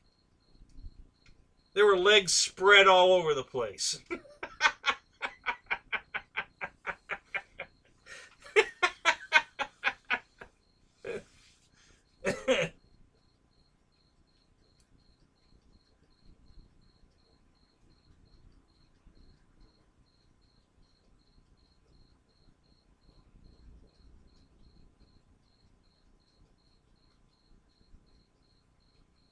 Yeah, it wouldn't hold. You can't patch a sidewall. The tire flexes too much. The patch will come off. It would have been a temporary fix that wouldn't have lasted.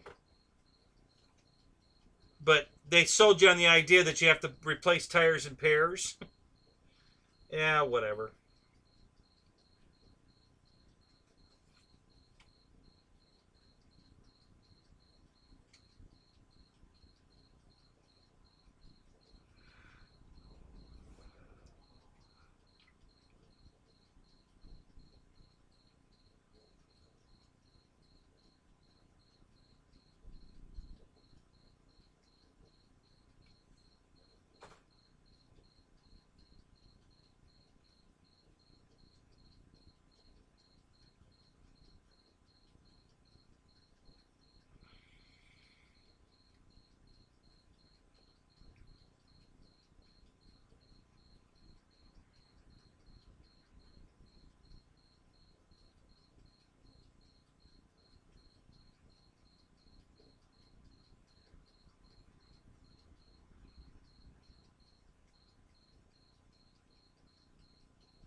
Oh my god.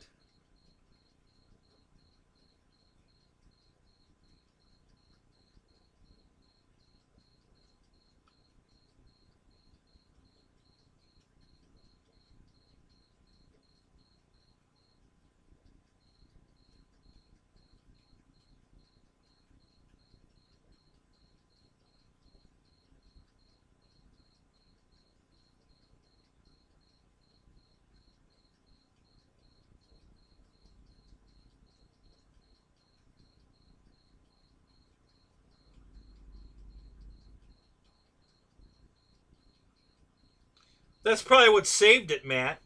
The wind blew it out of danger, blew it away out of the danger zone. That's probably exactly what saved it. There were a lot of airplanes moving. I'm telling you, it was scary.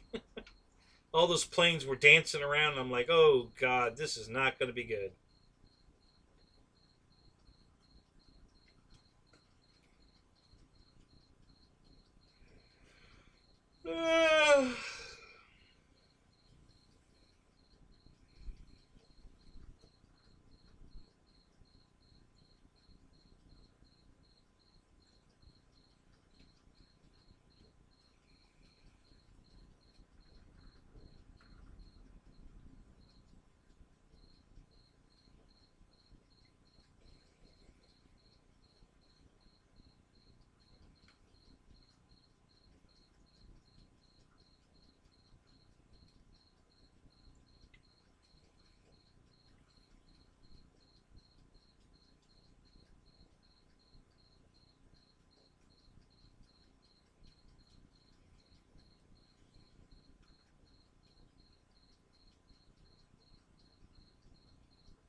that's how you pronounce it. Oh, good. Okay, now I got it.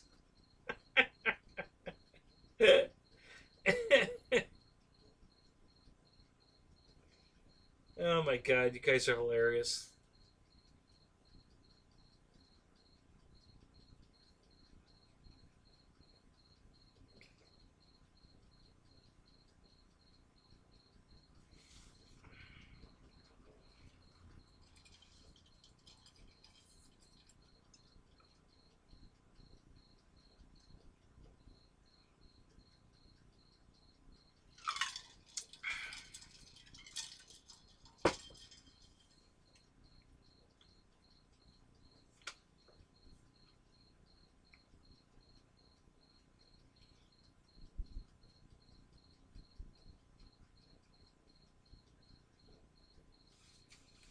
Oh, that sucks, Fred.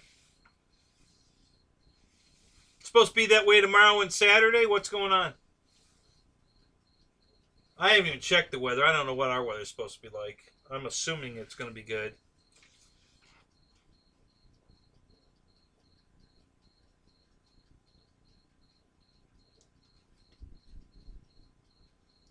Let me take a look.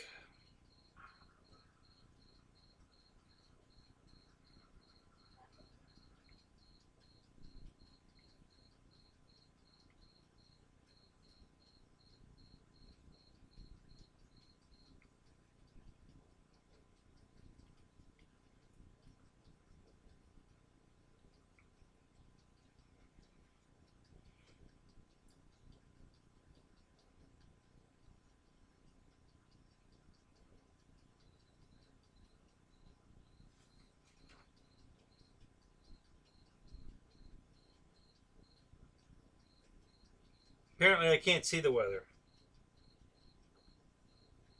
Not working.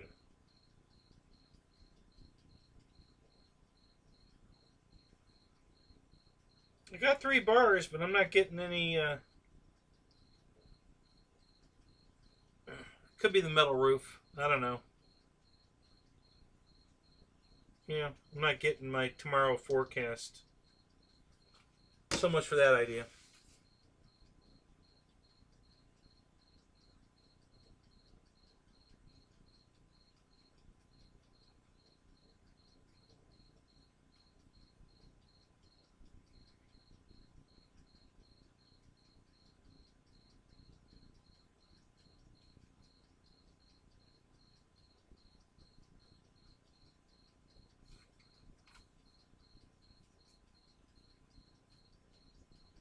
Alright guys, I gotta go put some batteries on charge, so I'll be back in a couple of minutes. I just need to get those started. So let me go do that. I'll be right back.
Alright guys, 8 batteries on charge. I'm not going to have much time with my brother tomorrow for charging batteries. He's only going to hang out for a couple hours. They'll get me a good start, and then he'll just want to go. So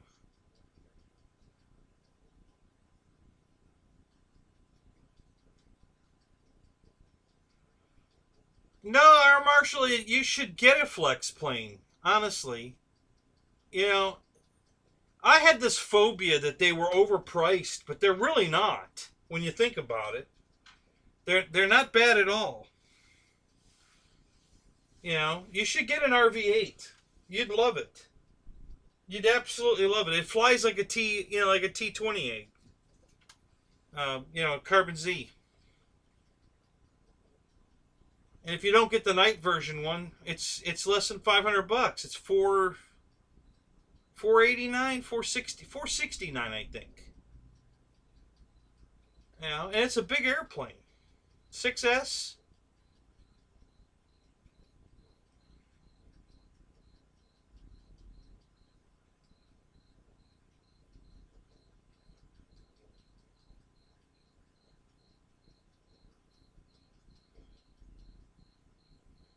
Hey, Tug, thanks, man.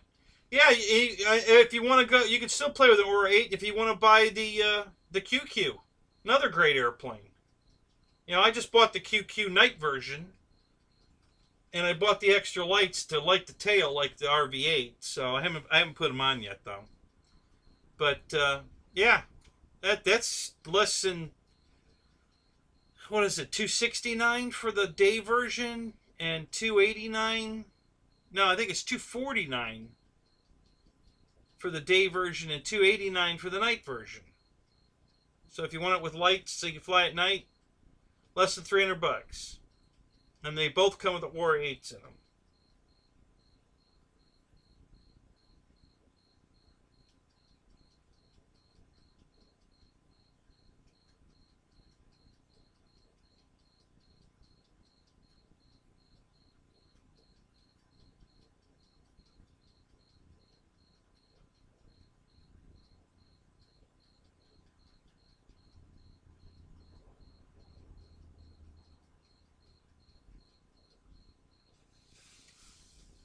So yeah, I used to think, and I don't know why I thought that. I just had this phobia that flex planes are just expensive, but they're really not. They're very reasonably priced when you compare them to what else is available. So yeah, you should get one, Dave, for sure. Mamba's also a great choice if you want to buy a plane. Get the Mamba.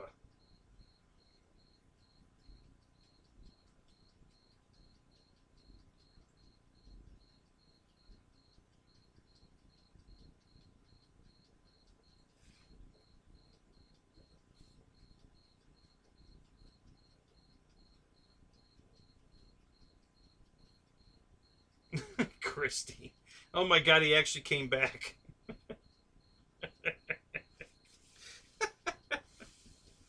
I love you too. Missed you. I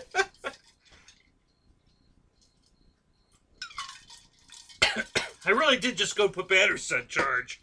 I didn't even stop to pee. The trailer, I had to plug the trailer in so I could get lights and power to the chargers, and I loaded up 8 batteries to charge and came back. There's Dana.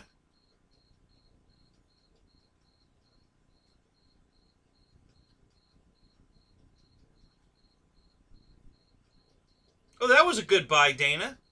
Hey, your desert camo Spitfire's on sale at Hobby King. $35 off.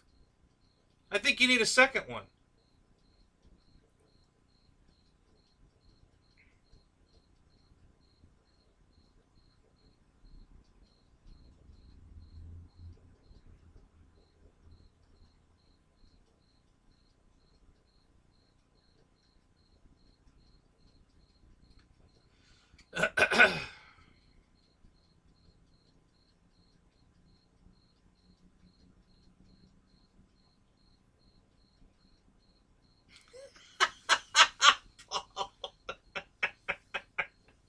Yeah, you're probably right.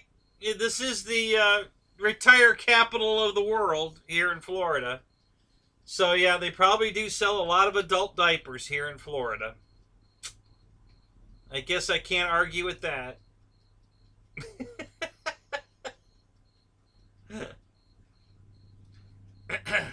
Way to keep the conversation on track.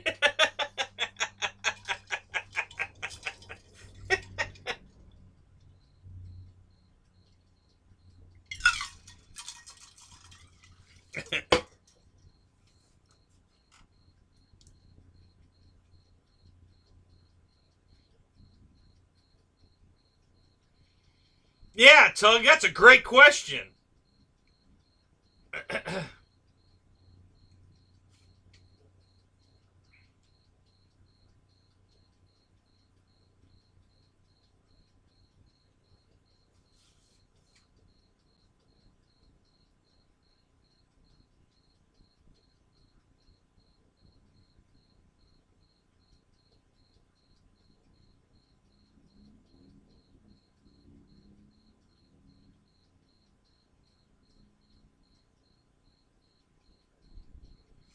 Yeah, that's our only downfall. We have to pay taxes and ship. Well, again, we have that deal. I only have to pay taxes and shipping on parts. If I buy an airplane, Lewis goes and gets it for me, so I don't pay tax or shipping on it if it's a whole plane. But like this wing I bought, I had to pay tax and shipping on it. So the $75 wing ended up costing me $98 with tax and shipping. So it is what it is. He won't go down there for a part. He'll only go down there for a plane. So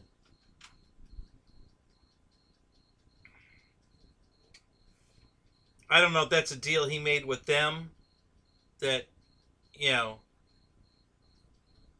only gets discounts if it's for a whole plane, not for parts, or what. I don't know. Whatever the deal is he has with them. It still works out pretty good for us. You get a brand new, QQ or RV8 or a Mamba or whatever, and he gets it, he puts it together for you, he brings it to the field, he'll program it, he'll even test fly it if you want him to, and he does it for just the sticker price, whatever it says on the website. You don't pay any tax, you don't pay any shipping. So it's a great deal for us. It really is. So Lewis really hooks us up.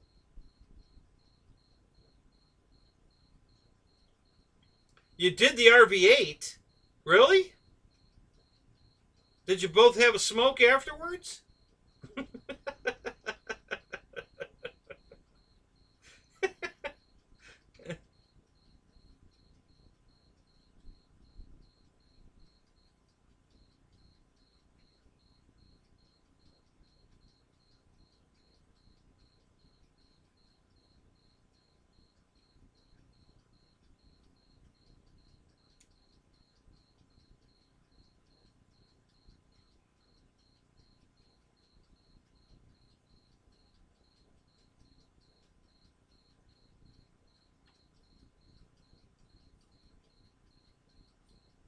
Oh, you dig the RV8. that changes everything, Marshall.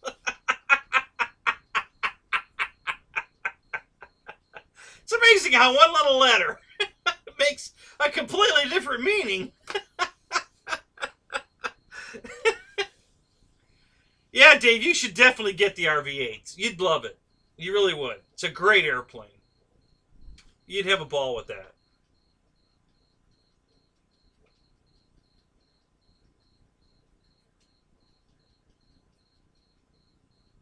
Oh, absolutely. I there's no reason not to get the night version. I mean, it's just for the few extra dollars compared to the whole plane, and have the ability to fly day or night is just awesome.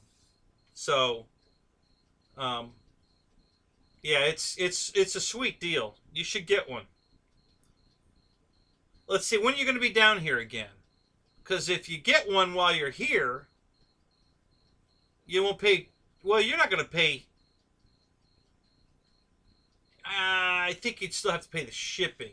I don't think you pay tax if you buy it from your house, but I think they're still going to charge you the shipping. So you'd save the shipping if you bought it while you were here.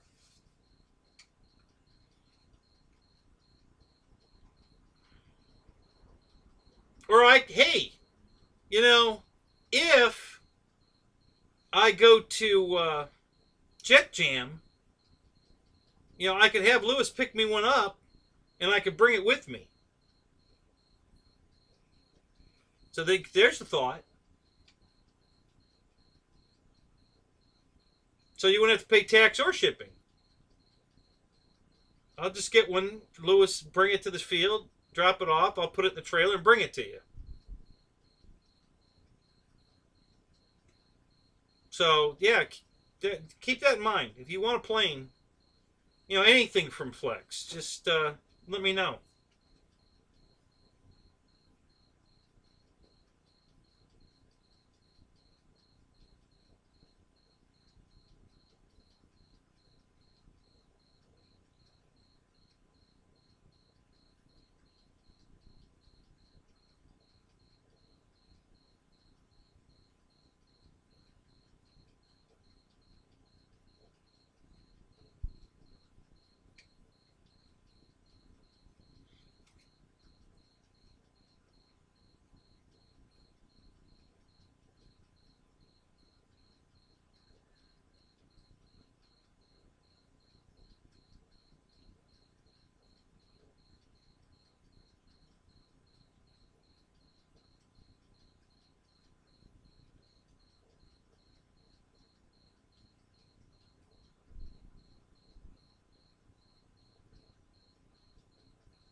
Is that what you're trying to get it to do, man? A knife edge spin?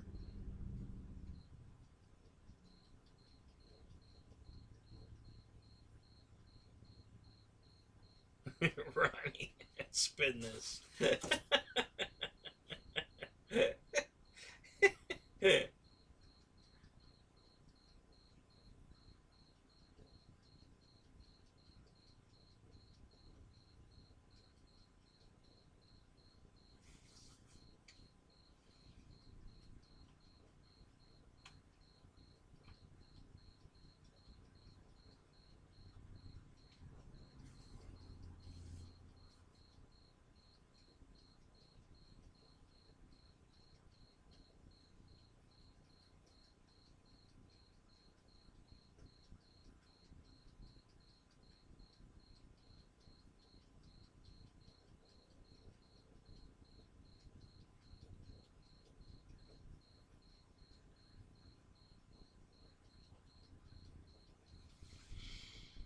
Do you have the rates set where you know your elevator goes like, you know, almost totally vertical? Because I think that's what you need to do the knife edge spin. I think. I'm no expert, but that would be my guess.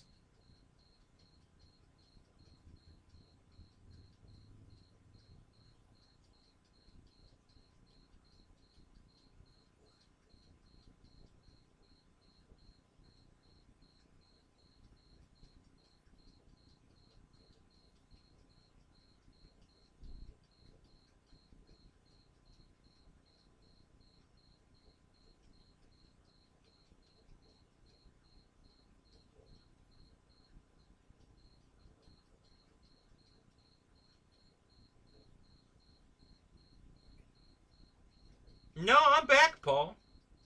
I'm here. I didn't fall in. I know I'm short, you know, but look over the tail and you'll see me. I'm here.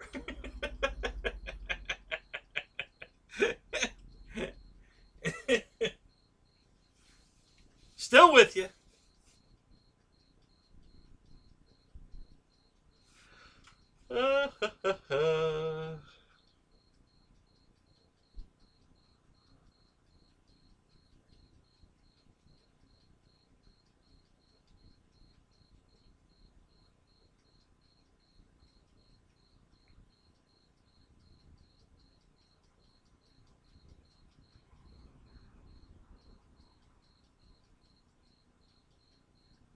Yeah, I'm surprised. Bobby says his plane's not set up for Crow, and that surprises me. Because it should have come with that already programmed into his RV8. Lewis was screwing with mine when he first did it, and he left the Crow in and the high rates in. He put the low rates on too, but he turned the gyro off in low rate. He turned the aura off, and I didn't want him to do that. So when I reprogrammed it for my receiver for the Free Sky, I put it back in. Boy, that's a simple program to use. I don't know if you've farted with that at all, but that Flex Tuner software for setting up your plane, and then you set all the parameters you want, and then you just save the file to the aura, and man, that works slick.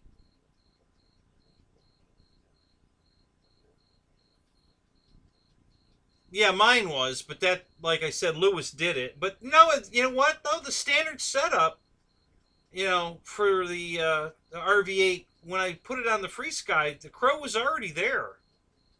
I didn't have to check that box; it was already checked. So, and I downloaded a fresh. I'd never programmed anything from Flex before, so, I downloaded the programmer first. And then I went and got the RV8 file and put it in and opened it up, and the Crow was already checked. So I assume it came that way. Do you have yours on a 2-position or 3-position switch?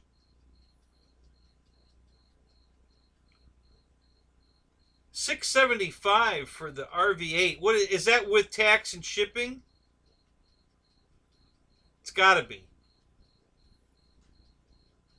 Man, unless they had a huge price increase, because that's way more than I paid for mine.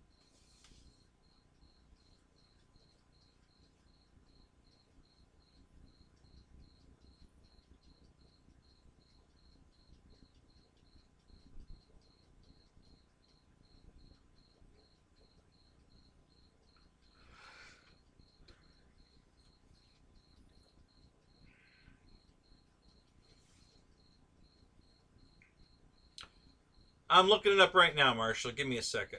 Let me see what it says. Because that doesn't sound right.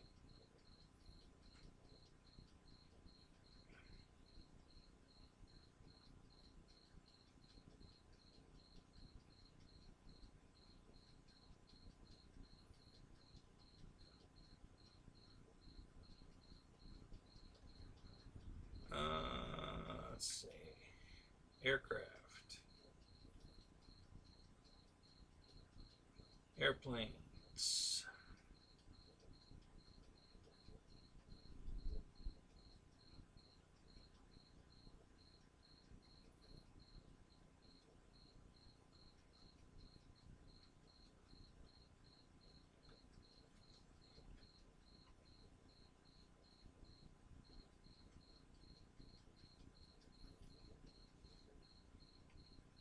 RV8.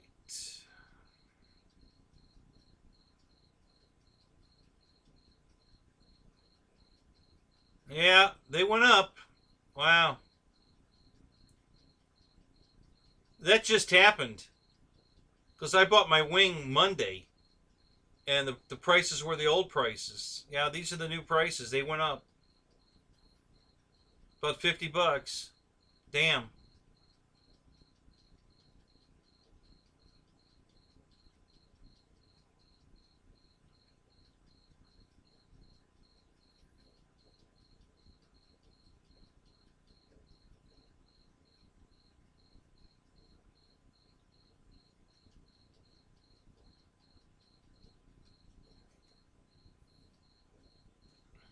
So yeah, it'll if I get it for you, Dave, it'll be $600.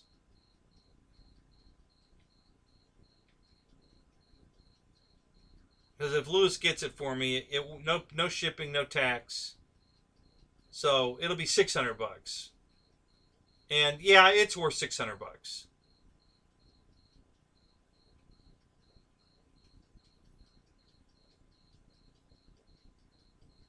Yeah, but the share ocean freight charge is what, $2.80 or something? Listen, they could charge you a lot more. That's pretty reasonable considering, what they have to pay on a boat to get it here. If they split, $2 on every airplane, everybody just pays a little bit, and it saves them the shipping of, so that's not bad. I didn't mind that. I understood that charge, and I didn't really mind it.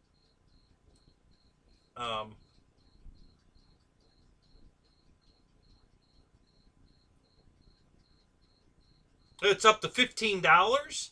Oh crap! It was only $2.80 when I bought my plane. The QQ. Let me go look at that. Hold on a minute. Let me see what that says now. Because I just bought the QQ last week. Let me see what it says for that.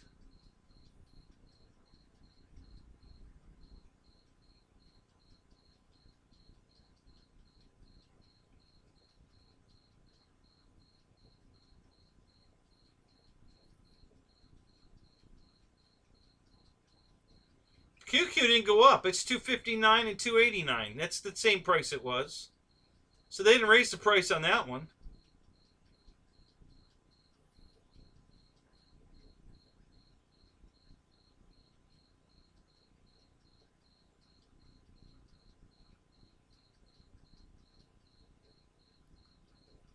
All right, so let's see.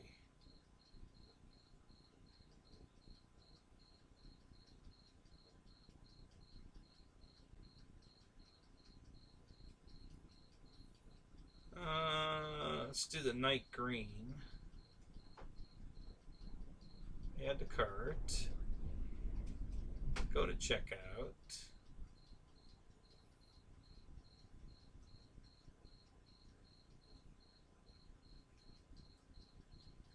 View cart.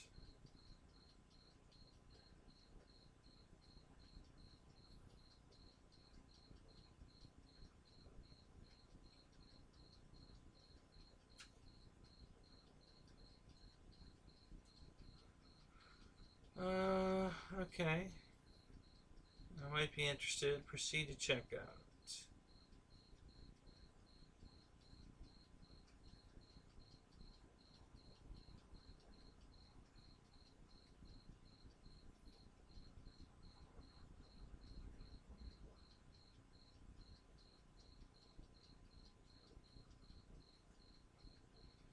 Yeah. So the ocean freight went up to $8. It was only $2.89 or something a week ago. It's up to $8 now. So yeah, that's because that damn container ship that got stuck in the Suez Canal. They're charging them $95 million. I think it is some stupid, ridiculous amount to because they got the thing stuck for a week. And it was their pilot that got it stuck.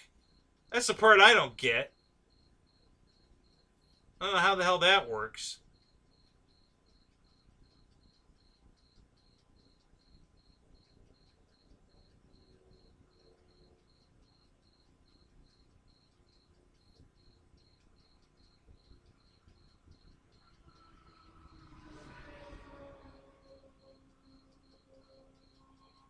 Yeah, the box costs $30.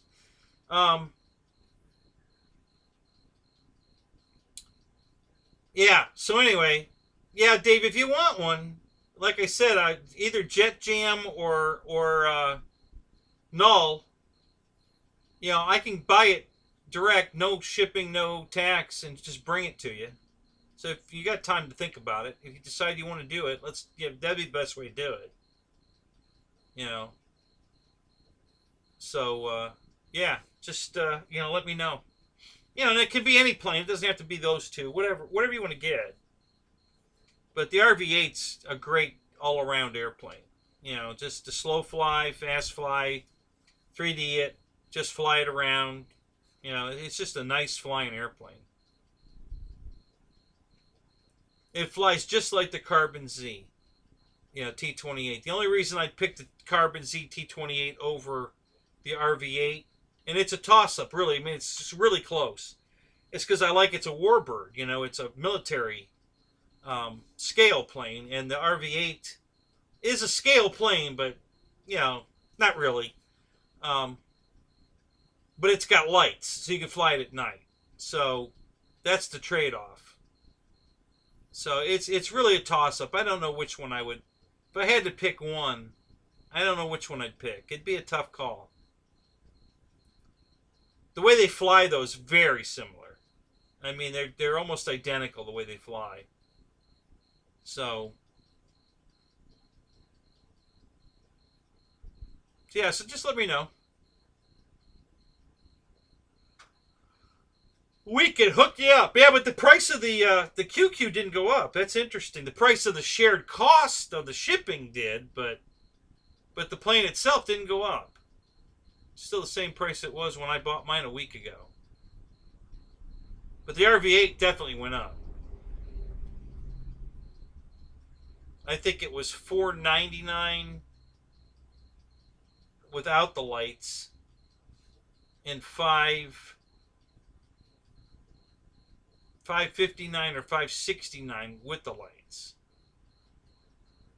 So it looks like it went up $30.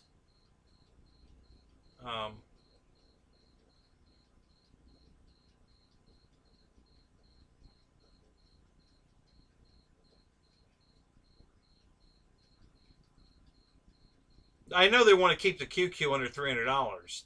That's why they probably didn't raise that one. They're trying to be competitive with everybody else's $399 for a plane with no lights. And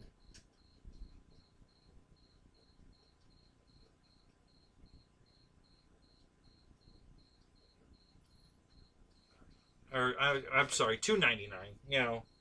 And you can get this for $289 with lights. So yeah, it's a no-brainer to get the QQ over anything else in a small 3D plane like that. That's why I say I had this thing about flex planes being too expensive, but they're really not. Very competitive.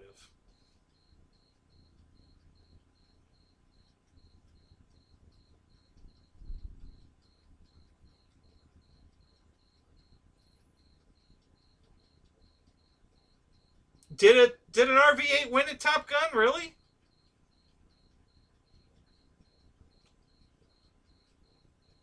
Wow, that's cool.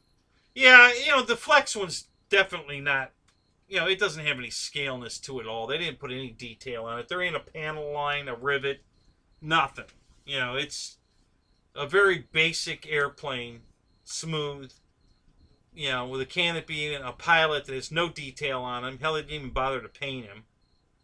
So yeah, that plane would need a lot of, to win any kind of scale contest, it would need a lot of work. But, but if you just want a nice flying airplane that looks good and flies great, and you can fly it at night, it's a great airplane.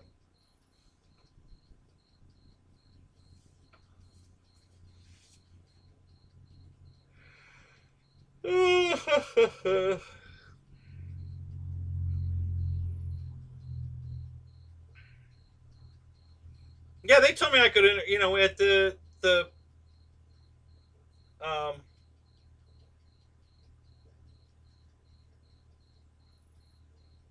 yeah, I guess it was at the Boozer event in November. They told me I could enter the RV-8 in the scale.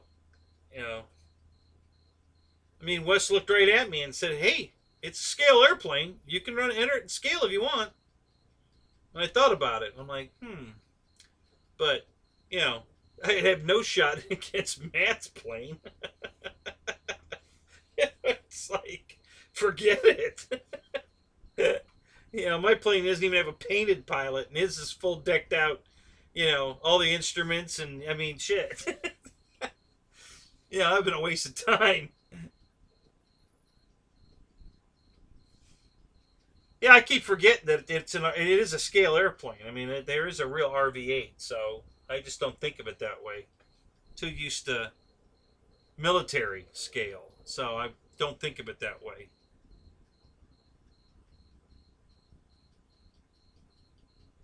Yeah, we both got robbed on that one. That guy that showed up with that ugly ass Cub, uh, but he had pictures and the documentation to show that he copied the real airplane. I was like, oh my god, really? Jesus. John Hill, good morning, sir. How are you? Good to see you, man.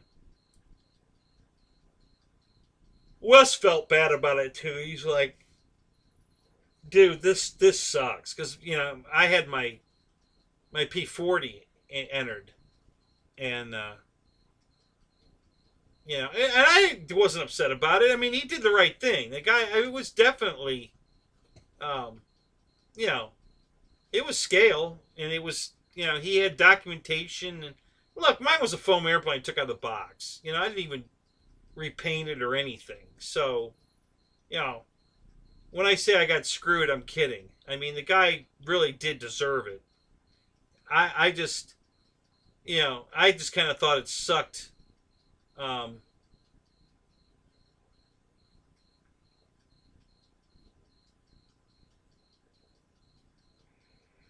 that it wasn't a warbird or anything like that. There was no. I don't think there was any cockpit in it. Detail, like seat and stick and instruments. I don't think it had anything in it. I didn't look that close. So, but he did the right thing. There was no hard feelings. And we agreed. He said, what am I going to do? I said, you're totally right, Wes. I get it. There's nothing you can do. He's got the goods. You got to give it to him. No hard feelings here.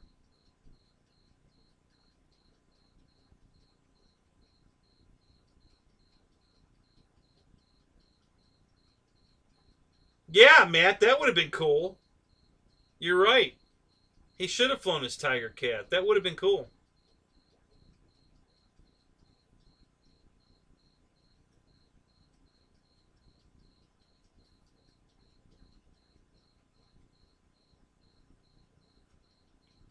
No, I'm not. But didn't Motion already raise all their prices? I know they did on all the foam stuff. Didn't the balsa stuff go up at the same time?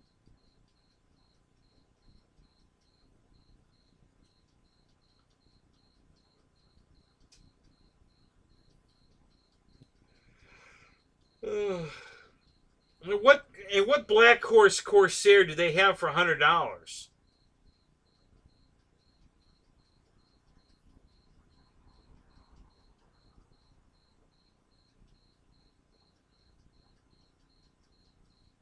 Oh, I'm sorry. It's $1,100. Yeah. Yeah. No, that's way out of my price range anyway. They can raise that price all they want. I'm not buying it even at the old price.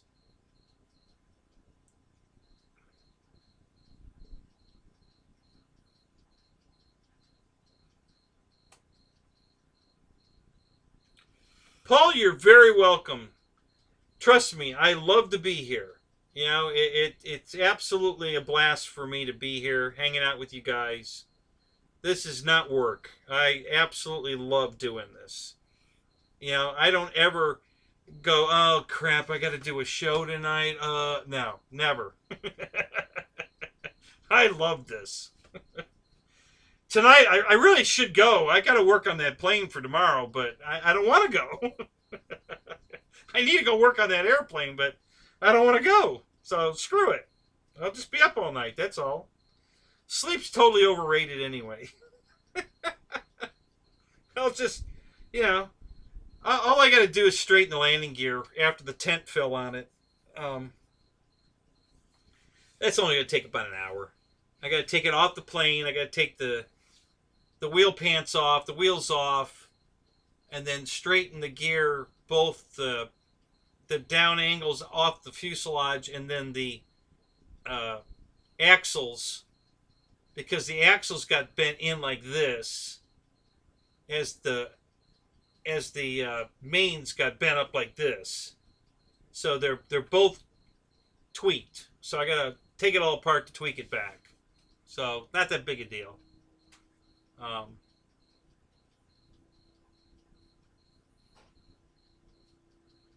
So yeah, no big deal. The wing, the new wing's fine. I don't have to do any more to that before I fly it.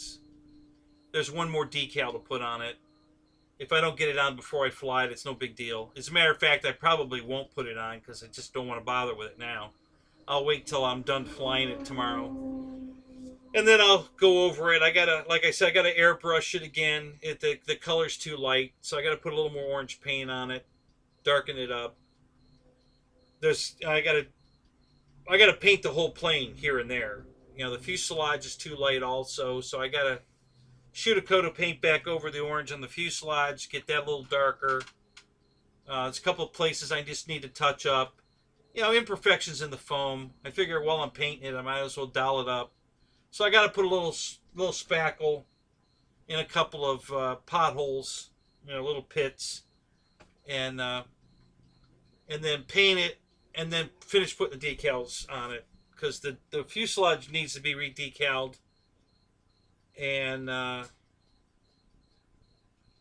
think, and then that last decal on the wing, and I think that's all the decals I need to put on it. There's a couple of decals that aren't on it that I'm thinking about putting on it. You know, like a Flex Innovation decal. It didn't have any on it. And it probably, I don't know. We'll see. I may put them on. I got a couple of Air Marshal decals I could put on it. Might do that. I was saving those for the race plane, but who knows? Just maybe.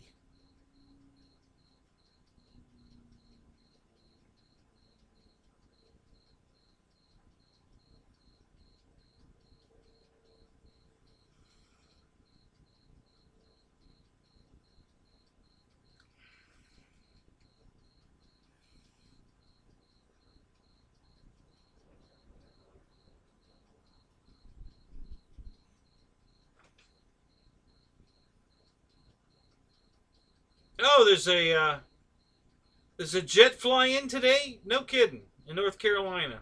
Wow. Well, great, John. Have a good time. Mostly turbines. Do you have a turbine, John?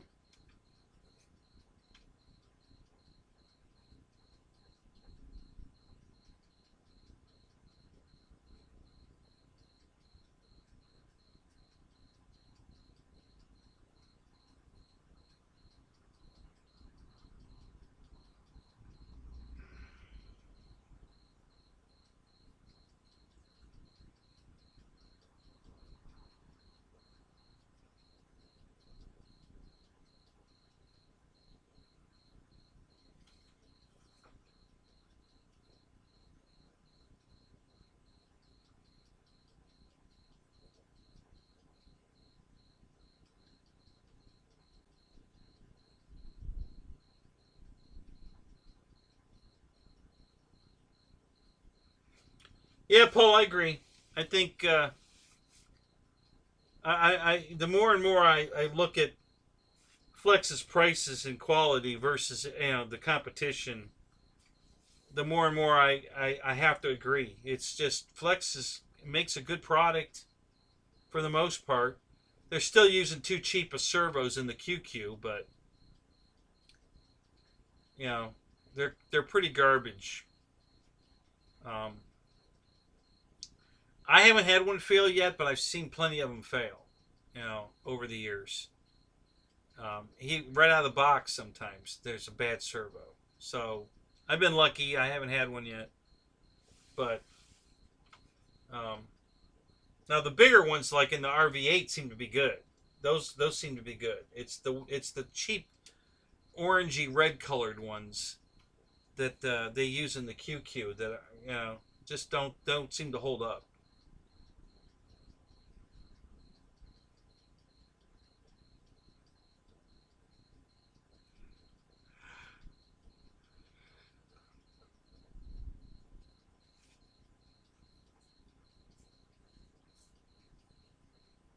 Yeah, that's a good question, Lyndon. John, are you going to stream from the jet event? We can watch? What's up?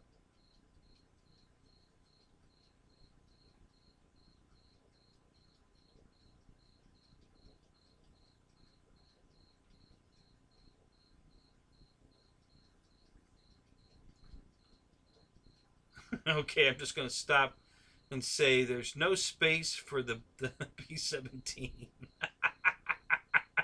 Are you still on Avi King's website looking at planes? You got it bad, Matt. You've got it bad. You're as bad as I am.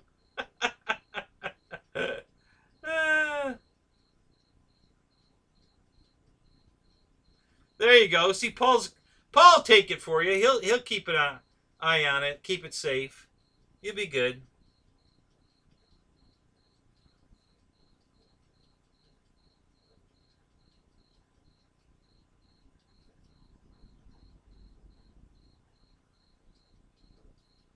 Wow, John, that sounds pretty cool. Yeah, I gotta admit, it's kind of fun to watch guys flying $30,000 jets. You know, Jesus, guys are crazy.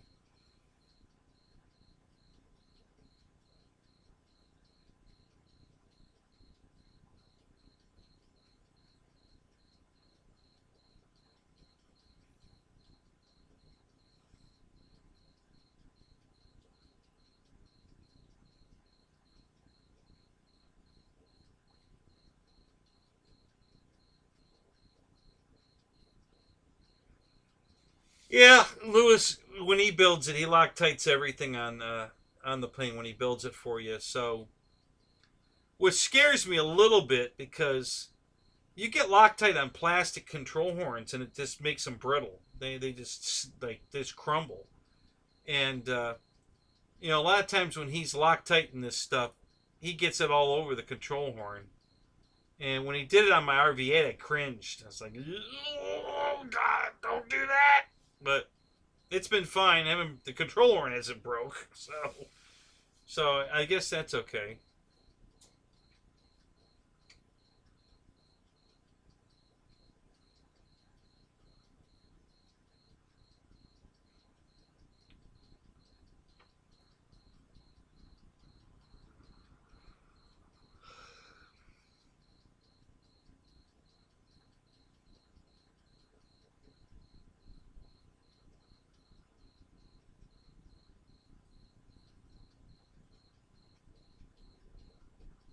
No, I think yeah,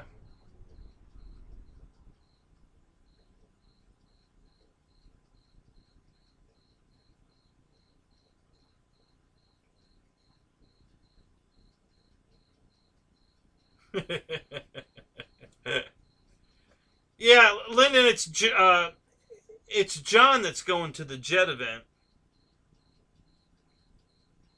I don't. John, have you got a camera? Can you do any video?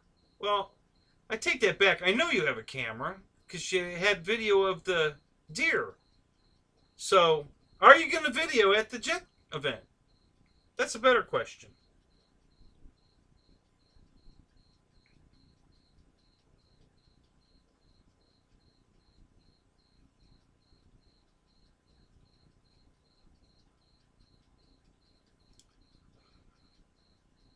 Inquiring minds want to know.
You know, I don't know, Dave, if they are or not.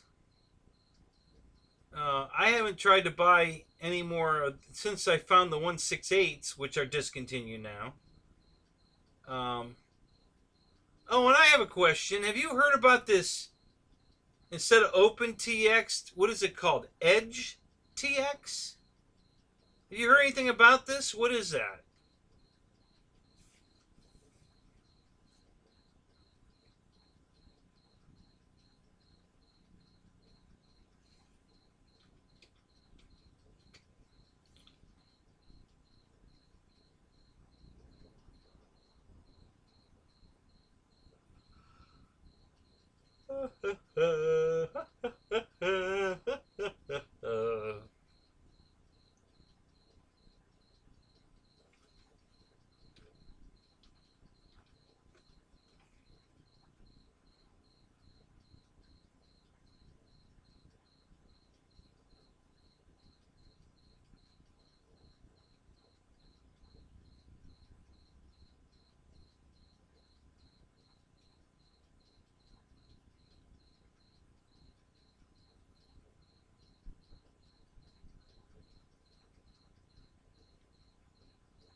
Hmm.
Yeah, that's true, Dave.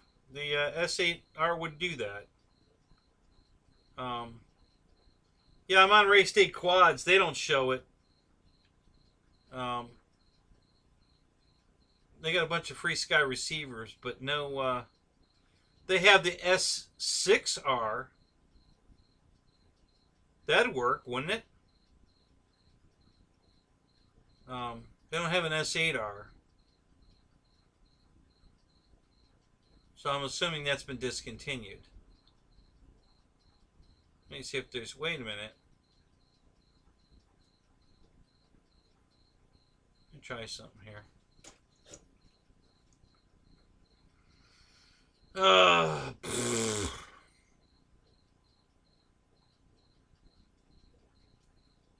right, that's my bad.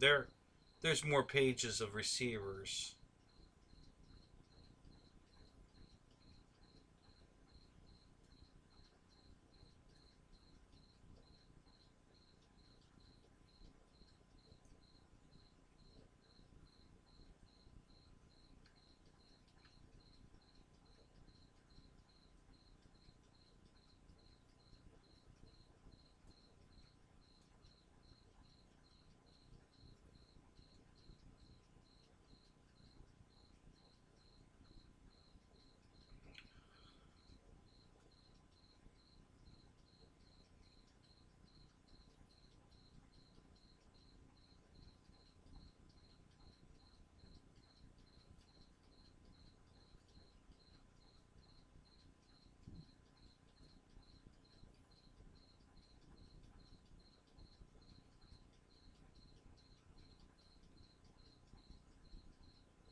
God, I wish I could put more on each page.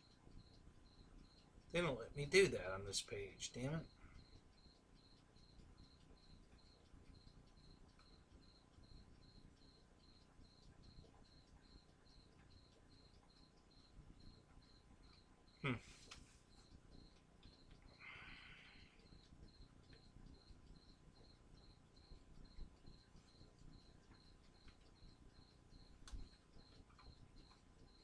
Crap. I'm back to this again.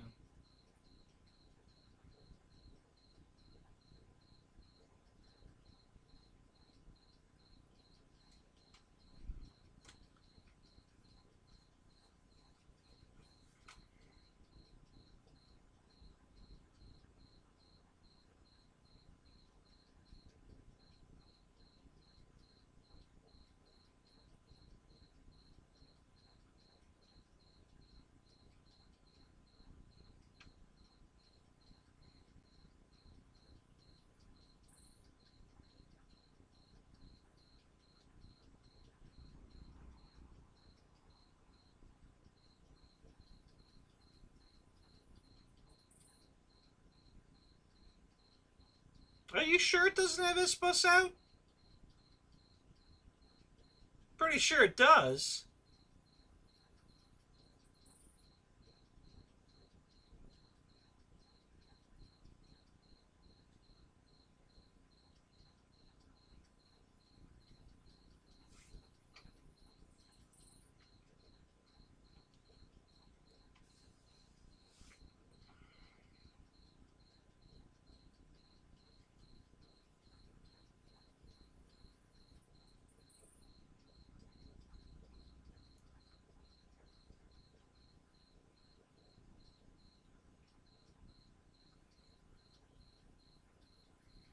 I think you just plug it into channel 1, Dave. I don't think it, like the Radio Master has a separate port. I think you just plug it into port number, channel 1, and it knows to send it, it detects what you're plugged into. I'm pretty sure. I'm trying to remember what my X8R looks like. If it had a separate... And I just put the damn thing in the 182.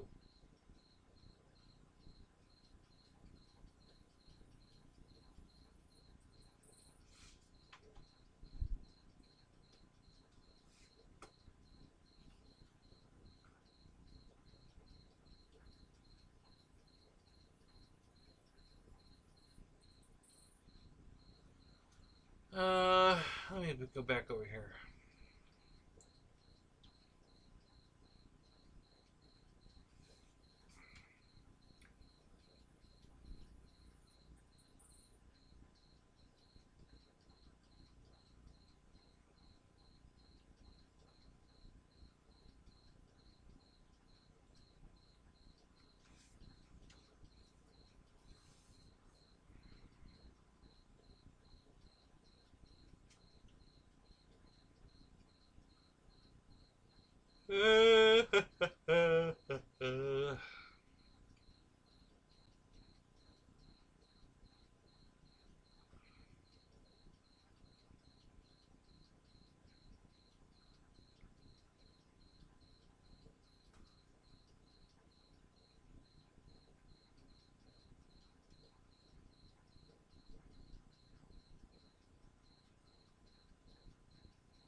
Hmm.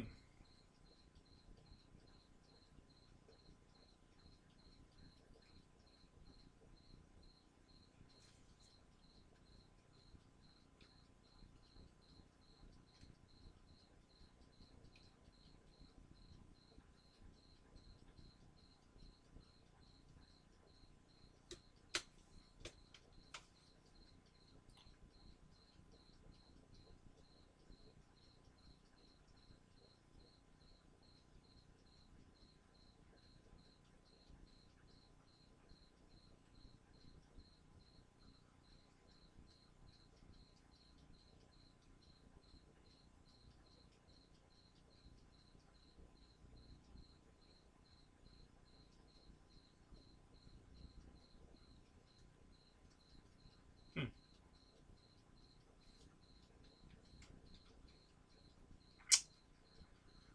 Uh,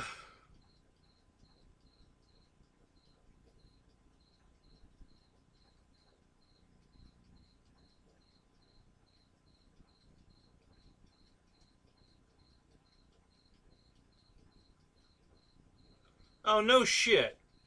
So the jumper one is still axe. Oh man, that's fucking horse shit.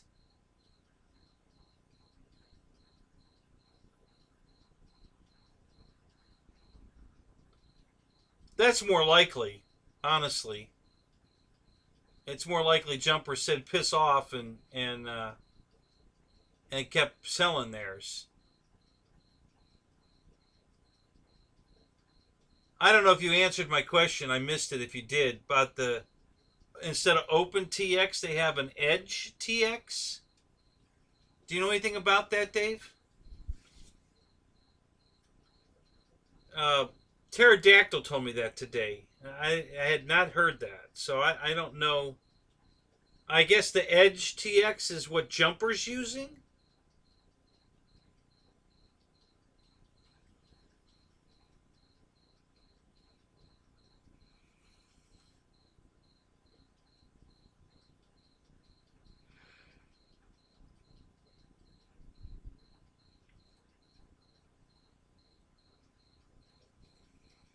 Okay, so you have heard of it, but you haven't seen it either. Okay, all right. I'll have to do some more research on that. I don't know anything about it. I until today I had never even heard of it.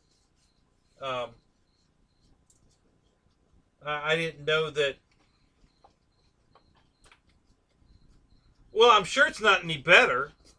You know, I don't think it's possible, but um,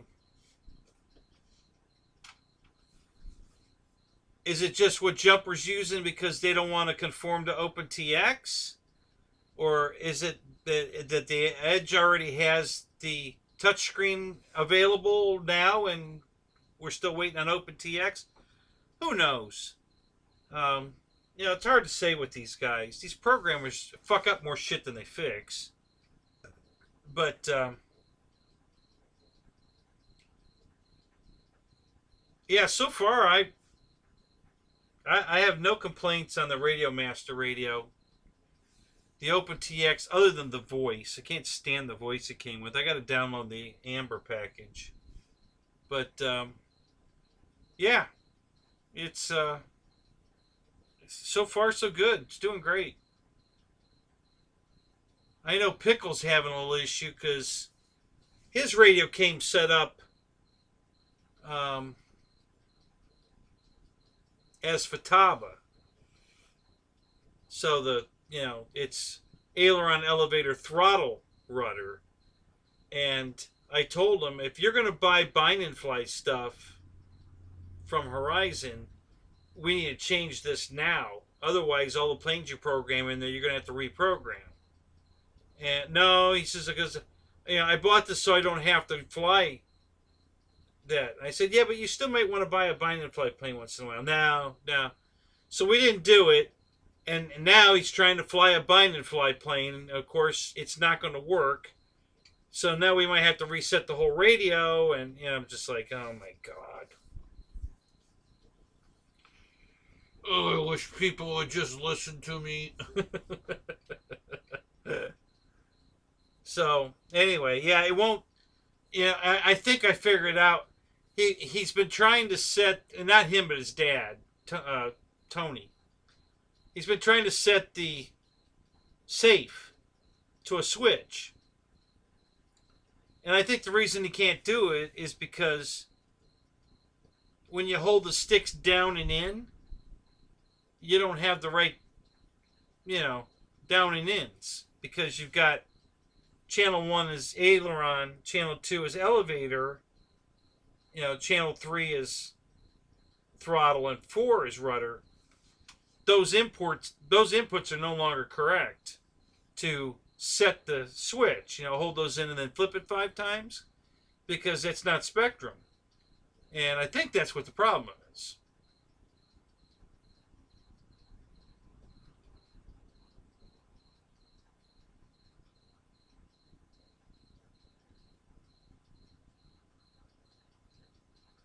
Right, that's what I told him, about the.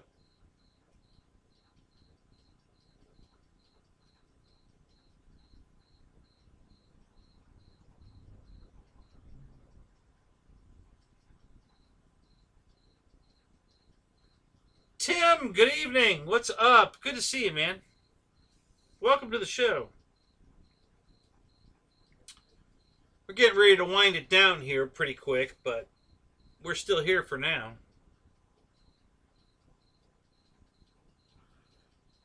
I'm starting to get a little loopy. I should go get another drink. Let's get some caffeine in me.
Yeah, Paul, you were talking about that earlier. Yeah, there's no cure for foam disease.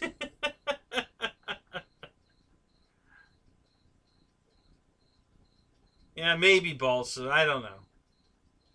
Can't we just call that the same disease? Balsa and maybe it's RC airplane disease instead of what it's made of, but just what it is. Maybe that's the answer.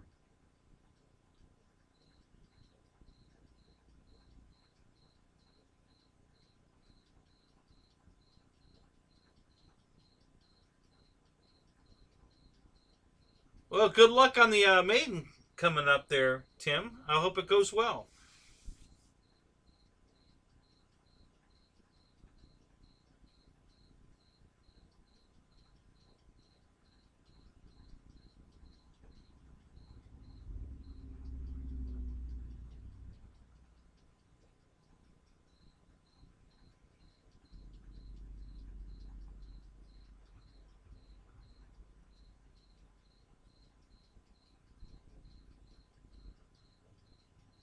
Wow.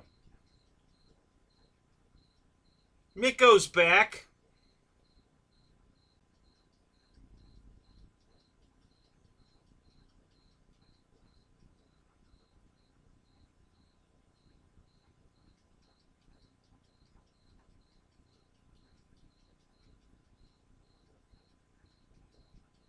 Yeah, I've uh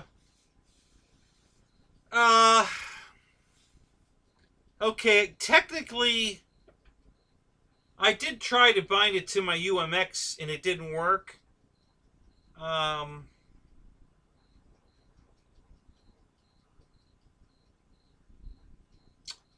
I can't remember if I've got it on the QQ or not. I don't think it worked, but Pickles worked as far as binding. But he's got newer firmware than I have. But it was all fucked up because the radio was defaulted to Futaba. So everything was, the sticks were all in the wrong position. Everything was wrong because the aura is set up for its, it was for the aura spectrum on aura. And so the aura was set up for spectrum. So it's getting the wrong commands, the wrong everything. And I had to really fuck with it to get it to, I had to set everything wrong to get it right. In other words, what it says it's doing is not what it's really doing. But I got it to where you give it left stick and everything was working right. I don't think the stabilization is turned on though on his aura, and we haven't reprogrammed it yet. So it didn't affect that. There's no stabilization to deal with. Just the sticks input output, and I got it so that everything was doing what it's supposed to be doing when you do it, but it's all wrong. Now I think that's because two things. One, the aura is set up for spectrum, his radio set up for Futaba, and even though the signal it's talking to it, they're not speaking the same language, so I had to interpret.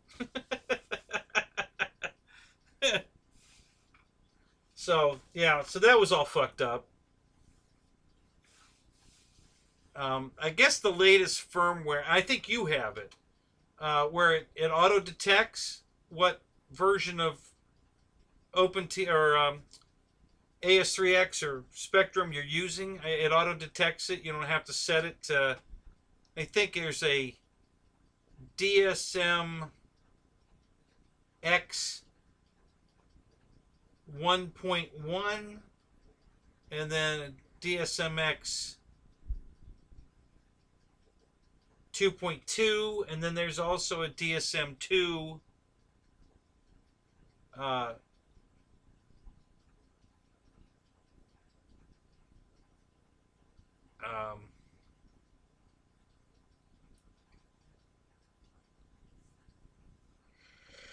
1.1 and 2.2. Yeah, that's what it was. Yeah, so I'm not sure. But yeah, I couldn't get it to bind to my UMX, and I might be picking the wrong. I might be picking the wrong protocol. I kept moving around trying different things, but I may be using the wrong thing. I don't have that new auto detect one. So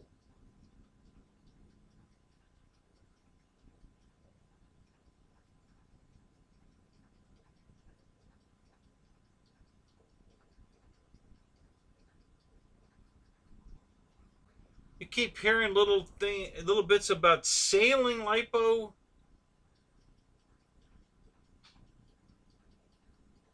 Sailing as in, sailboats? Lipos? Is that what you're saying? I haven't heard anything about that.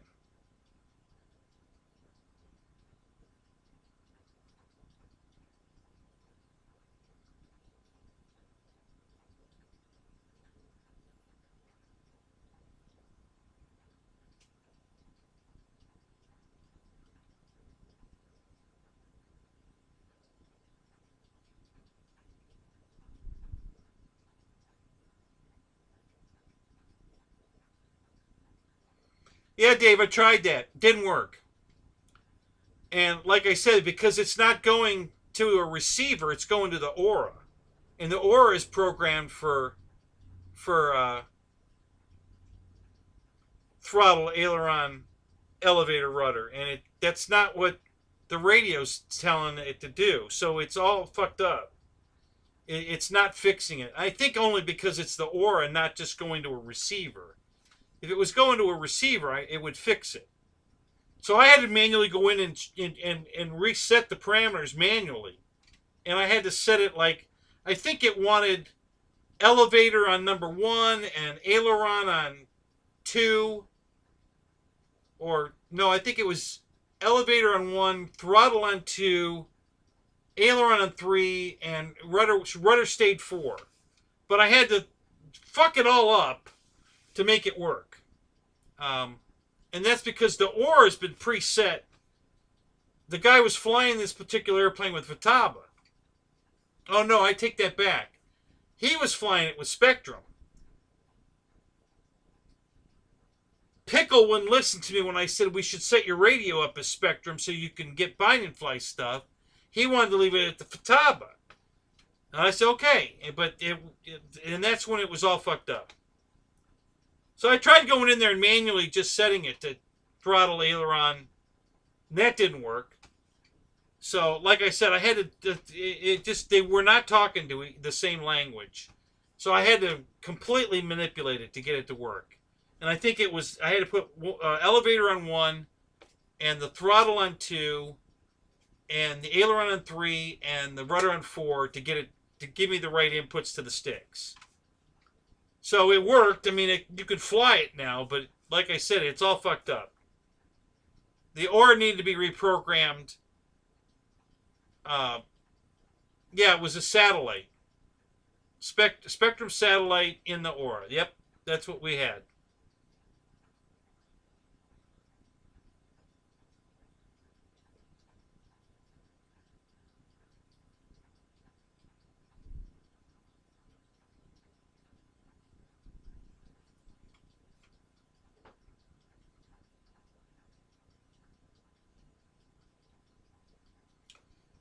Well, I don't know what to tell you other than it wasn't working on his, to get, because he brought me a QQ with a satellite, a Spectrum satellite in it, and we tried to hook up,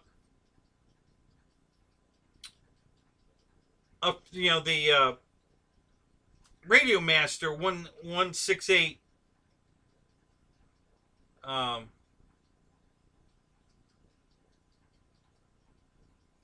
receiver to it, and it was doing the same thing. It was all fucked up. So I said, screw this, let's just put the Spectrum satellite back in it. So I put the Spectrum satellite in it, and it still wouldn't do it right.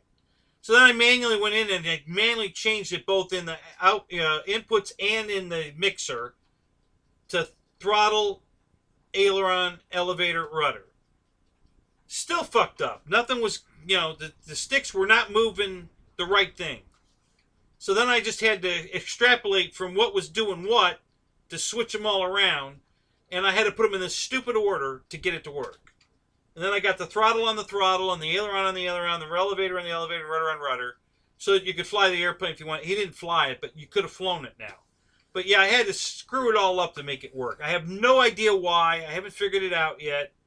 It's all new to me too. This multi-protocol module, and especially with working with the aura. And all my radio stuff works perfect. I set all my receivers up, and everything worked fine and perfect, and I haven't had a problem. Although I've only tried to do one Spectrum plane, and it was a UMX.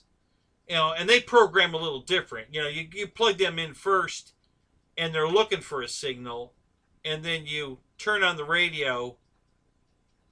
And I think possibly the problem is one of two things. One, I might not have left it on long enough. It might have needed to sit there a while, because that's what happened with his. And the other thing is that when you press the bind button on the Radio Master, it only binds for like 2 seconds, 2-3 seconds. The Free Sky radio stay in bind until you take it out of bind. It just keeps beeping, binding until you take it out of bind. but the radio master goes out of bind automatically. After 2 seconds, you get 2 chirps and that's it, and it automatically shuts off. So.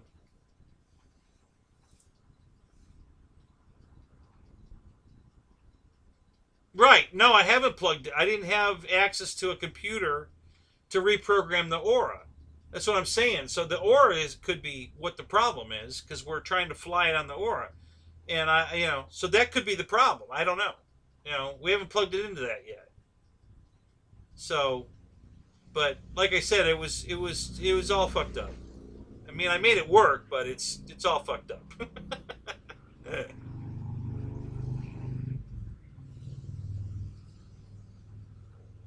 Yeah, I think it needs to be reprogrammed. The aura needs to be set, and you know, because the default, well, I guess it's different, but my radios from the beginning 7 years ago all came as the default as Spectrum layout, not Futaba. Yours said yours came Futaba. My radio master came set up as Spectrum. Of course, I bought mine used. Maybe he had already switched it. Who knows? But my Free Skies both came set up Spectrum as the default, and so did the Tyrannus Lite that I bought used came up. It came also Spectrum. And then the Radio Master came Spectrum. So everything I've gotten so far has been pre-defaulted to Spectrum, layout. And so far that's worked great for me, because when I put the module in the bay and then program a radio for Spectrum, it works. I mean, everything's exact. It works just like it's a Spectrum radio. It doesn't know the difference. So I haven't had any issues at all. But, like I said, since Pickle's radio set up as Futaba, and that didn't work, and then when I manually set it to Spectrum, it still didn't work. I assumed the aura just needed to be reflashed with the correct, layout, and we didn't have access to that. So, no Wi-Fi at the field. Do you guys have Wi-Fi at your field?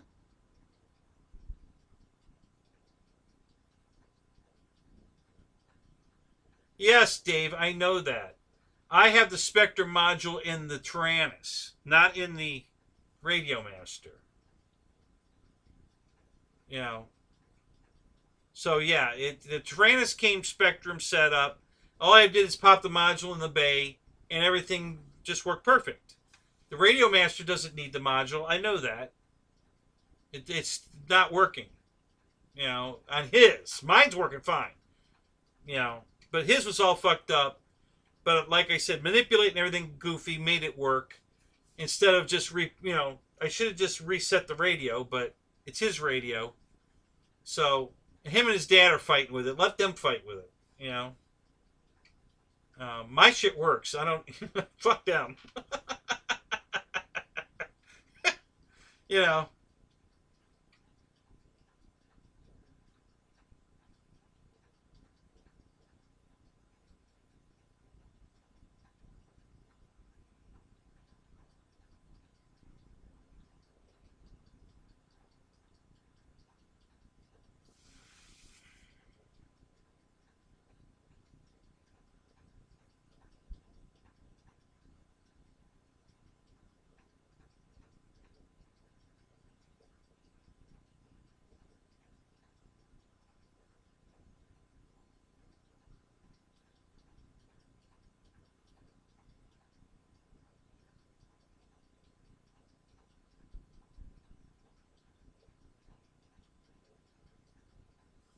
Oh, sweet.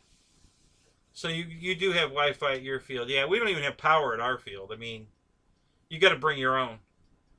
The owner of the field brings a big generator and lets anybody plug into it. So we kind of have power, but no Wi-Fi.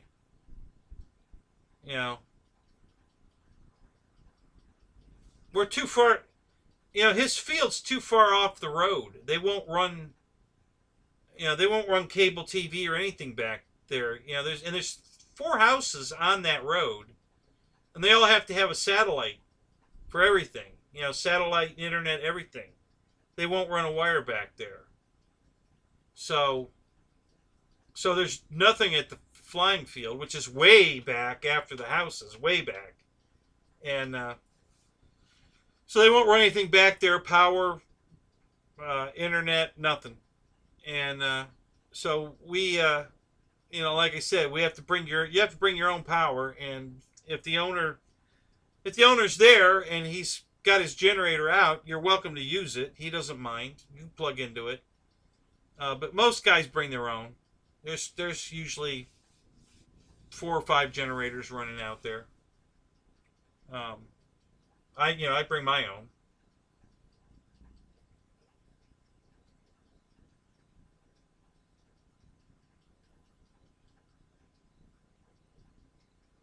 Yeah, there's one guy at the field that's using a solar setup with a couple of batteries on board his trailer, and he uses that to charge his batteries. It seems to be working okay.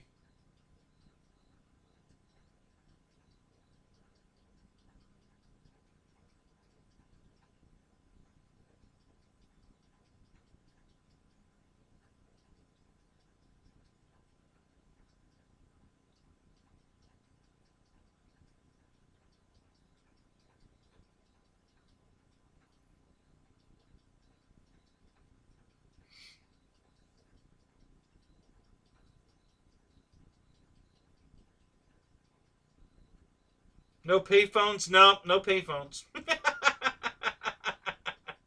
Man, I haven't seen a payphone in forever. I did run across one day and I couldn't believe it. I said, "Oh my God, is that a payphone?"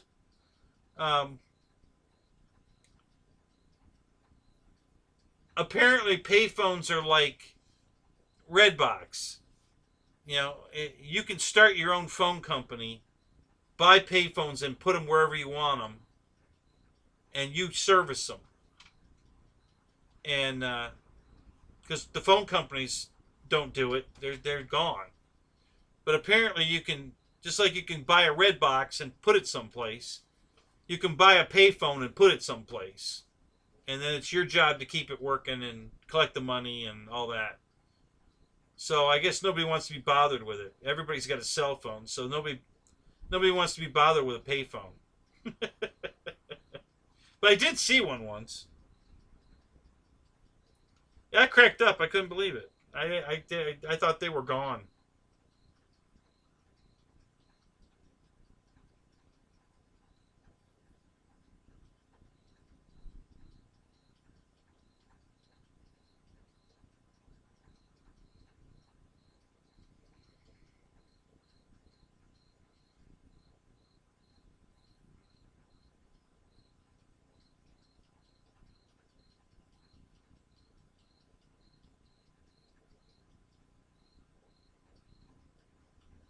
Yeah, my field's powered by lightning.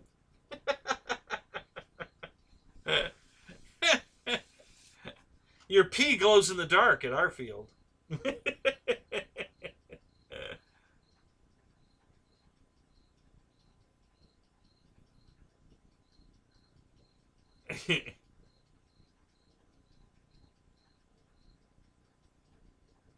Yeah, it's big until you find the trees. Listen, our field's huge and they still find the trees. I don't know how, but I mean, there's 40 acres out in front of us, right? 40 acres, no trees, not a tree anywhere. On the border, way the fuck out there, right? Where do they fly? Behind us over here where the trees are. You know, there's trees back here where we park under, you know, in the pit area. They're flying back here. So why the fuck don't you fly out there? There's 40 acres out there. Go fly out there. What are you doing back here? Every day, somebody's in one of these trees. Every day.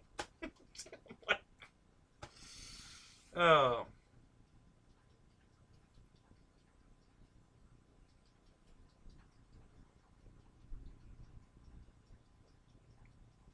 Yeah, Dana, I used to just pre-charge all my batteries, but now since I got hit by lightning, I don't have to pre-charge anymore. You know, I can just, like ET, just, all I gotta do is touch it.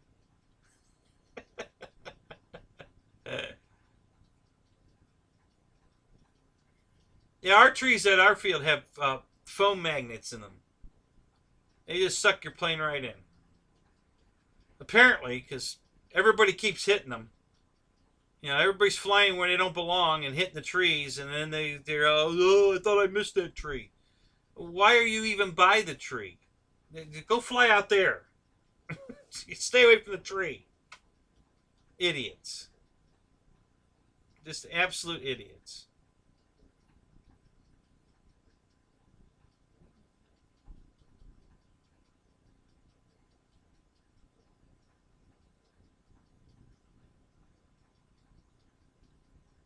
I even give them a hint. I say, listen, make sure you can always see daylight between your plane and the tree. Because if you can see daylight between your plane and the tree, you can't hit the tree. So just make sure you can see daylight. Doesn't matter how much. Just make sure that there's daylight between your plane and the tree, and you can't hit it. Doesn't help. They still hit the tree.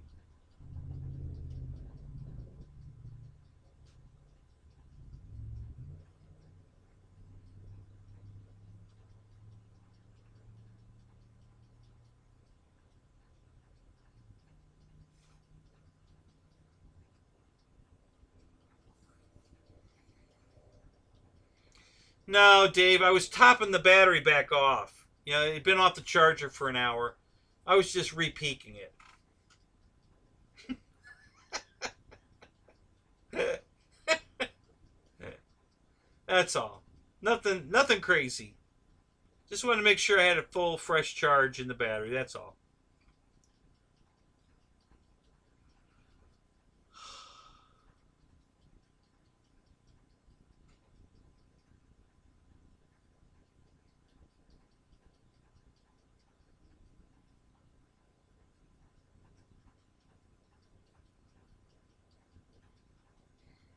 Um, yeah, that's a good question. Well, I don't listen. I can't charge 10 at a time in my mouth. So I have backup chargers, and one of the backups died. My smart charger, my $150 S2100 smart charger took a dive. Almost to the day, 1 year to the day. I bought it on the 18th. It quit on the 15th. So 3 days before it was exactly 1 year old, it took a shit.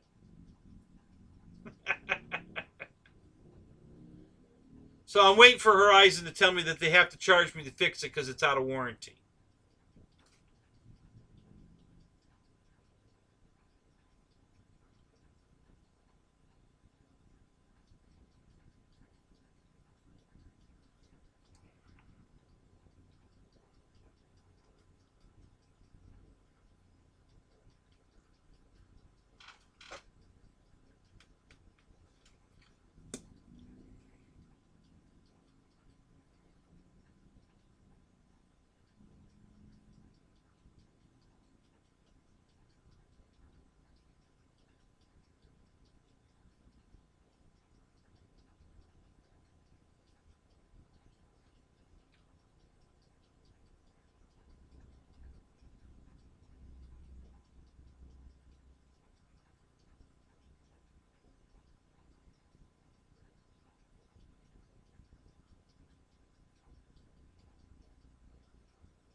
So I sent the bad F7F back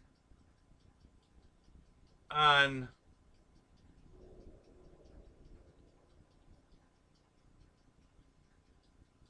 I think it was the 18th.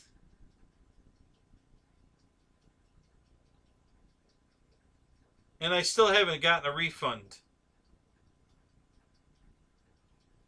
So It's been 10 days, so I'm getting a little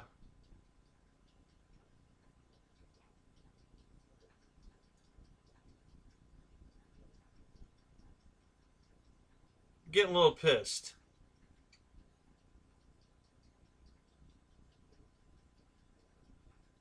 Oh yeah, absolutely, Paul. Yeah, that got plenty of room for UMX stuff. That's easy. Yeah, no problem there. Now, when the garage goes up, I'll have to cut more trees down because the garage is going to be 15 feet tall in the middle. The walls are 12 and the peak is 15. So it's really going to dampen my, it's a big ass building. It's going to screw up my UMX flying area. Because down over here and over there, it's a little tighter. So, I can fly the Blair Witch because I can just pivot it. It doesn't have to actually fly. I can just fly it down, stop it, pivot it around, and come back. But the airplane has to bank and turn, and it's a little tight for that. So I just need to cut down a few more trees. The property's got plenty of room. I just got to get rid of trees. No, I don't know that they received it. I haven't checked that yet. I'm assuming they did. They gave me a code for the shipping label and everything, so it's not like I could have labeled the package wrong. All I had to do was go to FedEx, and they scanned that box code thing off my phone, printed the label, put it on the box, and off it went. So yeah, I got to go on and check that. Like I said, I was too busy this week trying to get that stupid charger off to him. And I don't know if you heard me earlier, but I did what you said to do. I just made another ticket. Since nobody would respond to my emails, nobody would tell me how the hell to get to the old ticket number to get that to print. I just made a new ticket. Tickets are free, right?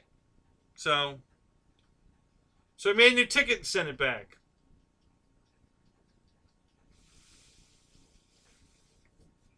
So we'll see how that goes.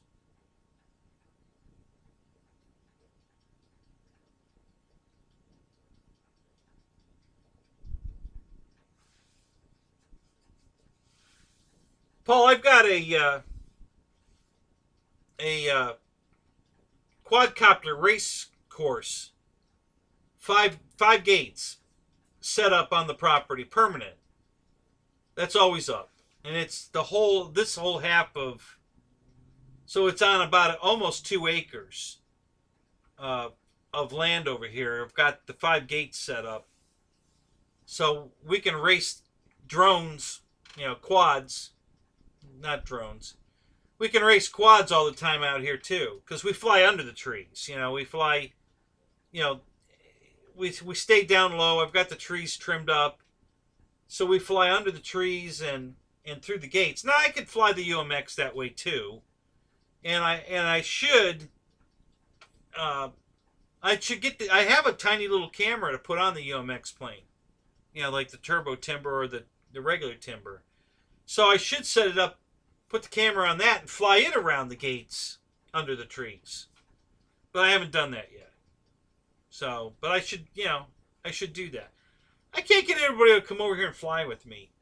I contacted 2 clubs in the area and told them what I had, showed them pictures of it. I even made a video to tease them what I've got, and they thought it was awesome. They all said, "Man, that's awesome! Thank you so much. That's so cool." But nobody's come over. Nobody. So I'm like, well, whatever.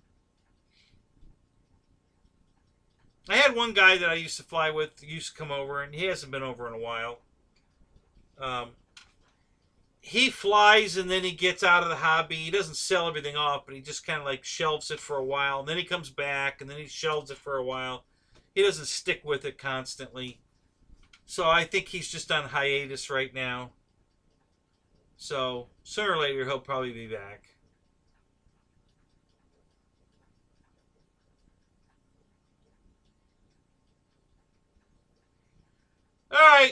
Marshall, I think I'm gonna call it two, guys. I gotta go.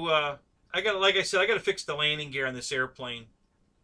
So, and I'm getting tired just sitting here on the chair. I gotta move around. So maybe if I go work on the landing gear, I'll wake back up. So I think I'm gonna go too.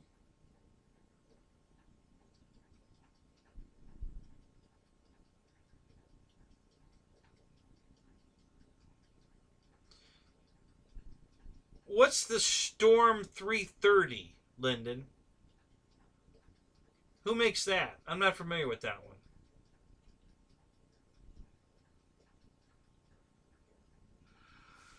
Good night, Dave.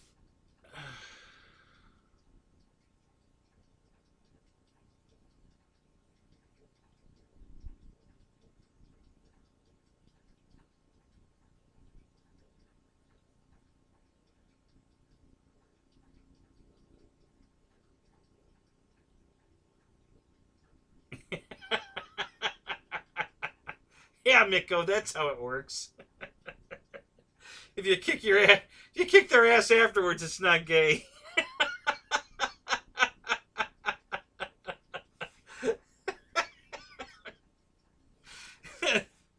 Then it's rape.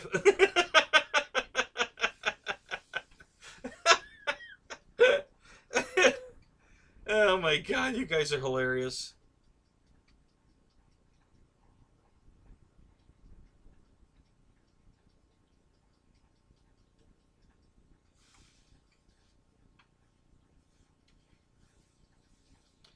Yeah, well, Paul, what's different about them? I mean, are they made with salt water? Are they?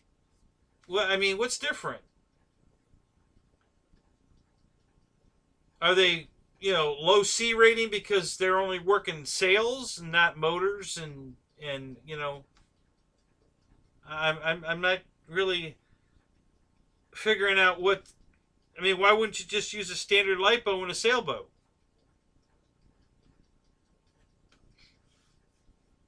Or is it some new technology that I don't know about? Like the graphene, graphite batteries, graphene, whatever. Is this a new saltwater bath battery that they're coming out with that's supposed to be better? I don't know. I have no idea. I haven't heard of it.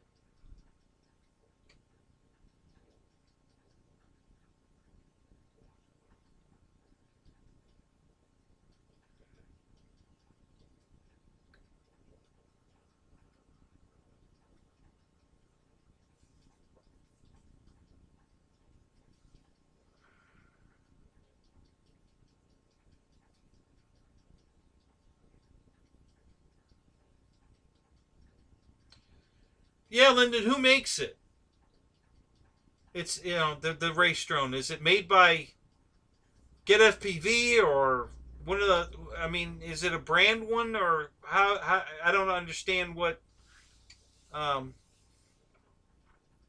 Storm 330. I mean, that sounds like a name that somebody brand made.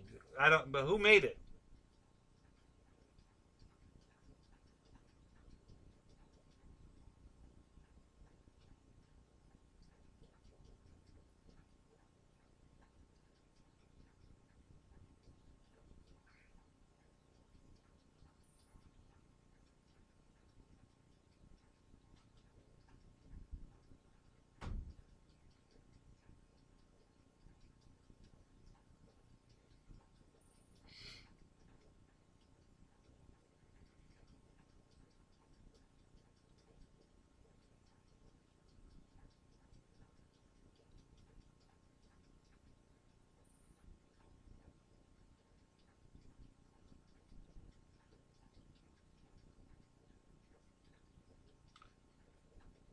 So Miko, are you gone? Are you still here?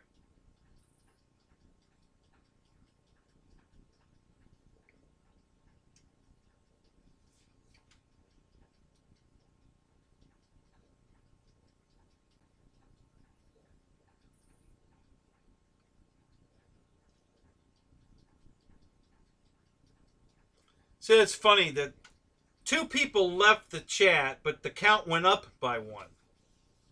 We had 16, 2 left, and now we're at 17. So 3 more people came in after the 2 left. That's hilarious. Oh my god, that's funny.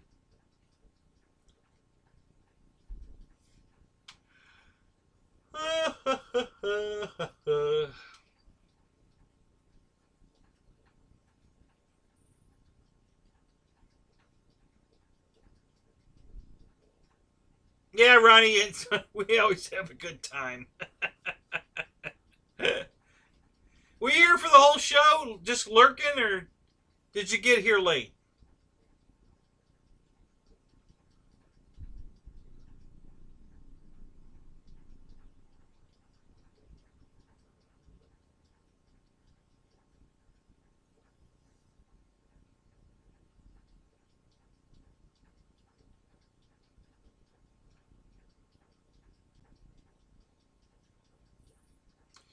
Where'd you hear about these batteries, Paul?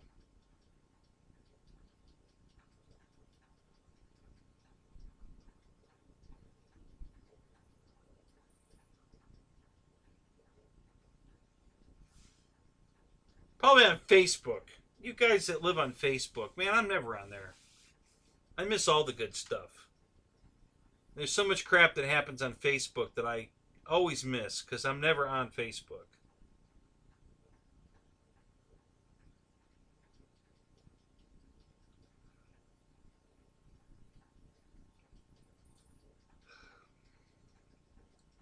I know you're still here, John. You're always drinking your coffee and working on airplanes. Just listening. Nothing wrong with that.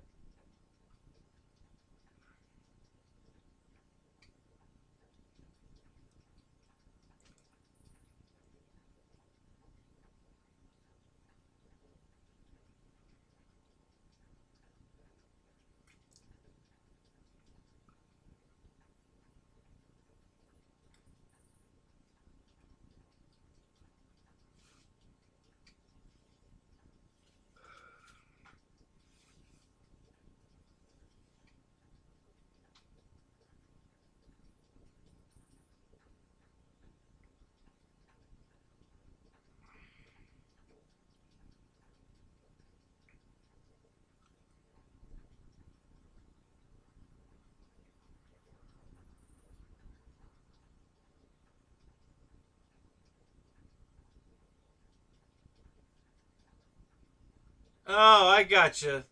All right, Lyndon.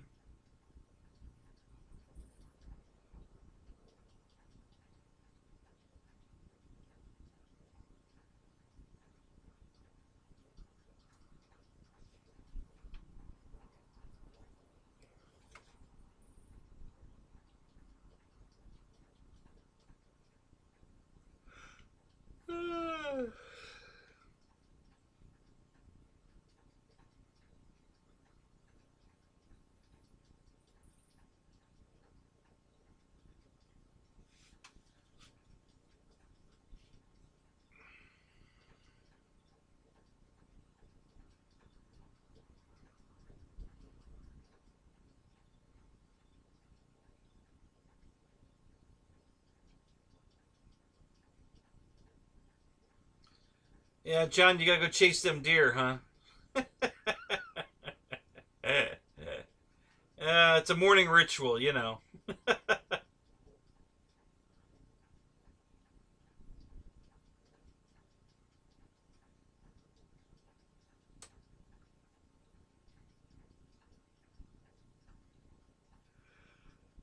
right, guys, I'm gonna call it. Let me get back to work on this airplane. So we'll see y'all later. Thanks for coming. Great show. Had fun. Always do. Love you guys.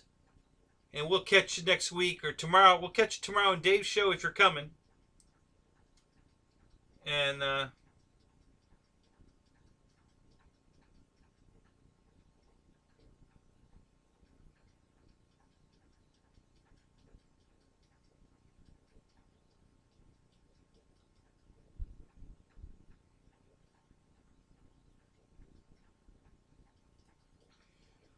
Yeah, Paul. Think of how much more time we could fly our airplanes too. You know, a 6-minute flight would turn into, you know, 36 minutes on a jet. Yahoo! So that'd be cool. We'll have to wait and see how that works out. I know it's coming. You know, the batteries are getting better and better every time. Every time. I mean, even the stuff we're flying now, the technology keeps getting better because the flight times keep getting longer. You know, so I know it's working and it's getting better all the time. So yeah, that's why I want to stick with the electric. I don't want to go back to nitro or gas or whatever because the battery technology's just getting to the point where why would you want to screw with a gas motor? You know, it's no advantage. You know, there's good the electric motor is going to have way more torque. Um, we're limited by what the battery can do, and as the batteries keep getting better, then we're going to have more and more power. Pretty soon that we'd be out racing and outlasting the nitro, the gas, the whatever. So yeah, it's coming. You know, it's just going to take time.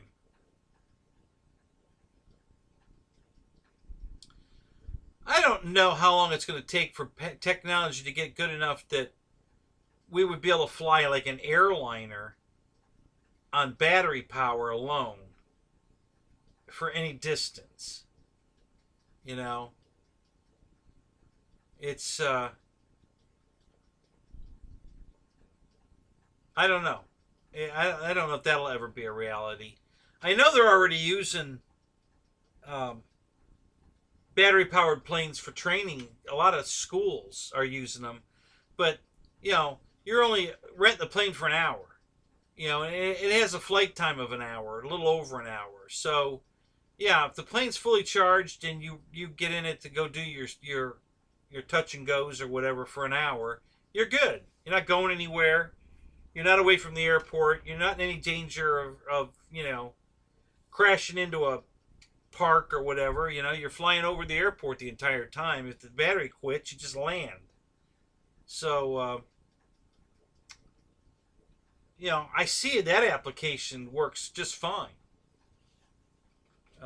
But flying from California to Hawaii on battery, I don't know. I'm not sure that's going to work. Ever. But we'll see. But, maybe our solar panel technology will get good enough that we can. Of course, then it'd have to be a day flight only. You couldn't fly at night to Hawaii. But, yeah. If we get where the batteries are charging as you're flying because the wings are in the sun and, maybe. I don't know. I know it keeps getting better for sure. So, all right. So I'm gonna call it, guys. Have a good night. I'm out of here. We'll see you tomorrow in Dave's show. Mafia, you're just now getting here. I'm signing off right now, and you just popped in. Where you been all night?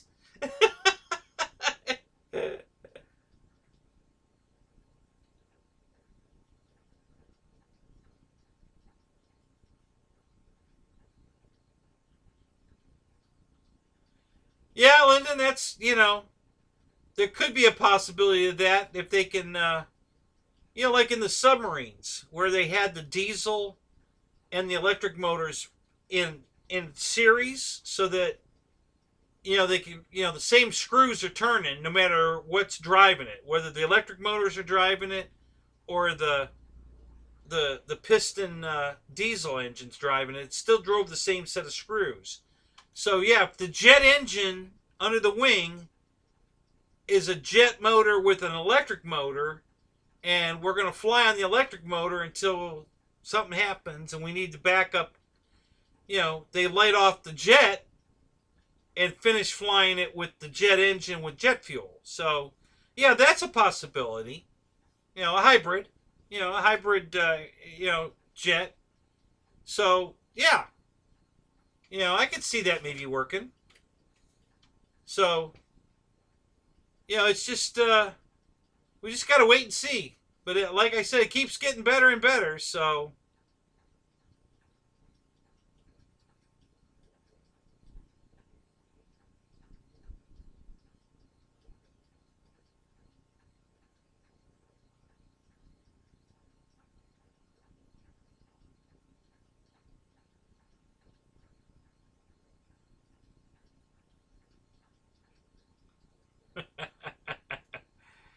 Yeah, well, there you go.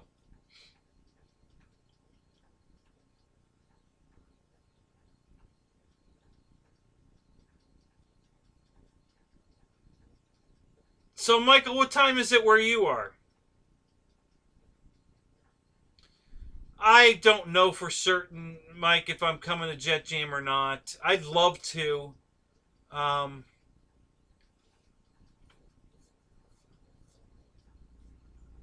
I'm just thinking about the drive up and the drive back.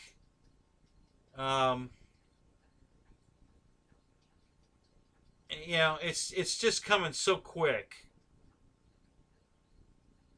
Um, so I don't know. We'll see. I haven't ruled it out. Okay, it's still on the table. Um, so yeah, I'm you know, it's definitely on my the top of my list right now to try to make it. So I'm just kind of waiting to see how things progress along here, and if everything falls in line, I'm going to try to make it. So the goal is to go. You know, whether that's going to happen, I can't guarantee yet. But the goal is to go to Jet Jam. So, um, I don't think I can afford to go to Joe Knoll. You know, if the schedule is the price they're saying per day and camping and everything, holy crap. Um,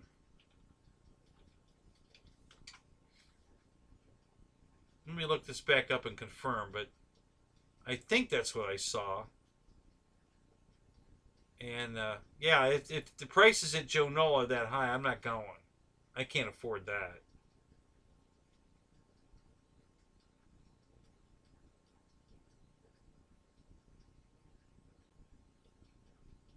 So now they're saying May 6th through 14th of 2022. So does that mean that they canceled the Knoll in the fall already?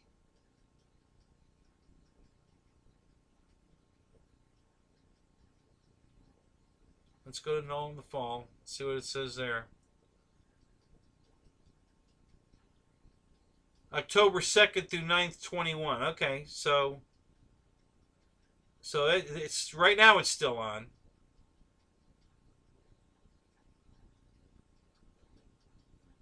Let me see what the prices are.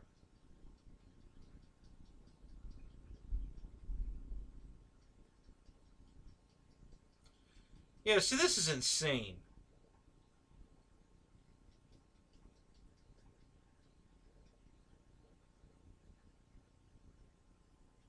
$16 a day to fly. $20 a day camping. A day.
So it looks like...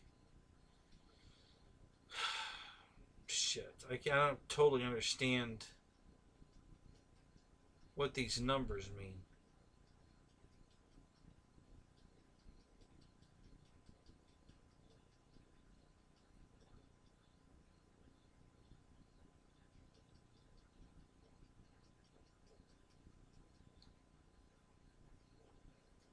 So if I get there Monday,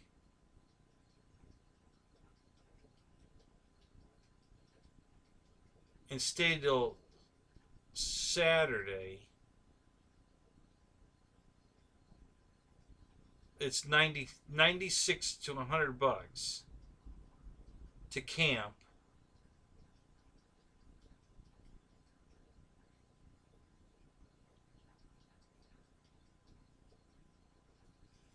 And then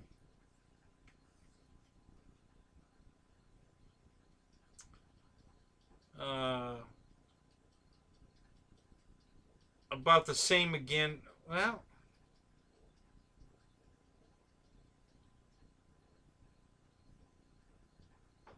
I guess you get a discount if you pay for the whole week. So it's like $100 instead of 120. And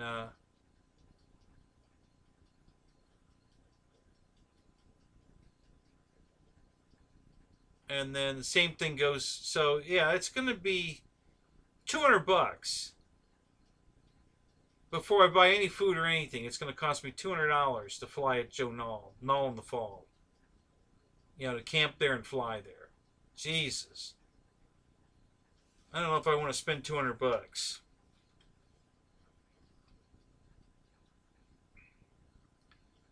I don't think it's going to be anywhere near that at Jet Jam.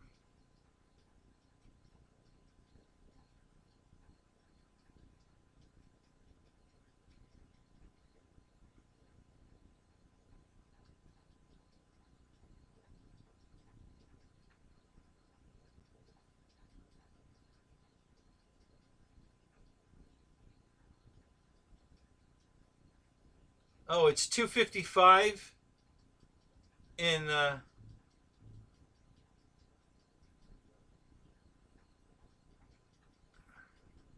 Ganya. Yeah. Okay. Yeah, it's the same time. How could it be the same time? Oh, that's right. We're in the same time zone. You're just straight down below me. Yeah, I forgot. Yeah, we're in the same time zone. Yeah, it's a vertical thing. We're vertical.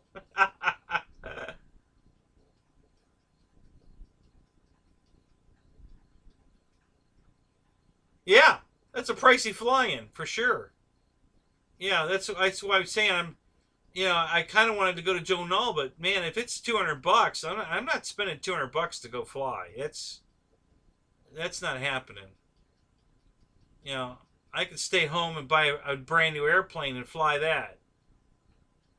Go hang out with a bunch of crabby old men that are going to yell at me all day because I can fly inverted across the field. I'm dragging the rudder and they can't, so I'm going to get yelled at all day. Yeah, screw that. I don't need that.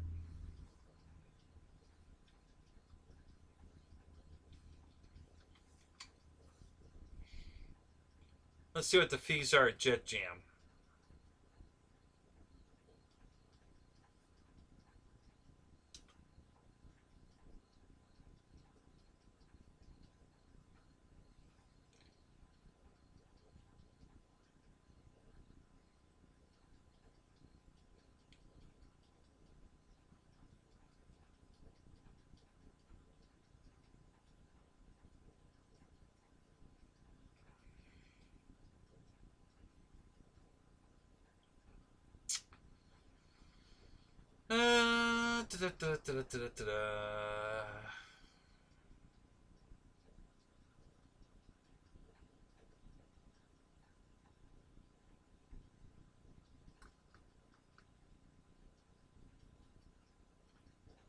Oh, come on, computer. Jesus, really?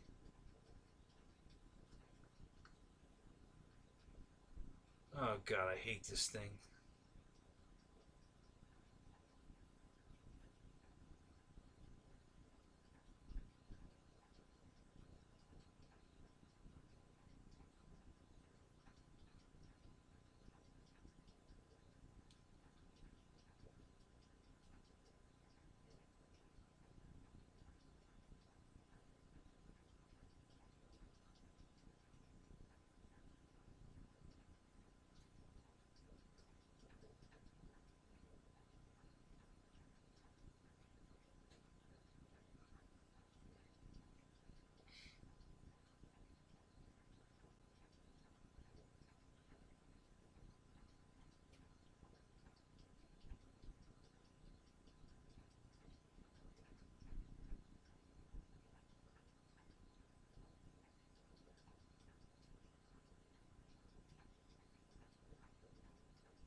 What?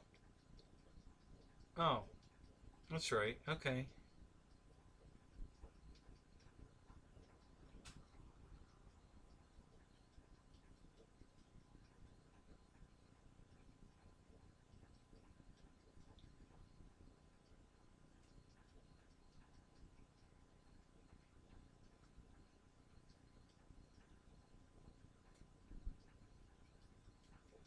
Each of Rosewood form visit our site. RC group form.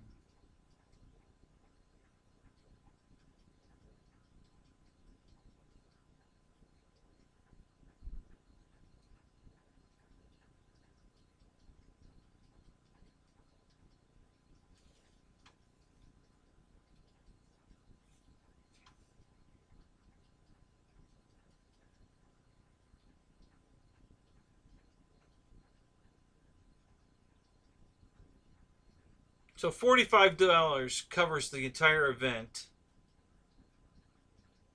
your flying fees and everything. So, and then what is it? Is there a charge to camp?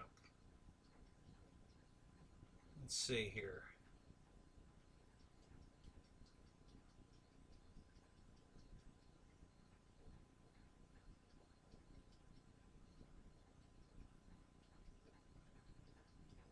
I don't see where they're charging you to camp.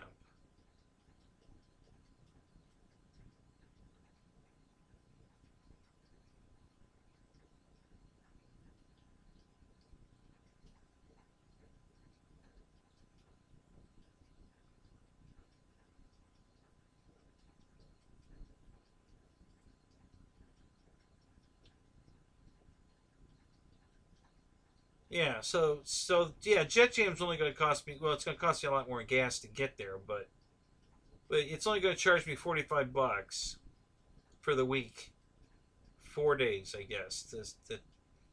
The 10th through the 13th.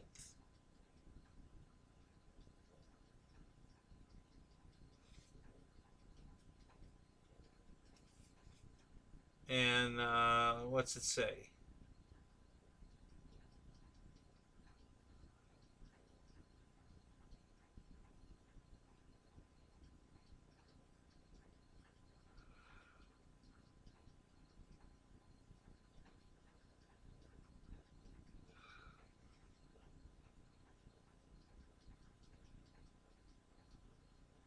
Wow, there's a lot of people already registered. Holy crap.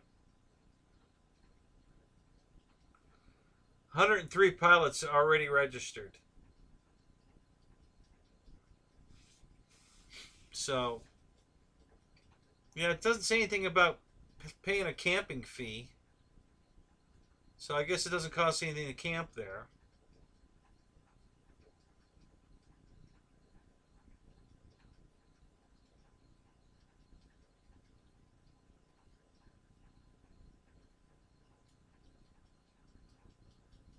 Yeah.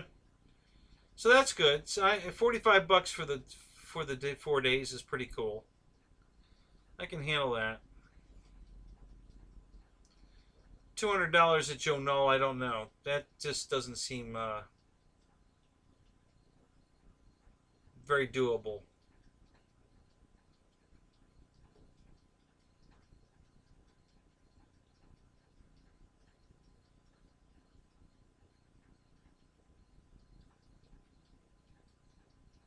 You miss payphones, Paul? Why? uh,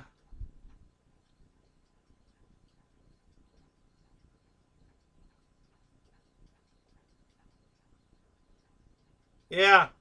Yeah, Lyndon, the exchange rate sucks for sure. Damn.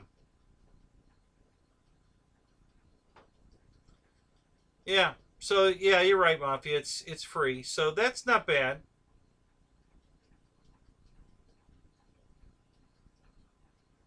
All right, Paul. We'll see you in the funny papers too.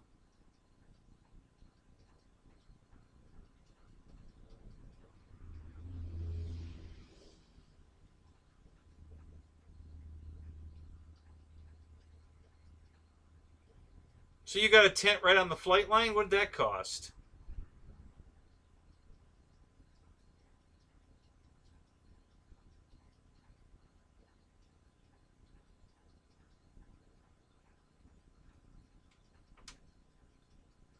Ryan, you're back. What's up?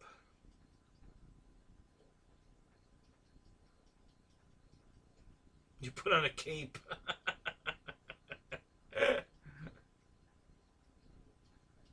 Damn. $185. I guess it was one of those big, like, circus tents, huh?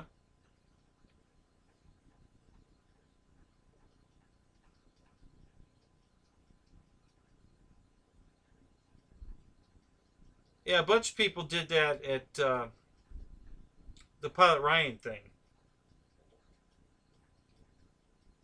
Looking back at it, I don't know. You know, my tent was air conditioned at night, which was nice. Those are don't you can't even close those tents up. They were, you know, three-sided. No way to close it off, keep the bugs out or any of that. So I don't know. 6 to 1 half dozen the other.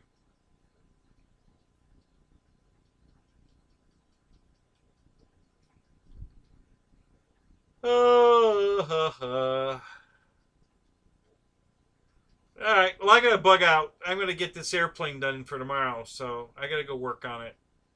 So we'll see you guys in Dave's show tomorrow night.